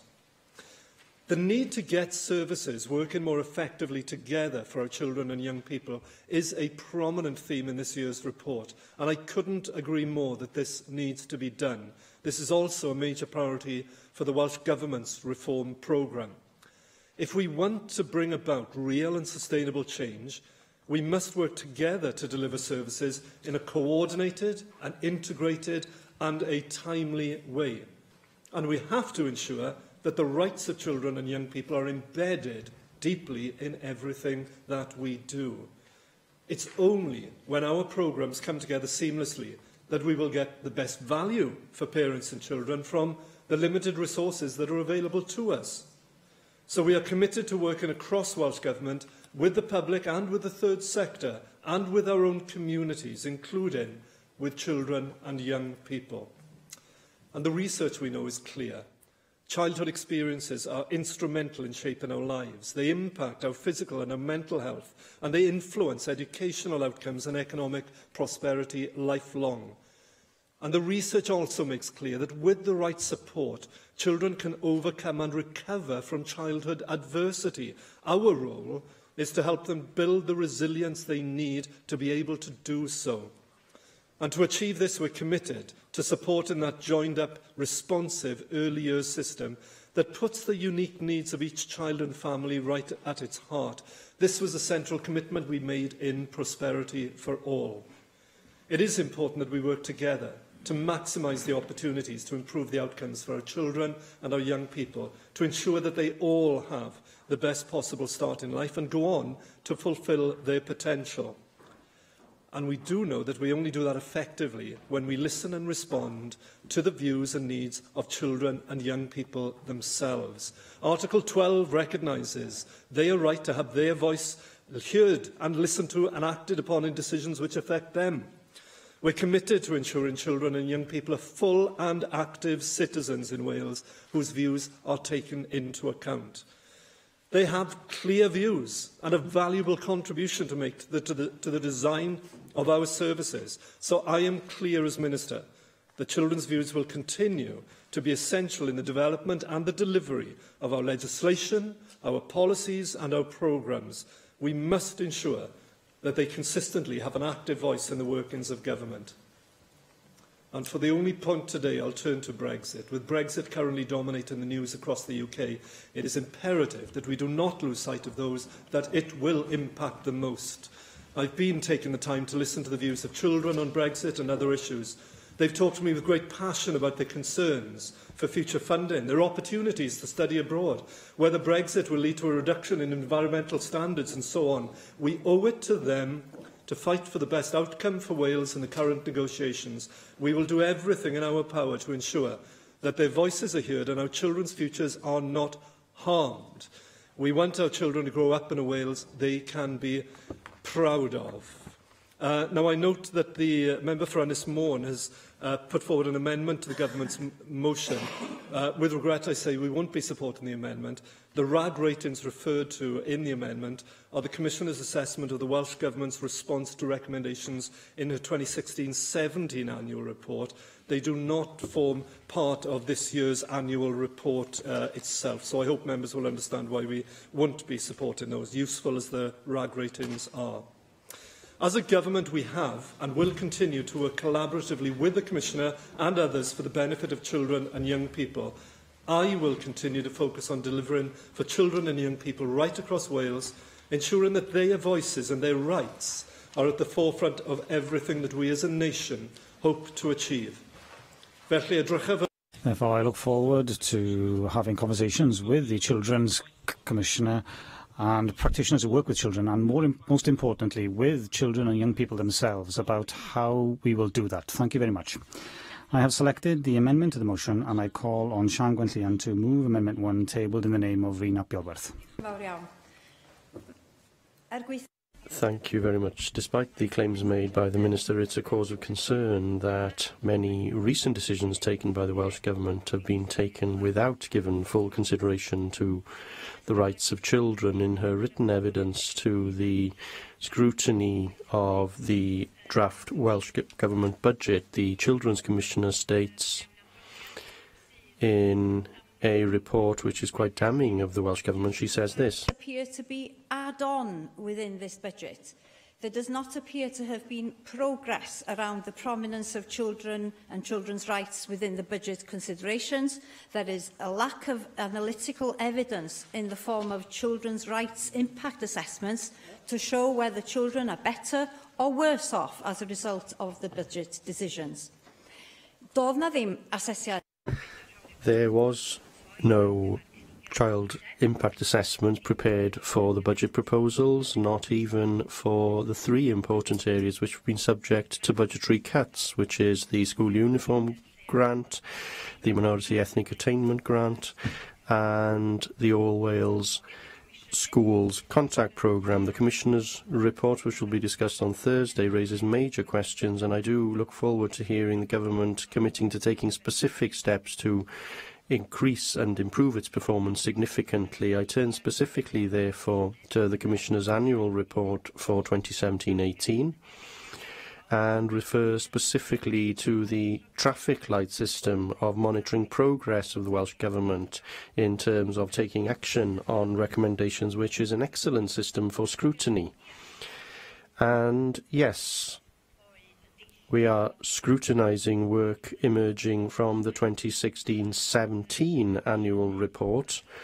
That's what the Commissioner is doing, but she also provides live updates on her website, and in our amendment we quote from a report from September 2018, which shows a lack of progress, unfortunately,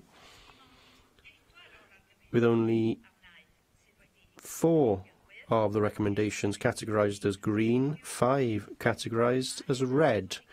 This does raise major questions about the Welsh Government's commitment to the rights of the child. The red recommendations include childcare, with the Commissioner stating that through the pilot childcare programme and any follow-up scheme, the Welsh Government should ensure that parents not in work don't lose out on the childcare offer made to working parents.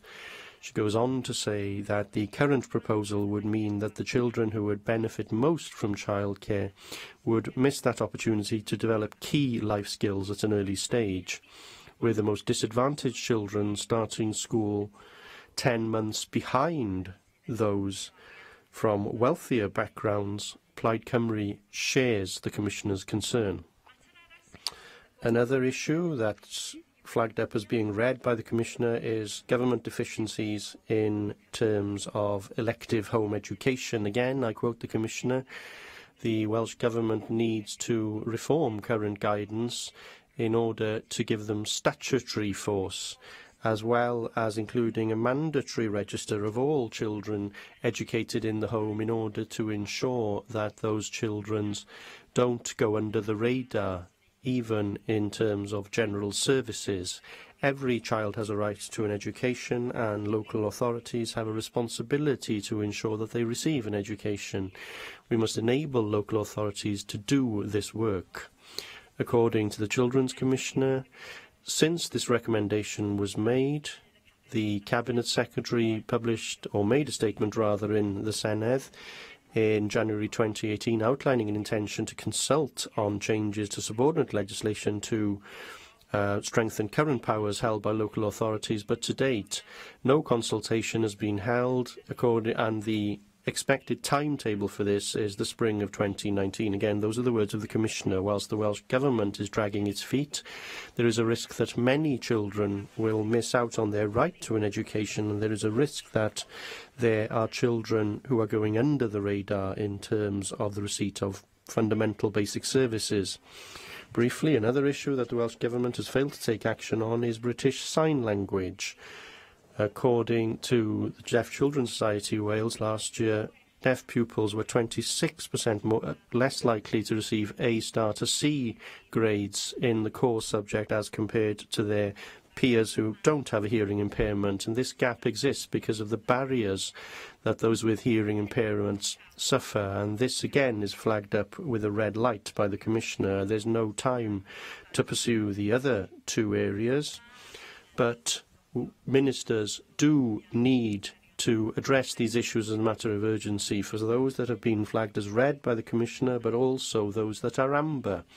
The government must publish a timetable in order to convince us that things will be different, that things will improve when we come back to this place next year.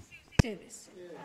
And I offer my thanks to the Children's Commissioner and her office as well. And we will be supporting the Plaid Cymru amendment to the motion because it sums up pretty well, I think, some of the current concerns, which are, as Sian Gwenllian pointed out, still live red risks, as the Audit Risk and Assurance Committee of the Commissioner's Office has identified. And there are 5 policy areas which have a direct material effect on young people, their families, the life chances of both, where we see frustration of those who want to provide services and the frustration of the Commissioner himself, who has been unable to force change.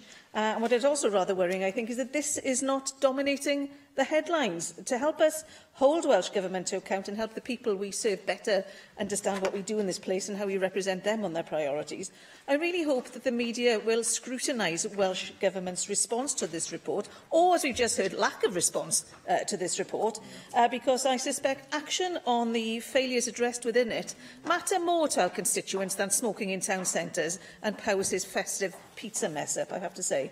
Because some of the criticism contained in this report should anger us every bit as much as the findings which, in all fairness, were covered by the BBC today about the number of young people who self-harm when they are in jail, because the issues are connected.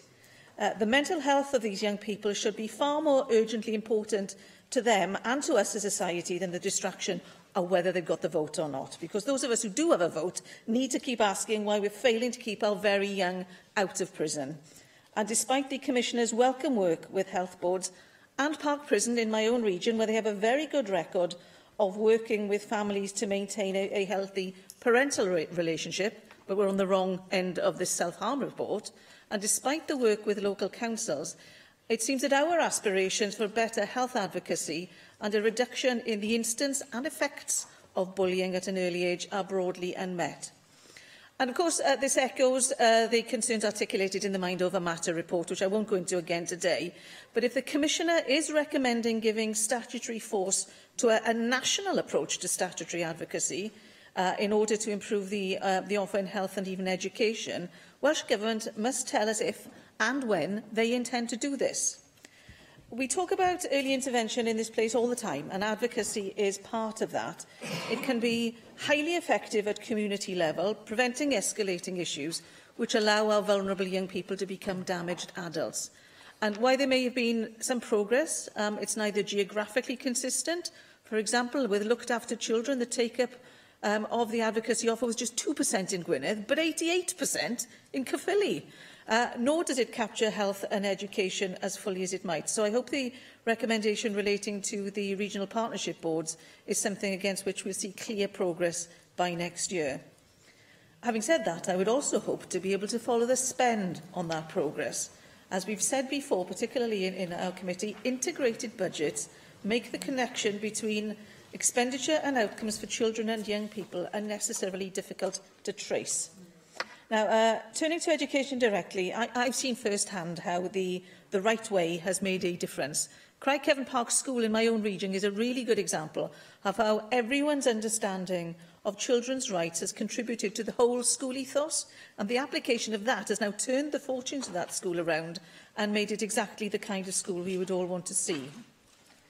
How sad it is then to hear that despite the work of Welsh Conservative Mawr councillor Bridget Rowlands and the families in that community, that Swansea City Cabinet members are refusing to visit the school to see it for themselves, which is very disappointing considering that they will be making the decision whether or not that school closes. And I hope the Commissioner is alive to those occasions where commitment and lip service appear interchangeable, because I remain unconvinced that the due regard that we and Welsh Government must all give to children's rights in policy and legislation is replicated in delivery of those policies and legislation by public bodies. I don't think, Minister, it is in the DNA yet, so do we need to legislate? So, briefly then, a three-point finish. The Commissioner recommendation on revisions to Welsh Government's current transport offer. We heard a bit more about that on the back of the budget, but Welsh Conservatives have a recommendation of their own, a more generous offer of a green card giving free bus travel up to the age of 24, acknowledging that young people may still need help to get to work, especially if that is a low-paid first job, as they quite often are. Secondly, I reiterate what Sian Gwenllian said regarding British Sign Language, and I note the regretful tone of the National Deaf Children Society Cymru's their view on the Commissioner's findings. Ac I orffen y Gymraeg. And to conclude the Welsh language, I would like to see more details in reports of how children's rights who live through the medium of Welsh are being delivered, and perhaps some cooperation with the Welsh Language Commissioner on that issue. Thank you. Thank you very much, and I'd like to start by paying tribute to Sally Holland and her staff for all the different issues they've taken up during this year, and also for the way she's worked so closely with us Assembly members and with the Children, Young People and Education Committee, where she has appeared frequently and has really influenced, I think, the way that we've made decisions. And, of course, most importantly of all, working directly with children and giving children a voice in Wales. I'd like to thank her for her commitment, her long-standing commitment to getting rid of the defence of reasonable punishment. And I note in her annual report that this is her top recommendation to the government, and she says that this legislation should take place as soon as possible. And I know that she has actually campaigned on this for many years. And in fact, this has been a recommendation of all Children's Commissioners since the office was created. Peter Clark, Keith Townley and now Sally Holland. So I think that their persistence and commitment to getting rid of the defence of reasonable punishment is finally reaching a conclusion, and I'm very pleased that the the Minister has concluded and has confirmed that we will be having legislation next year.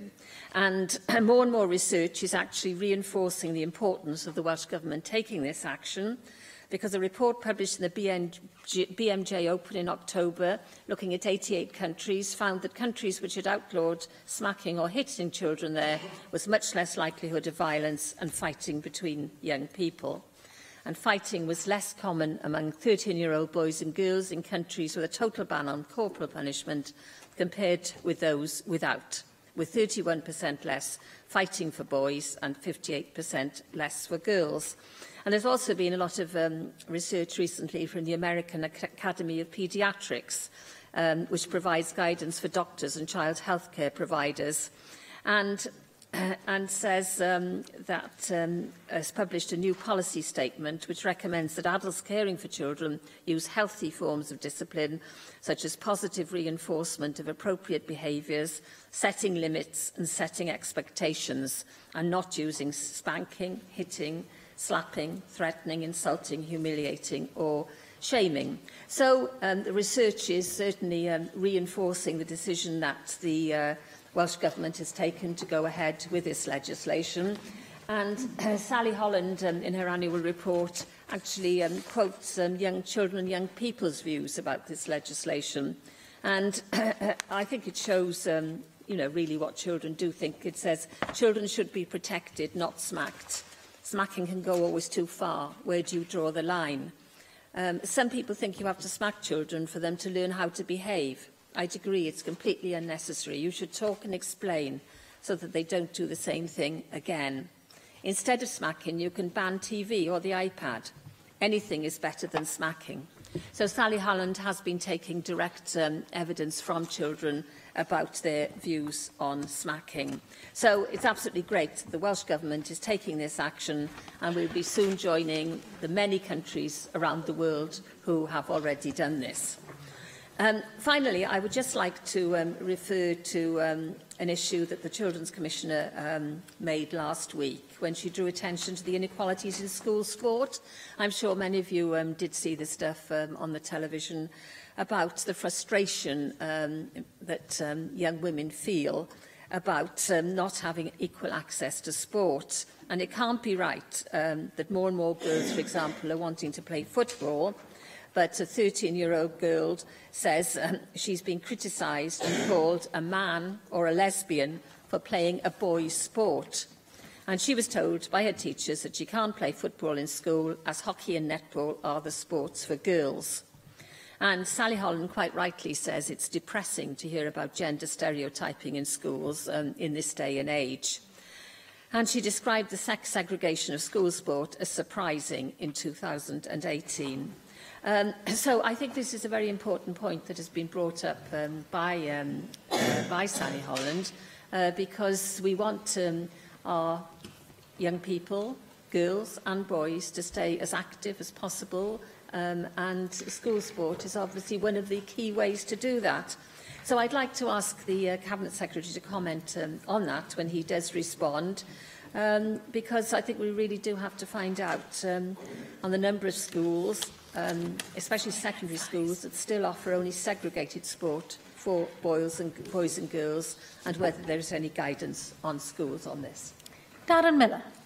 Diolch, Llywydd. Can I thank the Minister for bringing forward this important debate, and also put on record my thanks to the Children's Commissioner, Sally Holland, and her team for the excellent work that they do on behalf of children and young people here in Wales. I think it's a sad fact that in 2018 many children and young people in our country don't enjoy the same safety and privileges that we in this chamber were blessed to be growing up with.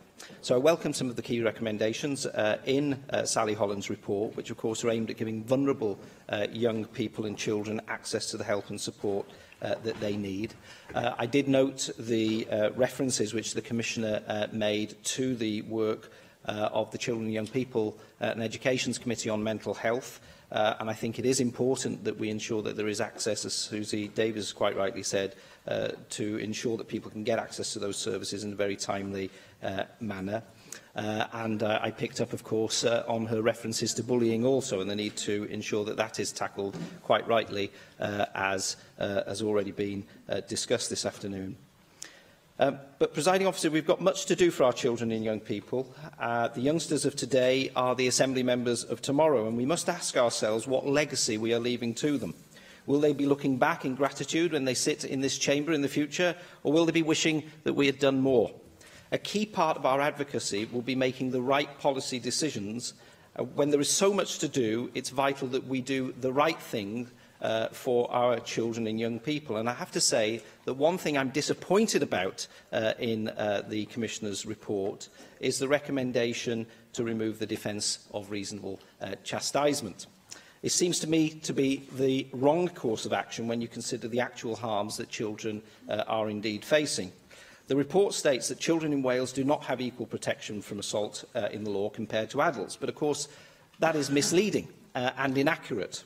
The law clearly protects young children, and all children indeed, from violence, but it also recognises that light physical discipline, such as a smack on the hand or the backside, should not be a criminal offence. And removing the defence of reasonable chastisement, I think, will destroy this distinction and leave many loving parents across Wales who smack their children at risk of arrest, conviction and even prosecution.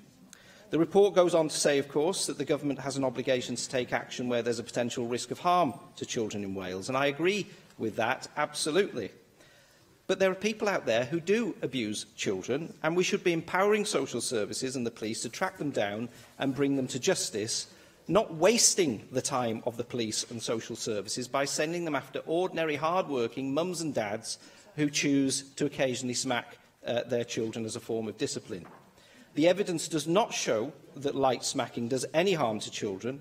The Government consultation on abolishing reasonable chastisement admits this. In fact, it stated, and I quote, "There's unlikely to be any research evidence which specifically shows the effects of a light and infrequent smack as being harmful to children." And I would urge all of the Assembly members present in this chamber to read the work of Professor Robert Lazale, one of the leading academics in this area of child discipline. His evidence to the Government's consultation on this matter is very compelling. So will the Government also commit to following that evidence on this matter, rather than trying to take up what they believe is a fashionable thing? And I have to contend that it's not particularly fashionable either. We know that the results of a Welsh poll back in 2017 concluded that 76% of the Welsh public don't think that smacking should be a criminal offence. 77% are concerned that smacking ban may well flood the police and social workers with trivial cases and make it more difficult for them to target their resources, their limited resources, to stop serious child abusers. And 77% of the Welsh public also think that it should be the role of parents and guardians, not the state, to decide whether to smack their children. So I think it is absolutely vital that we do what we can to improve the lot of children and young people here in Wales, and that we pursue measures which will genuinely help children. But this particular proposal, in terms of a smacking ban, is not the right way forward. And I would urge the Minister, in his response, to consider the weight of evidence, which is absolutely against the government's plans. I call on the Minister for Children, Older People and Social Care to reply to the debate. Hugh Davies. Diolch, Llywydd. I don't think in the time remaining I'll be able to answer every single point in the full detail I normally give, but I will do my very best. Can I just first of all say to Sean and to others who've challenged us on what we're doing, we recognise we do not embed a rights agenda overnight. And we welcome the challenge both from the Children's Commissioner and from others. But it is fair to say as well that the Children's Commissioner, who we work with diligently on a wide range of policy areas that have been referred to this afternoon, she also recognises where we are achieving, as well as puts the challenge down to us of where we need to do more. And we do know that we need to do more, not just as Welsh Government, but on all partners across Wales to embed the children's rights agenda. We can agree on that. The RAD ratings issue, I entirely agree. We need to equally respond to those. I did say at the outset of my remarks that we wouldn't be responding in detail because the First Minister will also... I can't respond to in detail to every single point there. But it is important that we recognise that within the report, the Children's Commissioner has recognised how far we have advanced. That does include in terms of the legislation. Whilst we won't agree with every detail on every minutiae with the Children's Commissioner, we welcome the challenge.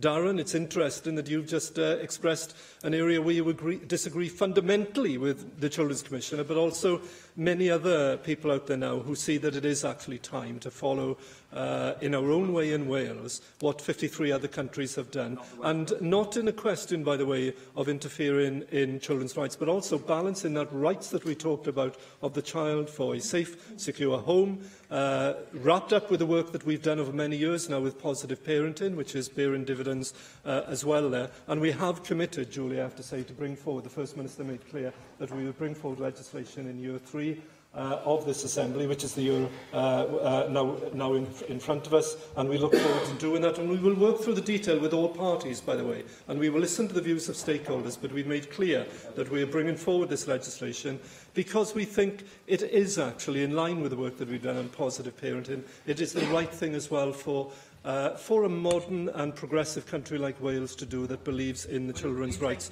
agenda. I don't think I have time, Darren, unfortunately. Just on the positive on the issue of Park Prison, can I say it is important that we look upon those youngsters in Park Prison as young people first and foremost, and make sure that the support is there available for them, so that the worrying stories that we've heard about self-harm are addressed. I believe that Park Prison has responded in some way by saying that the data that has been brought forward might not reflect the most recent data, where I think they suggest that they've had a significant decline in it, but I think we do need to take an interest within that. Julie's point in terms of segregation in school sports. This is very interesting, and I'm happy to write and to confirm what the guidance is on this. I've actually had it within, my own very good local schools there. I've had it brought to me by parents myself, saying why are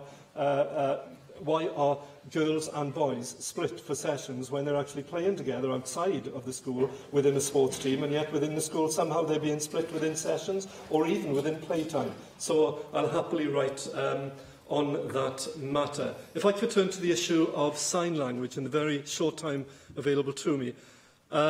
Obviously, people will know that the Welsh Government formally recognised BSL as a language in its own right in January 2004, and since then there have been iterations of supported training to increase the number of qualified interpreters in Wales, ensure that legislation and policies and programmes are in place across government which recognise the importance of accessible communications. But we do acknowledge there are still a number of issues currently being faced by members of the deaf community in Wales in relation to BSL, including a shortage of BSL interpreters.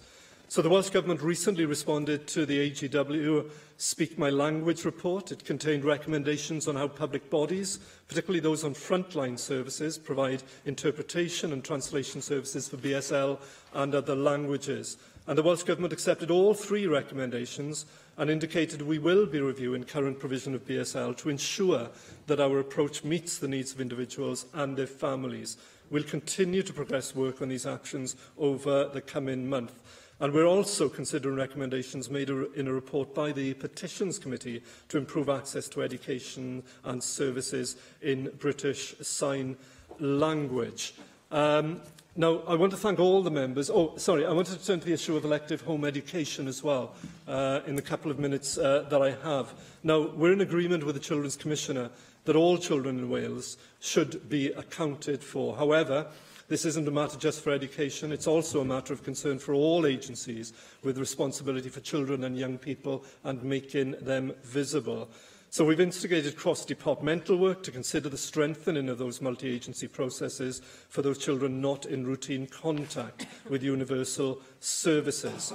But in terms of education, we are clear that the primary policy intent behind the proposals that are developing are to ensure that home-educated children and young people in Wales receive that suitable education, and in so doing, parents also can be signposted to other services that are available to them. Now, I do acknowledge that the Children's Commissioner has been concerned about the timing of the consultation and the regulations, but we have to get this right. We have to bring forward both the regulations and the statutory guidance with due deliberation and to get it absolutely right. It requires considerable work to appropriately and informatively develop the policy, and we're taking that forward. It's not dissimilar in its complexity to that of primary legislation. Now, the report, both the First Minister and I have taken the opportunity to meet with the Children's Commissioner to discuss a report. The First Minister will publish the full Welsh Government written response by the 30th of November. I've turned red. Could I? Yes, you've turned red. Diolch, Llywydd. Now, the discussion that we've had today will help shape our response, and I'll make sure that a response is available to Assembly members. We'll respond to all of the 15 recommendations which the Commissioner has made. We might not be able to agree with every single recommendation to the nth degree, but I can commit that we will continue to drive forward progress on children's rights and well-being. Diolch, Llywydd. Question. The proposal is to agree the Amendment 1. Does any member object? I will defer voting under this item until voting time, and unless 3 members wish for the bell to be rung, I will proceed directly to voting time. And that vote is on the debate on the Children's Commissioner for Wales Annual Report, and I call for a vote on Amendment 1, tabled in the name of Rhun ap Iorwerth. Open the vote.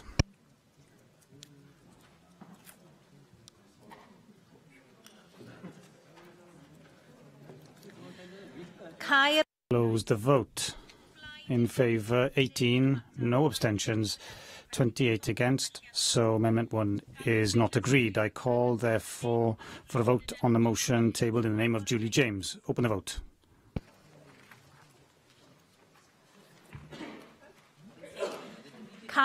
Close the vote. In favour, 45, 1 abstention, none against. Therefore, the motion is agreed. And that brings today's proceedings to a close.